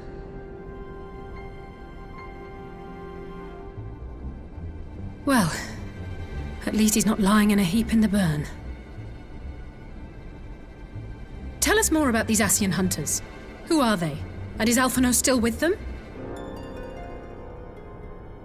He is. As to who they are, I'm afraid I have nothing to tell you. Beyond the fact that they root out and destroy Ascians, they were unwilling to divulge anything which might serve to identify them. They would not even reveal their next destination. But Master Alphinaud asked to accompany them all the same. Since parting company with your brother, we've been engaged in a game of cat and mouse with the Emperor's guard. We made our way through province after province, finding the army busy restoring order wherever we went, until we finally arrived here in Ala Mhigo. I cannot thank Commander Aldin enough for giving us such an unexpectedly warm welcome. I'm not inclined to turn away refugees, no matter which land they call home. And if they can tell me how things lie in Garlemald, All the better. On that subject, there is much I would tell you. During the course of our journey, we heard tales that an entire rebel army had been slaughtered in the space of a single night. It would seem my former comrades grew tired of putting down uprisings in the conventional manner, and chose instead to bring a formidable new weapon to bear. Details were sparse, but the rumor alone was enough to dampen the flames of rebellion. I have also heard reports that several companies have withdrawn from their designated provinces and begun marching westward. It is my assessment that the Empire's forces are mobilizing for a large-scale military engagement. Westward? You mean they're getting ready to invade Ala Mhigo? We knew this was coming, but not that it would be so soon. We've barely even begun to shore up our defenses. They won't stop an invading army. No, they won't. Dispatch messengers to the Alliance leadership requesting reinforcements, and send word to our officers in the field to hasten completion of those border fortifications. Prepare to meet the Imperials head on!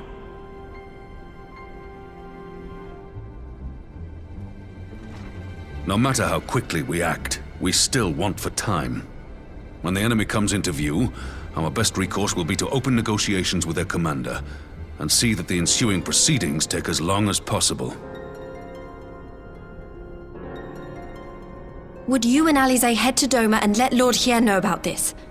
I'm sure he'll want to hear about Alphinaud too. Consider it done. We'll send word when...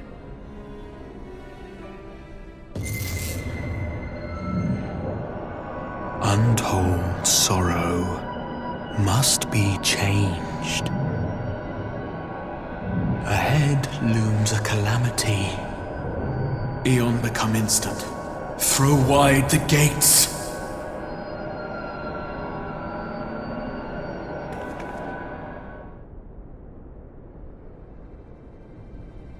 Oh, you heard it too.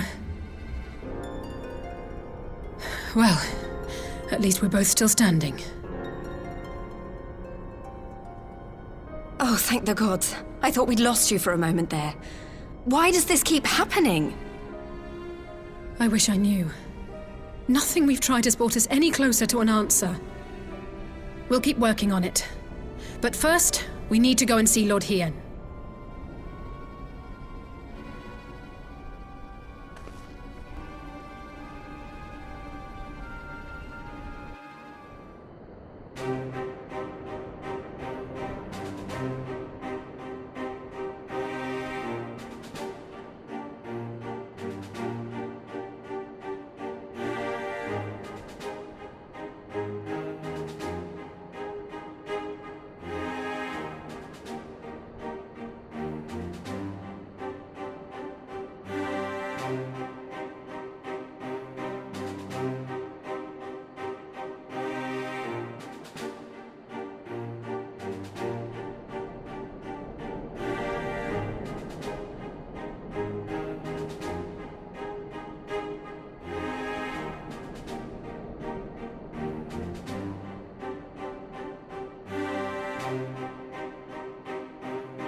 It seems the engineers have matters well in hand.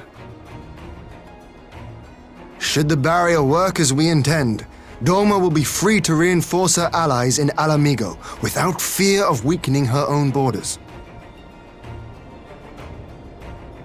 Honored friends, the time has come to put your hard work to the test. Start the generator.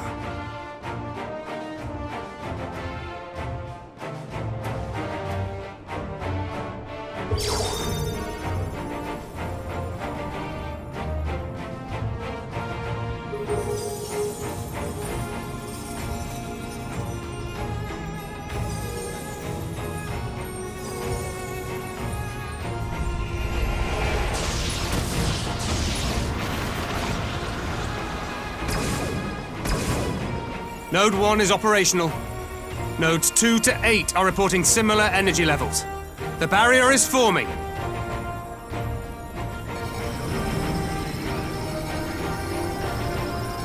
1,000 yards. 2,000. 3,000. Expansion remains smooth. No fluctuations detected.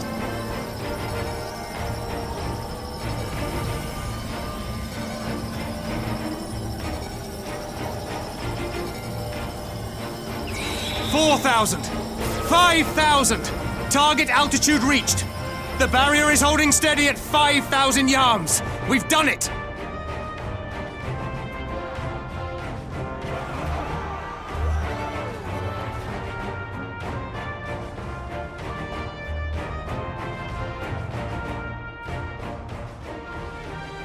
Is that an Imperial airship? Of all the rotten timing. But this is a gift, Mistress Alize. They can test our new wall for us.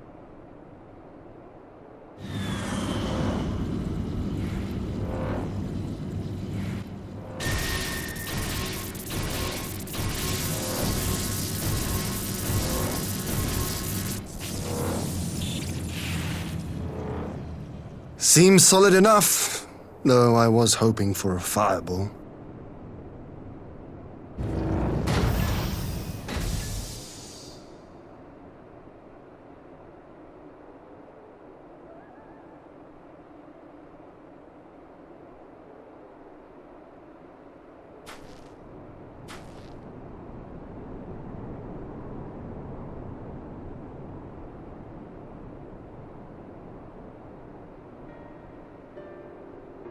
By the gods, it's Alphinaud.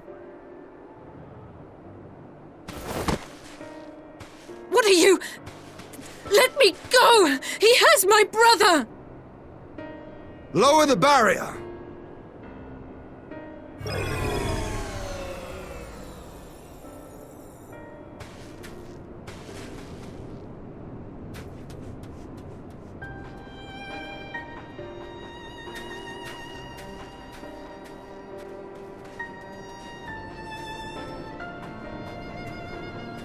Be at ease, girl. The lad is not dead, merely locked in slumber. No, not him too.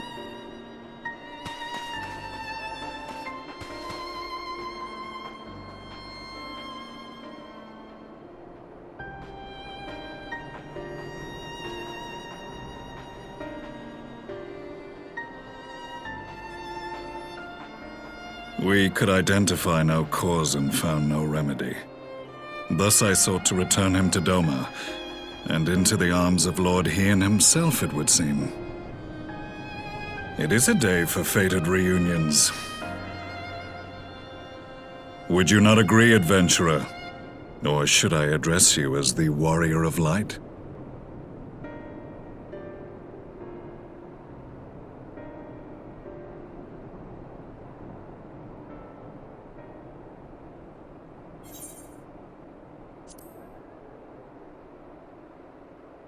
I, Gaius van Baelsar, the Black Wolf. That was the title I was given, one I have long since relinquished.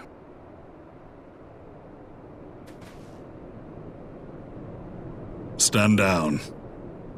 The legatus of the 14th Imperial Legion died in Castrum Meridianum. I am no more than Gaius Baelsar, a man without rank or allegiance. Impossible! There's no way you could have survived! Do you remember how it unfolded? How I was deceived by La Habrea? How I was convinced that reviving the Ultima weapon would allow me to bring peace to Eorzea? The Ascian used me, as he used so many others, all to further the restoration of his wretched god. Yet even with the might of Alec at my command, you bested me. And as the Praetorium went up in flames, I was content to burn along with it. For a moment, at least. A moment of folly. To surrender my life thus would have been to betray all who died for my cause. It was for them that I dragged myself free of the rubble, and swore vengeance on the Ascians.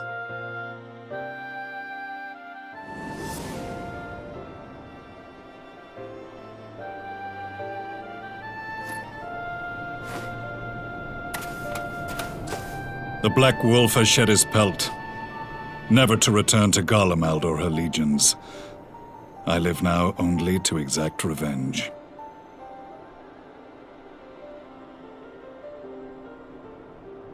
My principal quarry was to be La Hebrea, whom I gather you have since ushered unto oblivion. But so many more remain. Long as their kind lurked in the shadows, laboring to sow chaos throughout our world, I would see each and every one dragged into the light and put to the sword. Are the Scions not of like mind? In this single respect, perhaps. Then I shall continue the partnership the boy began, and share what intelligence I have acquired. Among the Ascians, the Black-Masked Ilk are subordinate to those who wear red. This you already know. Yet among the Red there exists a hierarchy. Those set adrift with the shards clearly stand below those still joined to the source. Nabriales, who once dared to intrude upon the Rising Stones, belonged to the former group, and while he was indeed a dangerous foe, his powers were inconsequential next to the paragons of the Source. The first was La Hebrea, who plagues us no more. There is also the white-robed Elidibus, and the elusive Emmet Selk, about whom little is known. We have files on La Hebrea and Elidibus, but I believe this Emmet Selk is new to us? As I assume my brother told you, we have evidence to suggest that an Ascian now walks in the body of the Crown Prince. Have you identified this interloper? Elidibus seems the most likely culprit. As emissary, it is his role to maintain the equilibrium between darkness and light. Your many deeds in Hydaelyn's name have upset the balance, and I believe he seeks to restore it by throwing his considerable power behind the Empire. As a leader of the Ascians, he is one of our primary targets. It was on the trail of this very prey that the boy and I came across the scene of a failed uprising. In the absence of a single Garlean casualty, we inspected the bodies of the rebels, and the lack of any external injury drew my immediate attention. They had been slain by Black Rose, an alchemical invention of the Imperial Army. When I yet served as legatus, I ordered its production halted, and all stockpiles destroyed. Toxic gas is not a tool of conquest, but of extermination. Toxic gas? This must be the new weapon Maxima warned us about. Something deadly enough to sweep away all resistance in a matter of hours. Gods. You don't think they're planning to use this in Ala Mhigo, do you? Put your fears to rest. We infiltrated the production facility and destroyed all existing stores of the chemical along with the plant itself. Even should they rebuild the operation, they will not soon manufacture another batch. Regardless, I would draw your attention to a directive we discovered in the plant's records. The document was marked with a recent date and authorized with the signature of one Zeno C. Galvas.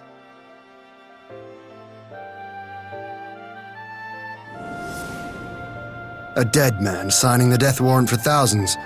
'Tis bad comedy.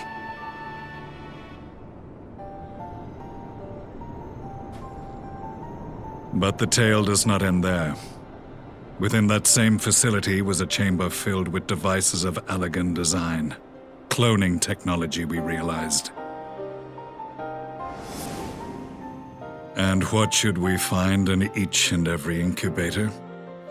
But a young Emperor Solus.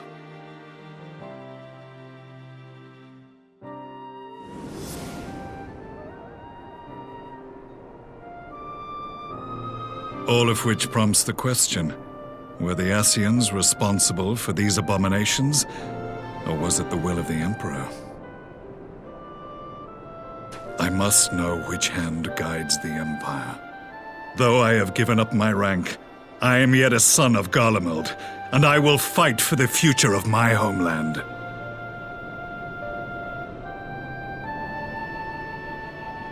It is time I return to the hunting of shadows. We should focus on our common foe. To reopen old quarrels now would serve no purpose. You saved my brother's life, so I'm willing to let sleeping dogs lie. But in truth, it's not my decision to make.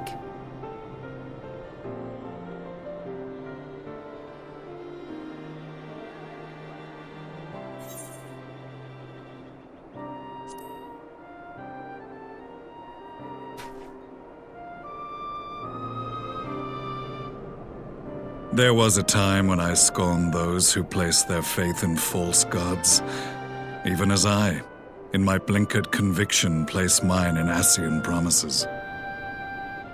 Unlike yours, my strength of will and my restraint was found wanting. We shall meet again, warrior of light.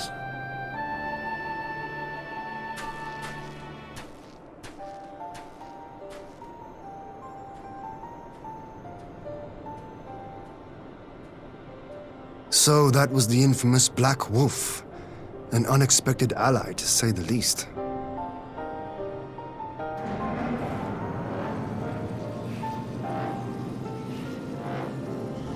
Well, I am content to leave the fine-tuning of the barrier to cleverer minds. Let us bid our friends from the Ironworks farewell, and see what can be done for Alphinaud back in Doma.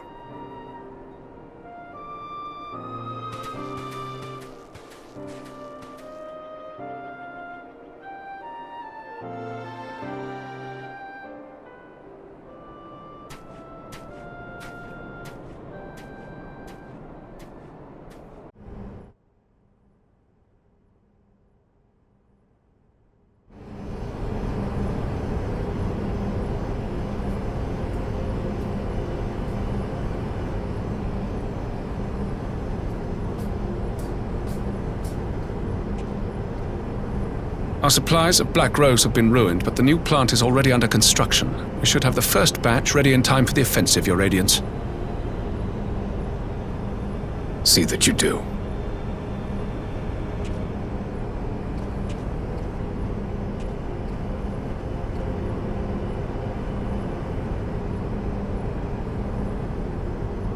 Ah, yes, the infamous Black Rose. If I recall correctly, Gaius did not much care for the invention.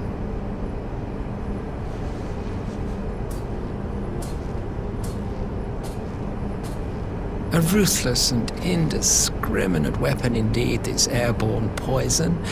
It seems you are capable of making decisions worthy of your bloodline. With no gift for sorcery, we Garleans must look to Magitech to even the odds. If it spares the needless deaths of our soldiers and serves the cause of this empire, there is no method I would not employ. How very noble of you. Truly, though, I must commend you for embracing your role as Emperor. You play the part of the determined ruler well. Sometimes even I catch myself believing.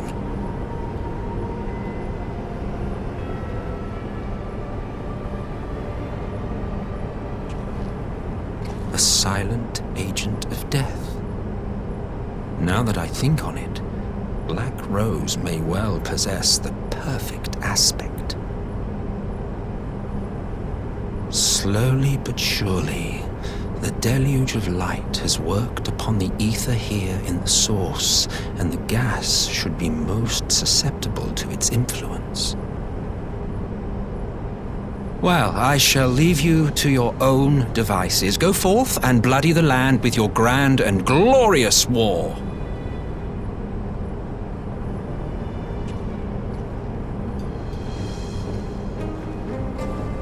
While you do what, precisely?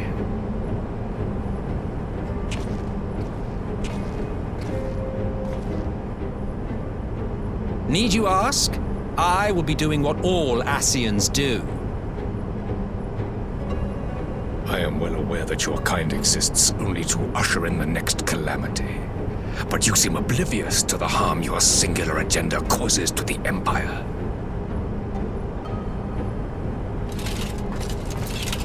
You cannot have forgotten the events which followed your mortal demise.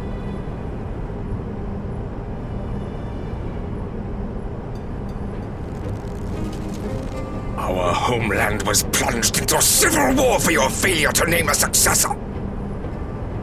The edifice you so carefully constructed was but a hair's breadth from collapse.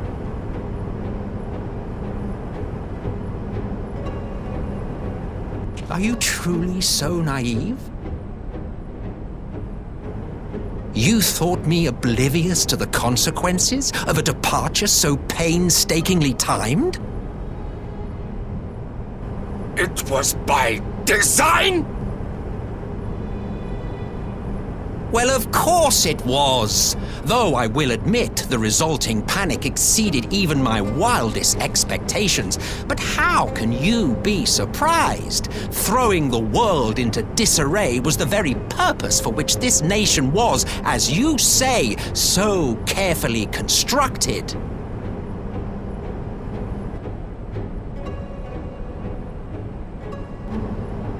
Now, if you have no further questions, I must be on my way.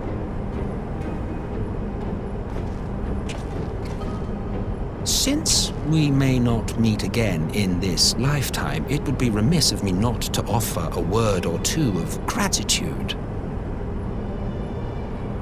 I really must thank you for this surplus of vessels.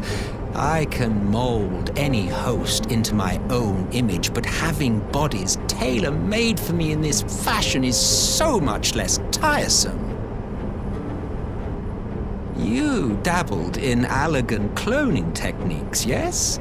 It certainly is a compelling, not to mention entertaining, field of research. And of all the options available, you chose the founding father on whom to experiment. You have a twisted streak to you, Varis. Like grandsire, like grandson, hey?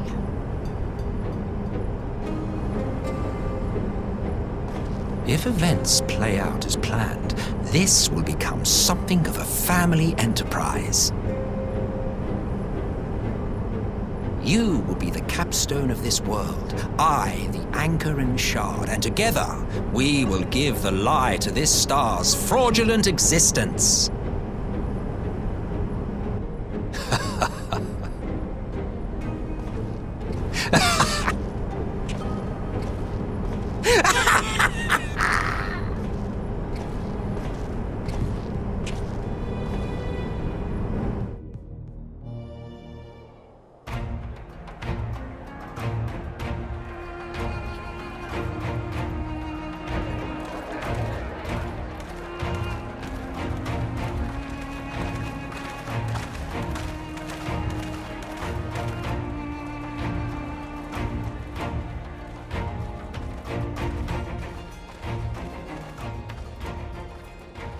Welcome back, you two.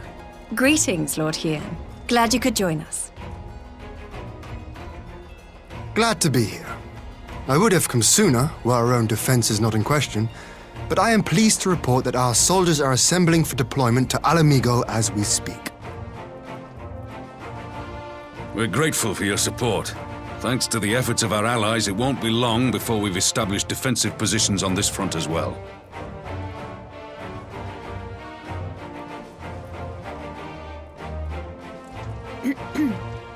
We have some good news too. Alphinaud has come back to us. As for the bad news...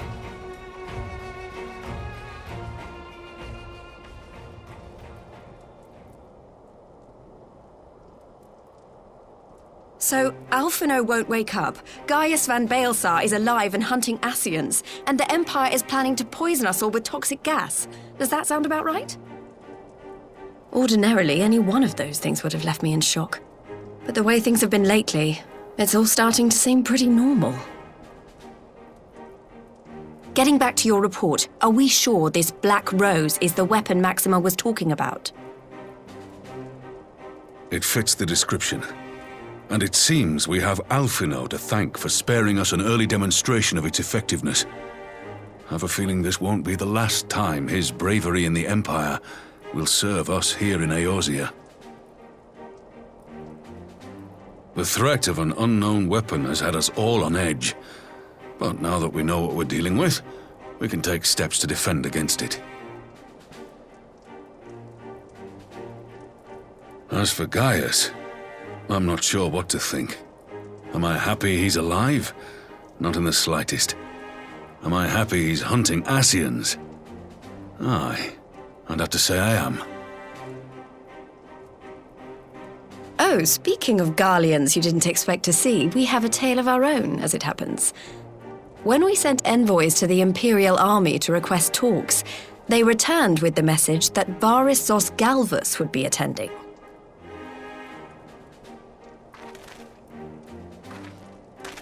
The Emperor himself. Well, Varis did sanction the Popularis peace mission. But knowing that an Ascian walks in his son's skin, I do not see how we can trust him or anyone from that nest of vipers. The Alliance would proceed with negotiations regardless, if only to give ourselves more time to prepare. We do, however, require your cooperation. Right. Yes. So, as a condition for the talks to go forward, the Empire has requested that a member of the Scions be present. There'll be a representative from each Alliance nation, of course, but I'm afraid we have to ask that you come along too.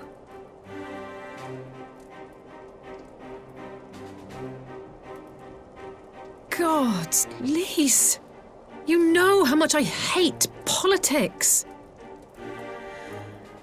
But then, what choice do I have? Alphinaud and the others aren't going to do it.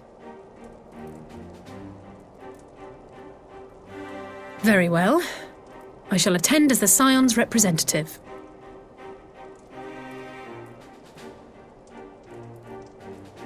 In case you're wondering why I didn't ask you, the Empire also requested the presence of Eorzea's champion.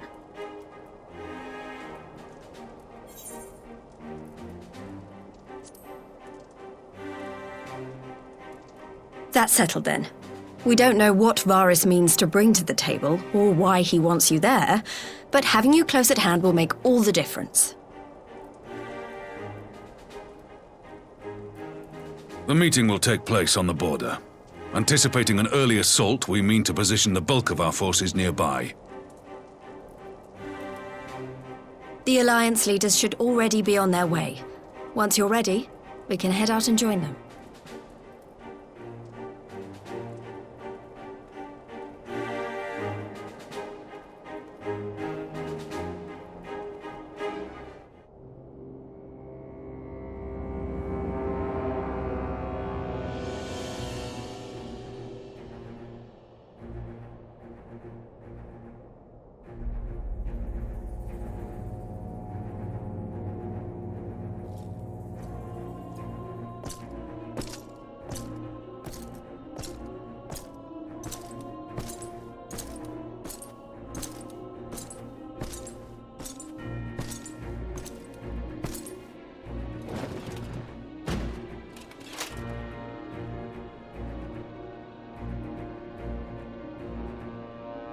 Esteemed representatives of the Eorzean Alliance, on behalf of the Garlean Empire, I thank you for inviting me here today.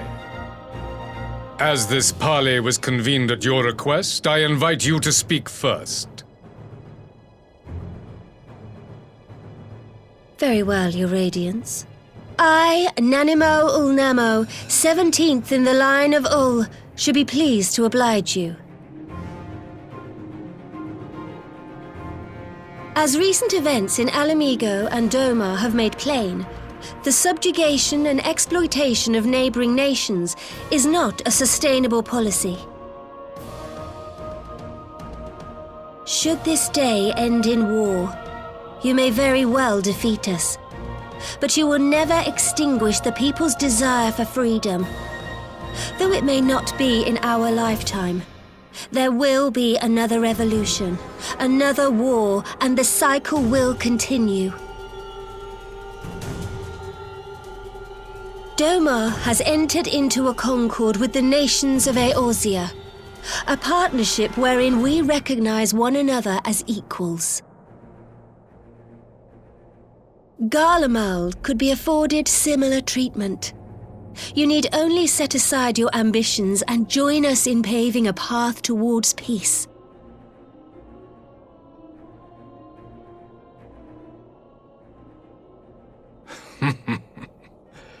You will not win me over with sophistry, Your Grace. As you know only too well, this alliance lacks the strength to keep the peace within its own borders. Even now, your struggles with the Beastmen continue unabated. Divided, you sow this fertile soil with the seeds of your differences and reap naught but discord and chaos for your trouble. Eorzea must be united under one leader, one purpose. I would offer you both and bring an end to your strife. With all due respect, Your Radiance, the only thing that you offered the people of Ala Mhigo was fear and hopelessness. The citizens of Doma can also attest to the meager arms of imperial rule. There is no purpose to be found in a life of oppression, each day more uncertain than the last. Our people are willing to die for their freedom. A great many already have, and countless more will, if we don't put an end to this madness here and now.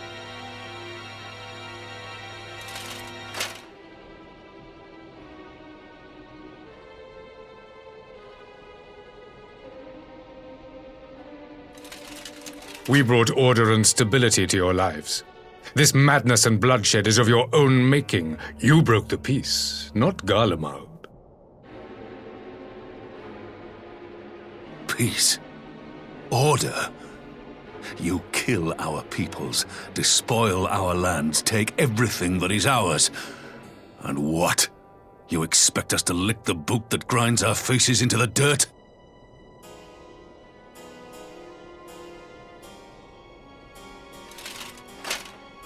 I expect you to weigh the costs.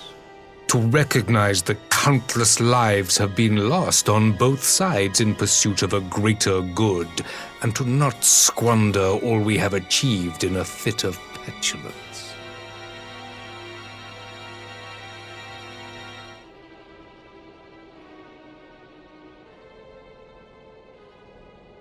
Your Radiance, I fear I can personally attest to the dangers of pursuing one's vision with such righteous fervor. For 1,000 years, the Holy See of Ishgard waged war with dragons.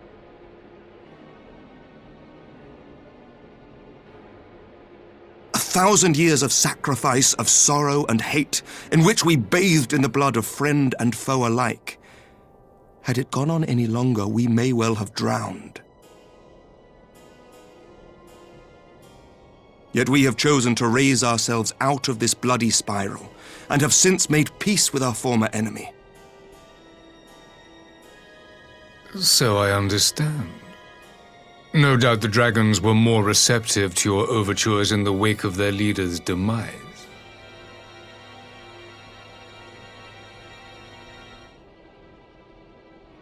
You speak of peace, yet use war to achieve it.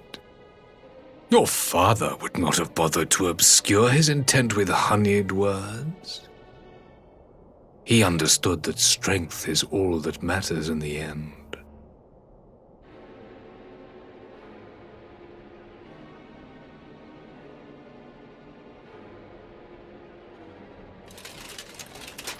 Without his clarity of vision, I can but wonder what will become of Ishgard and her people.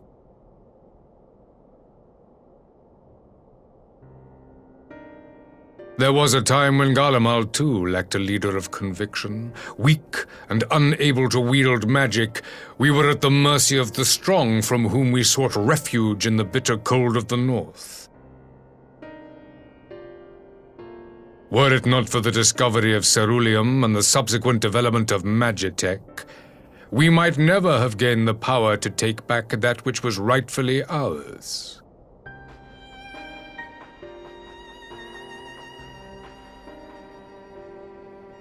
You speak as if your people were the first to have been driven from their homes.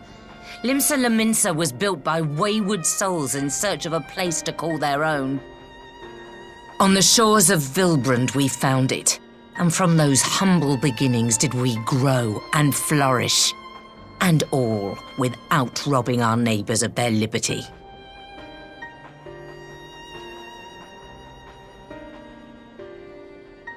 So saith the pirate. Am I to believe that you simply asked the kobolds to yield up their lands and that they were happy to oblige you? That you did not drive them out like rats in the hold of one of the many ships seized by your privateers?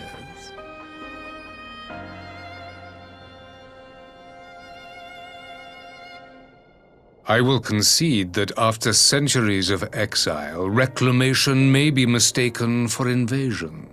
Nevertheless, it is not. And those who till stolen soil have no right to object when cast out in turn.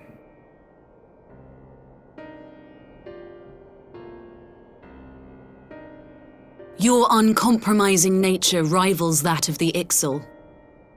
They too lament circumstances which they themselves perpetuate. Were they but to embrace peace, we would welcome them with open arms. Indeed, some few have done just that, and now receive of the 12's Wood's bounty. Would that your people might learn from their example.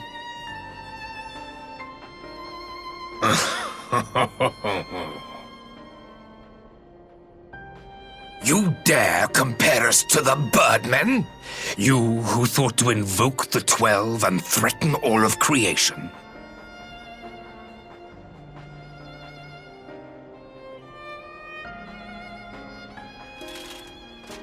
I came here in the hope of finding some speck of common ground, but I see now these discussions will accomplish nothing. Despite what you people may believe, I am not wont to choose the sword over the olive branch. 'Tis but a pity men are loath to accept one without first being shown the other.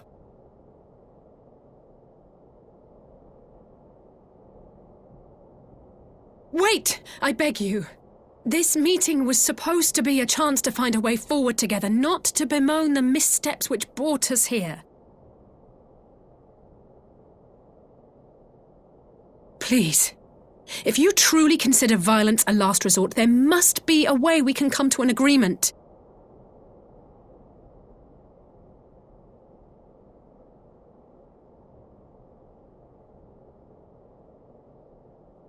As Mistress Alize says, we did not come here to bicker over the past, but to discuss how we might strive towards a brighter future.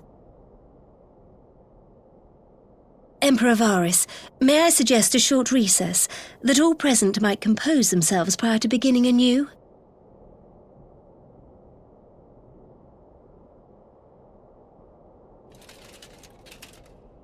Very well. I pray this intermission will suffice to move these talks in a more constructive direction.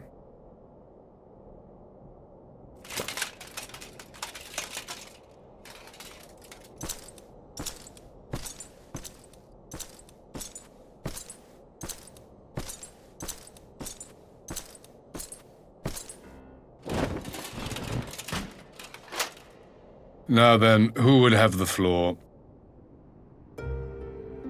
Before we resume, I wish to offer you an apology. After you graciously accepted our invitation to discuss an armistice, we have done naught but rebuke you at every opportunity.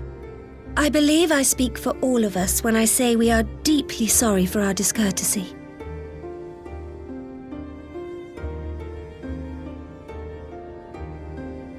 I'll admit your familiarity with our affair surprised me, and served to remind me how little I know of yours. I think all here can understand the desire to reclaim one's homeland. But why expand further? That is my question.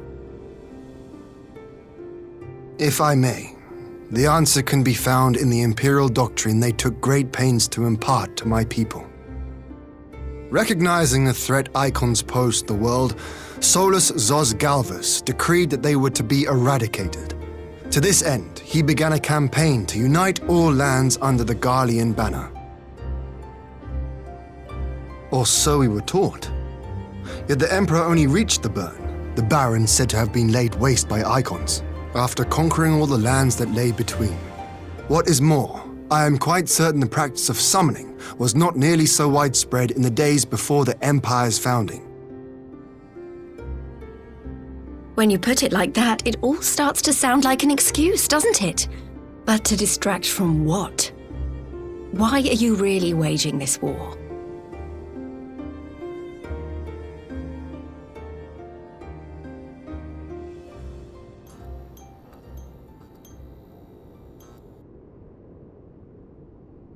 Finally, you ask the right question.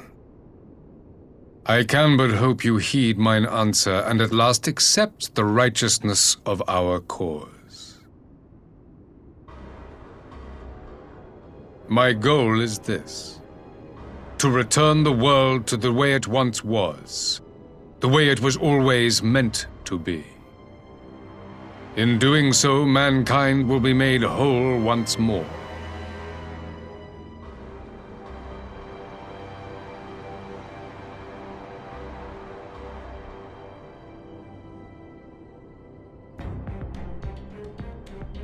No longer will we suffer from the dissension born of our differences.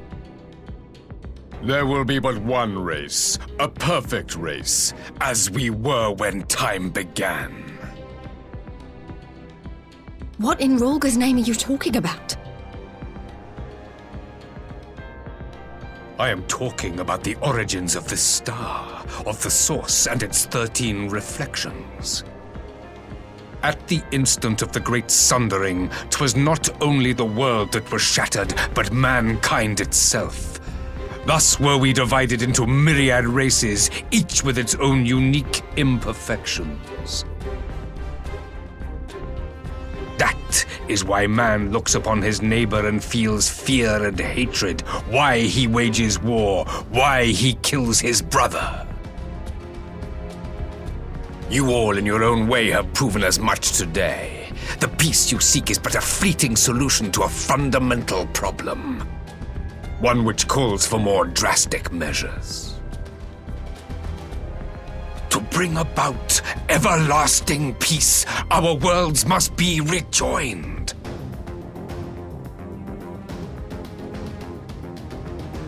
That is the goal the Empire would see realized. The glorious future unto which we shall one day shepherd mankind.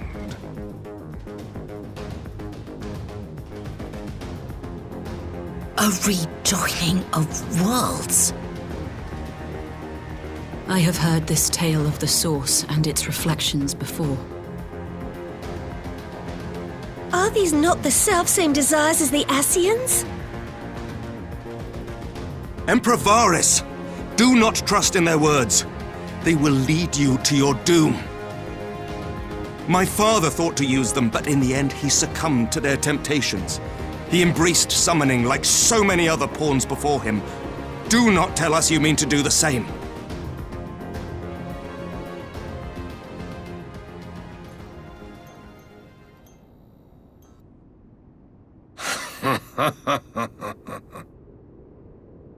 To be a pawn, free from the burden of choice, would be a blessing.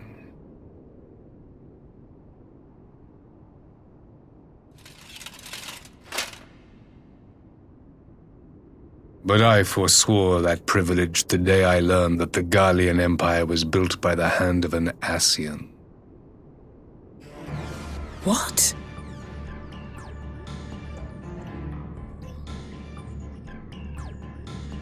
Yes. My grandsire, the former emperor, is of their number. And who better to build an empire capable of bringing about the calamitous change we desire? Would you condemn me for this alliance, for bowing to the will of these shadowy masters, when the prize is true and lasting peace?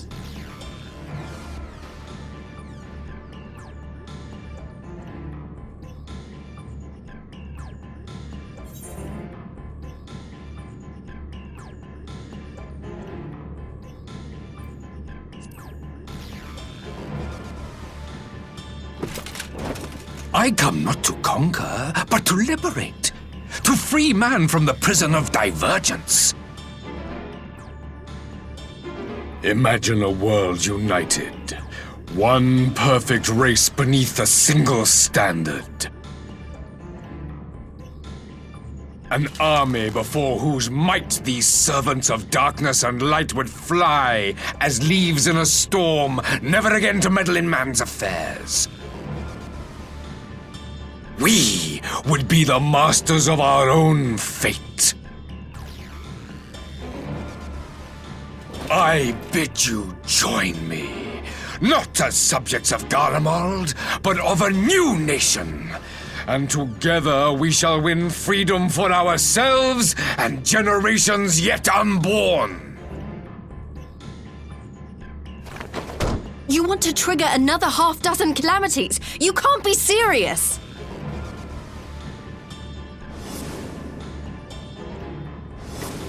Have you forgotten how many died? There will be no one left!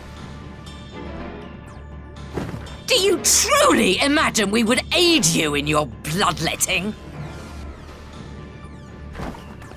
It is unthinkable! Unconscionable!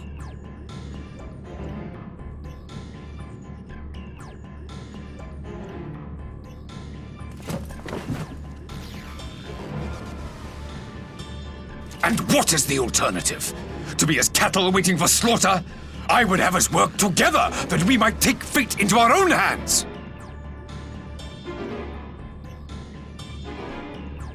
Into your hands, perhaps.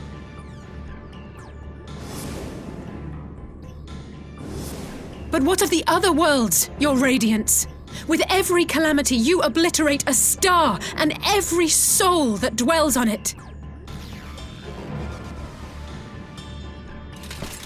To the Asians, we are all but tiny, momentary specks within an indifferent universe.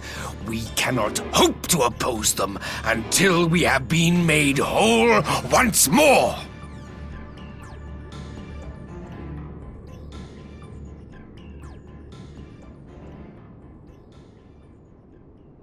Are these truly the words of Garlemald's ruler? The flaws and foibles which you so abhor are what make us who we are.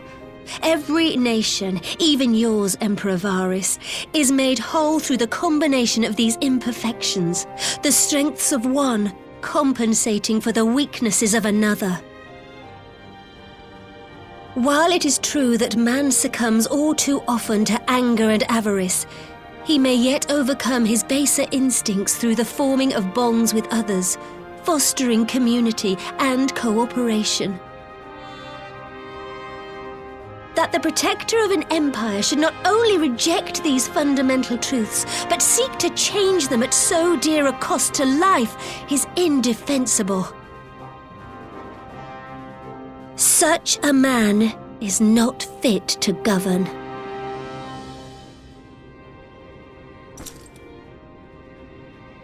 And you, warrior of light, would you refuse me as well?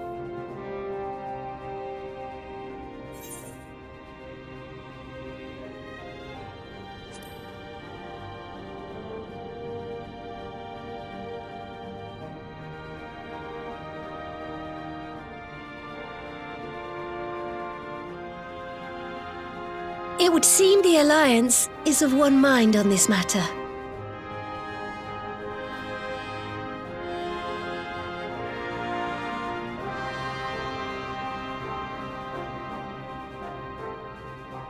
You Eorzeans never cease to disappoint me. Though I suppose I have only myself to blame for expecting more from savages. This discussion is at an end. I bid you make ready for our next meeting. It will not be at the negotiating table.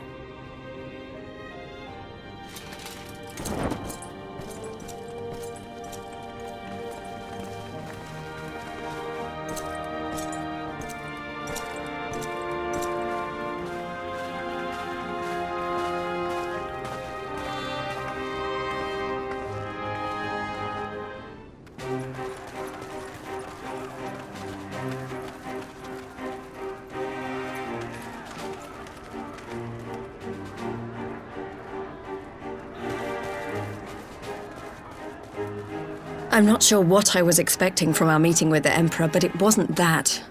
Still, at least we know now what he's really after. Aye, a future built on a mountain of bodies.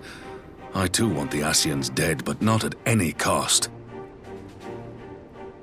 The last of the reinforcements from Doma arrived not long ago. I pray it will be enough. Given the Emperor's stated goal, this is a battle we can ill afford to lose.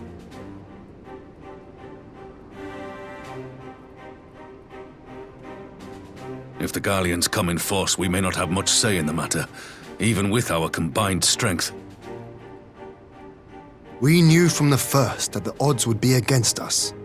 But if there is even the slightest chance of victory, we must do everything in our power to seize it.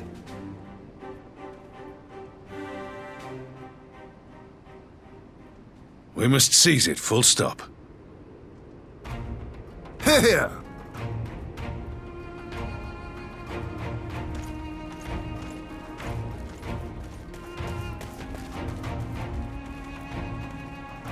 The two of you are to join an irregular unit and support the main host.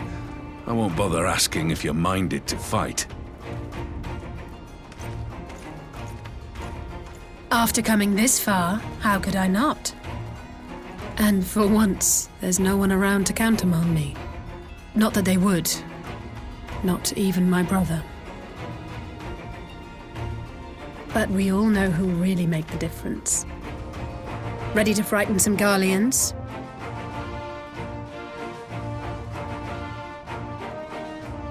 I wouldn't want to be on their side.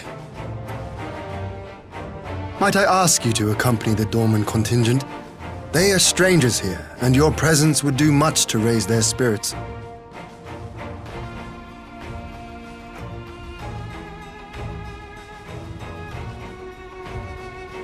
We would be honored. When our people stride out with you in their midst, I dare say the Eorzeans will feel an ilm taller themselves. High spirits have a way of spreading.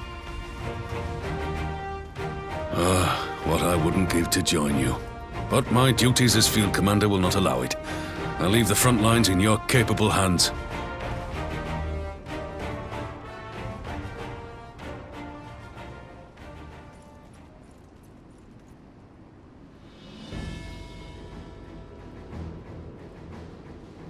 Comrades, ready your arms. The hour of battle has come. May the crystal guide us to victory!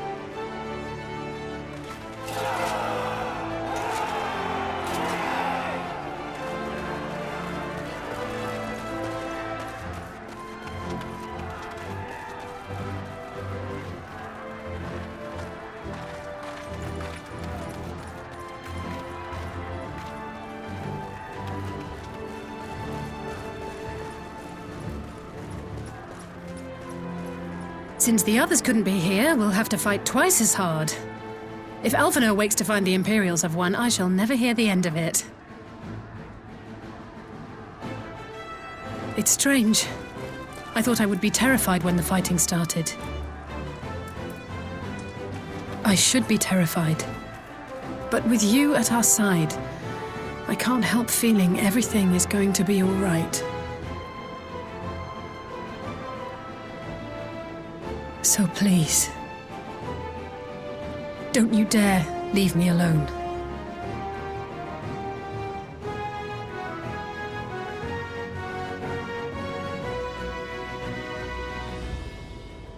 No matter what happens, we have to survive together.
There you are, and none the worse for wear.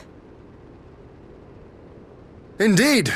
I had hoped we might do more to help, but there seems to be no one left to fight. A tactical withdrawal, perhaps?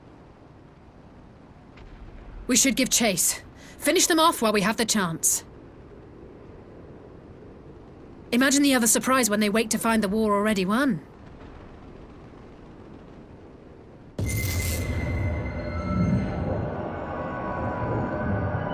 The light will expunge all life.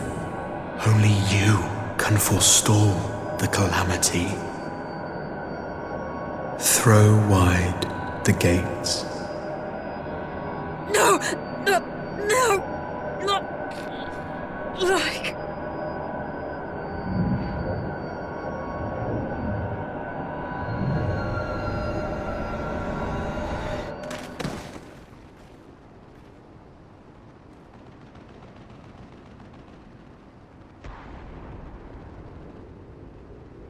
Oh no, don't tell me.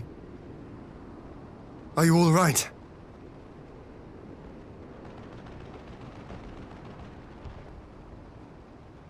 Quickly, we must get her back to the encampment.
There have been several skirmishes along the border, but as yet neither side has delivered a decisive blow. We had long assumed that the Garleans would overwhelm us in a straight fight, but we seem to be gaining ground, albeit slowly. As to why that might be, the most likely explanation is that they have yet to commit all their forces. Still, we're winning, and our latest intelligence suggests the Emperor has retreated back to Garlemald. In light of this, we're considering launching an offensive with the aim of pushing the front line forward and giving ourselves some room to breathe.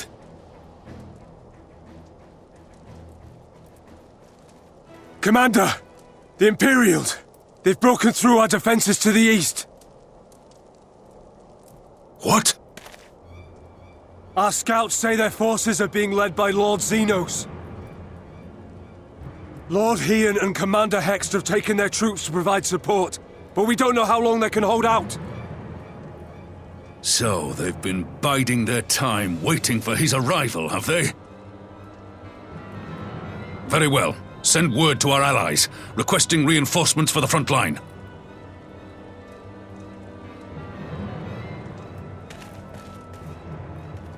Should the worst come to the worst, I may need to enter the fray myself. But what of you? Do you still have the strength to fight?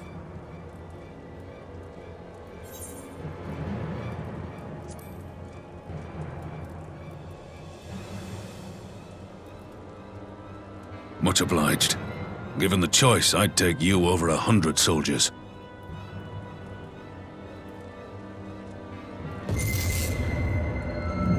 Why won't they open?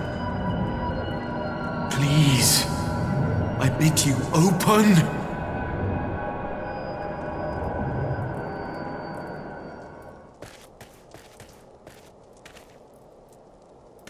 What's wrong? Is it the voice again? Are you sure you're in a fit state to do this?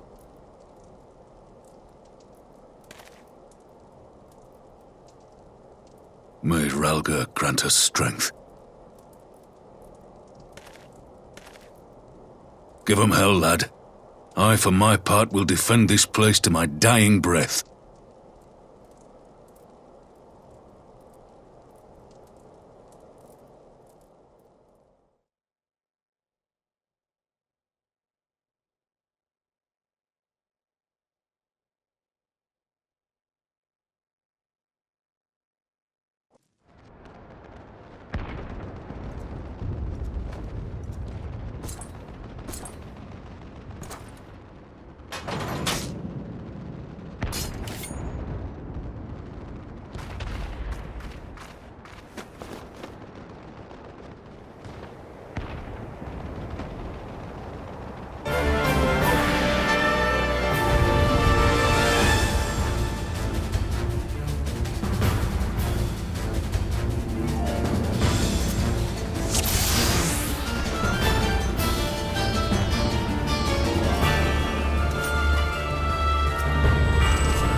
This one's for you, Ada!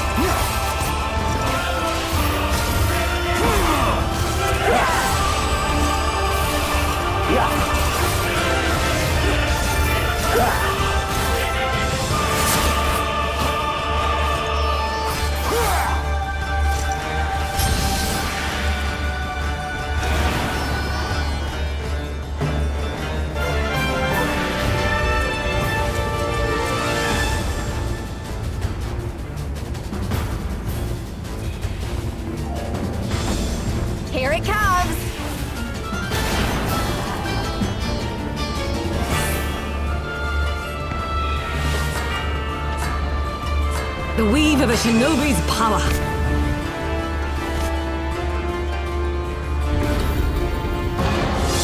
The art of my forebears.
Magic with a Garlean body.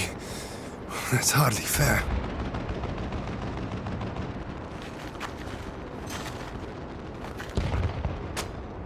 Still, he must be stopped, no matter the cost.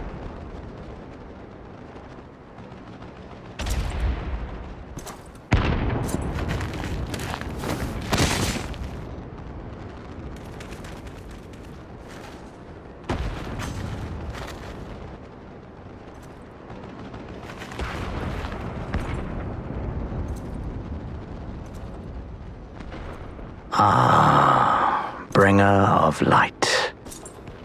It has been too long.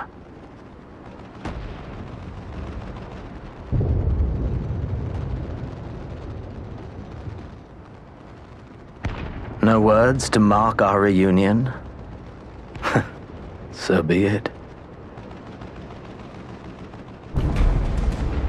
Equilibrium must be restored, and only your death will redress the balance.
Shriek!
I see.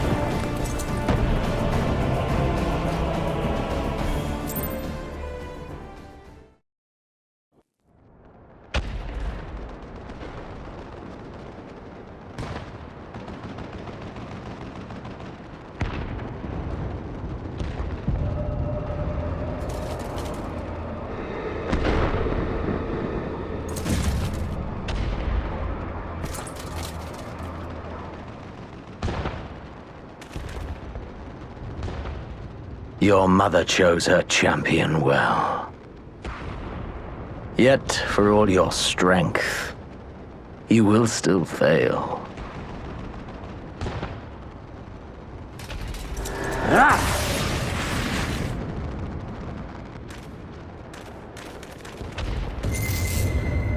Please, I beseech you.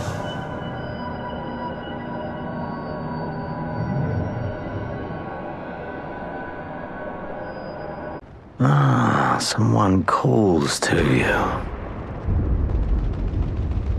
Too late, alas.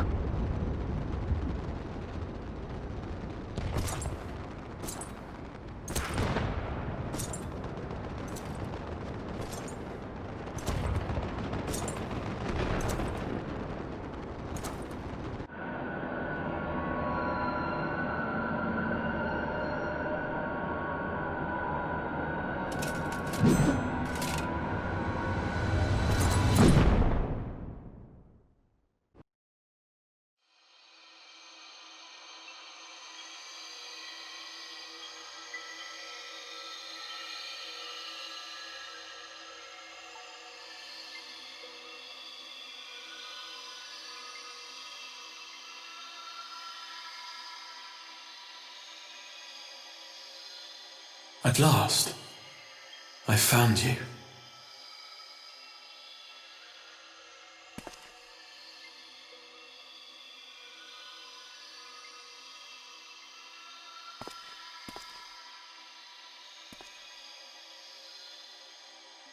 Please, there's no cause for alarm.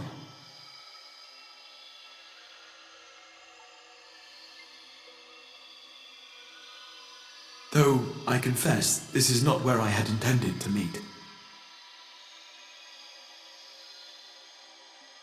But the place of our meeting is of no consequence, like the war you wage. Win or lose, the path you walk leads only to oblivion. The better path leads you here, to me. I have need of your strength.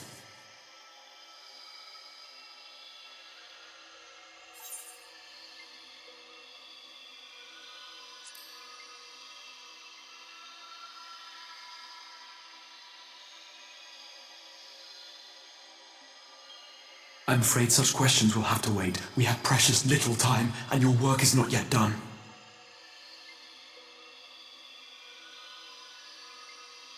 Go to the Crystal Tower. I have left something for you near its base. It will serve as a beacon of sorts, one which I pray will help you on your journey. All you need do is find it. I will take care of the rest.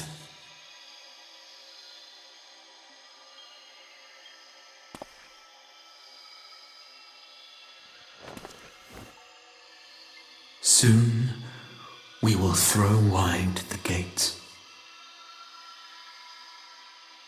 And the path to the first will be yours to walk at last.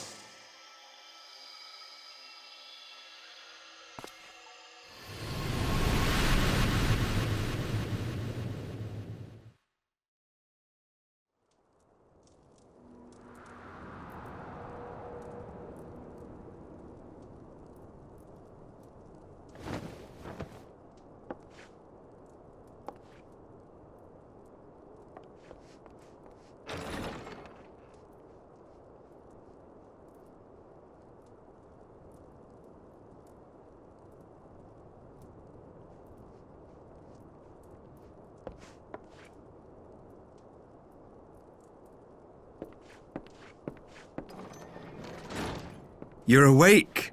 Thank heavens.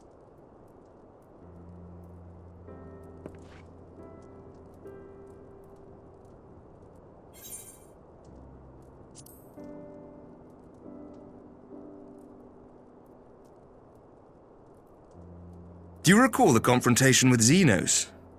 You were the first to come to the aid of Mistress Lys and the others on the front line. In the midst of your duel, it is said you faltered, and that the Crown Prince seized the opportunity to deliver a mortal blow.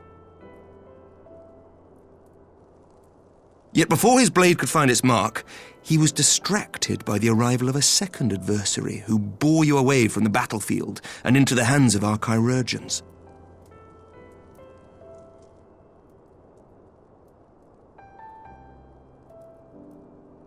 Lest you wonder, he left before you awoke.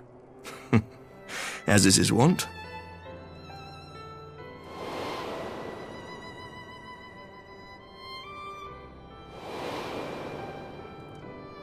Estinian never was one for emotional farewells.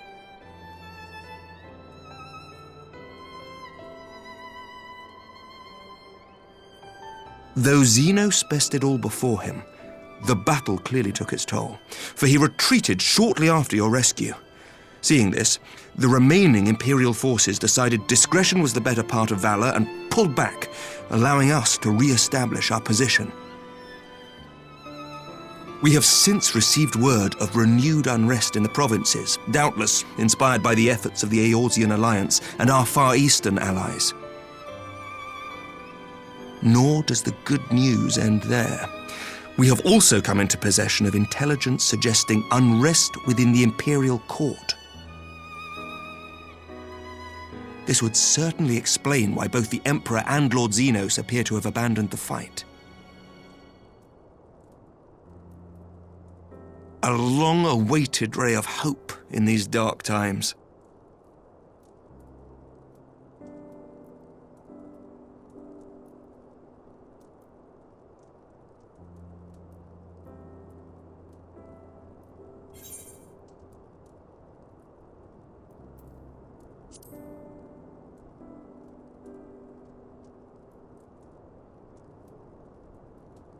yet to awake, I'm afraid.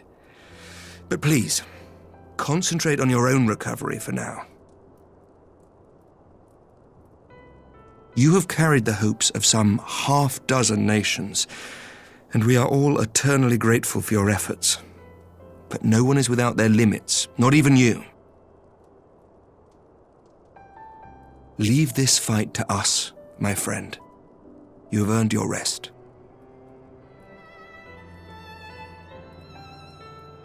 But before I forget, I was asked to deliver a message as soon as you awoke. A reminder that you are not alone, though many of your allies have fallen. When you are well and rested, you are to return home, where friends will be waiting for you.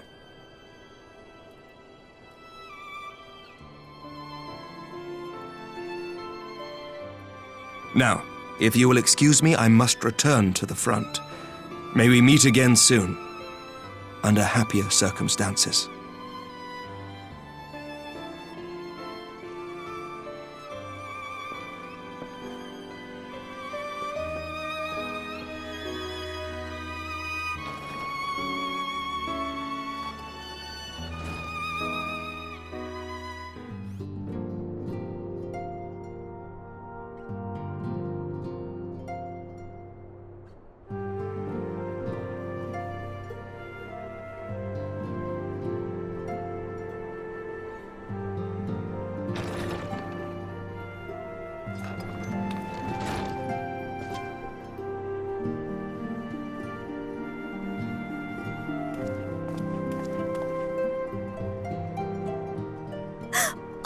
By the 12! I don't believe it!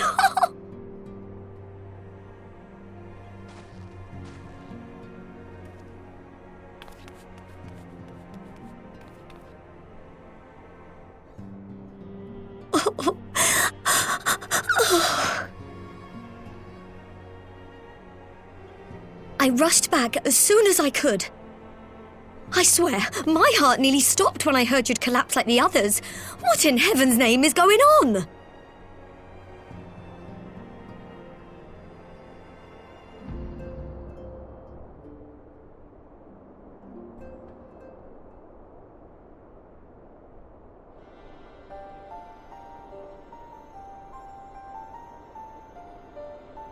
Win or lose, the path you walk leads only to oblivion. Oh, well, that's helpful. And what else did he say? The better path leads to him?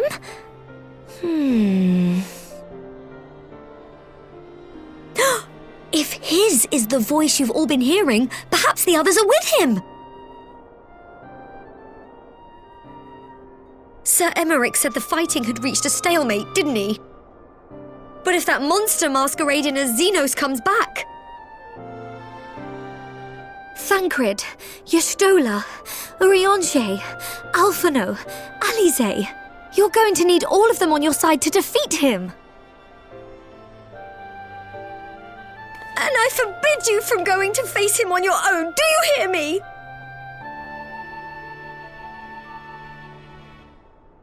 So if you must leave, go and find the others. Bring them home.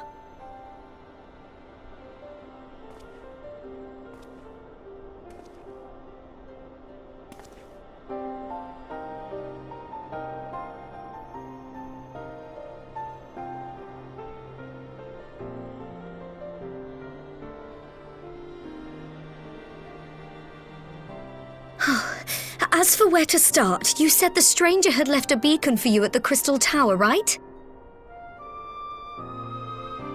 But how are you to find it, now that the tower has been sealed shut?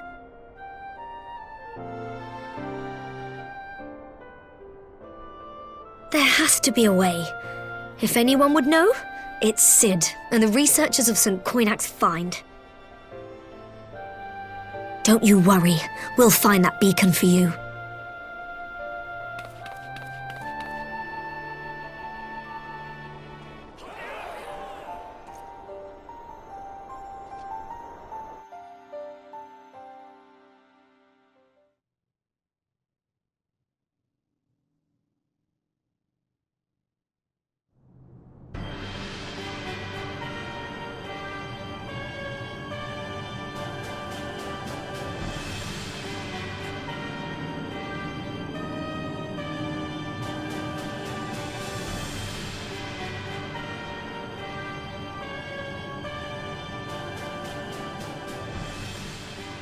I pray you have good reason for abandoning the front. How could I remain there while the rumor that my son is possessed by a demon spreads like a sickness here at home? I will not be made to fight for the throne a second time. But what of you? Did you not tell me you would destroy Eorzea's champion with the ease that one might swat a fly?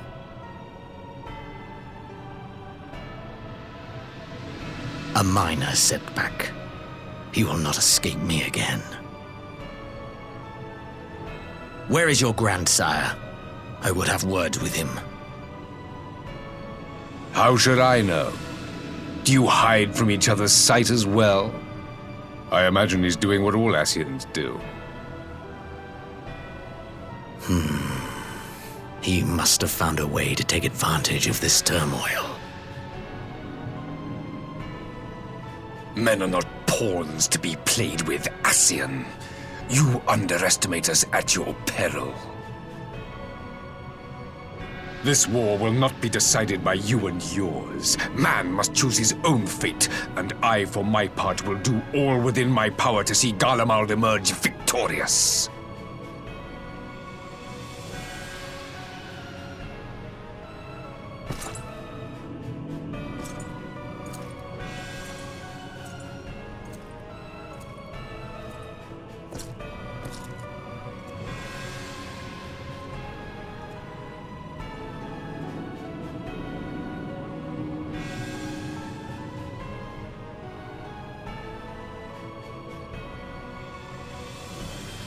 Pray forgive the intrusion, Your Radiance, but the requested preparations are now complete. We stand ready to begin production of Black Rose upon your order.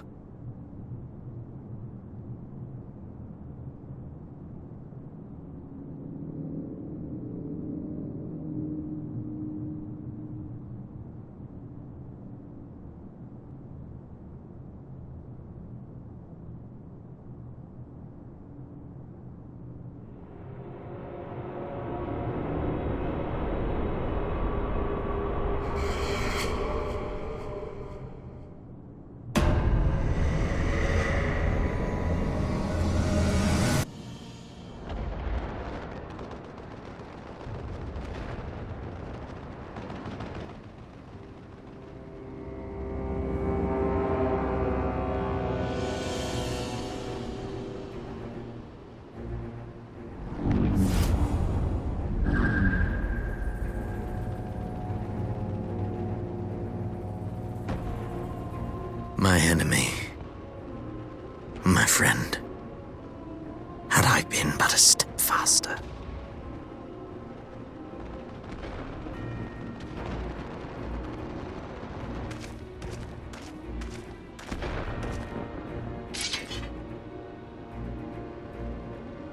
Bloody savages!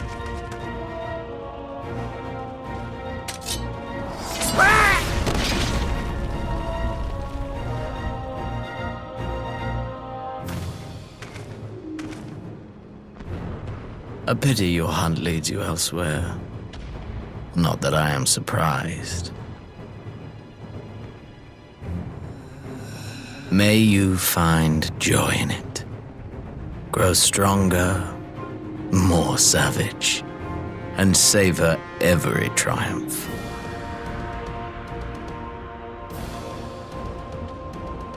In the meantime, I will reclaim that which is rightfully mine.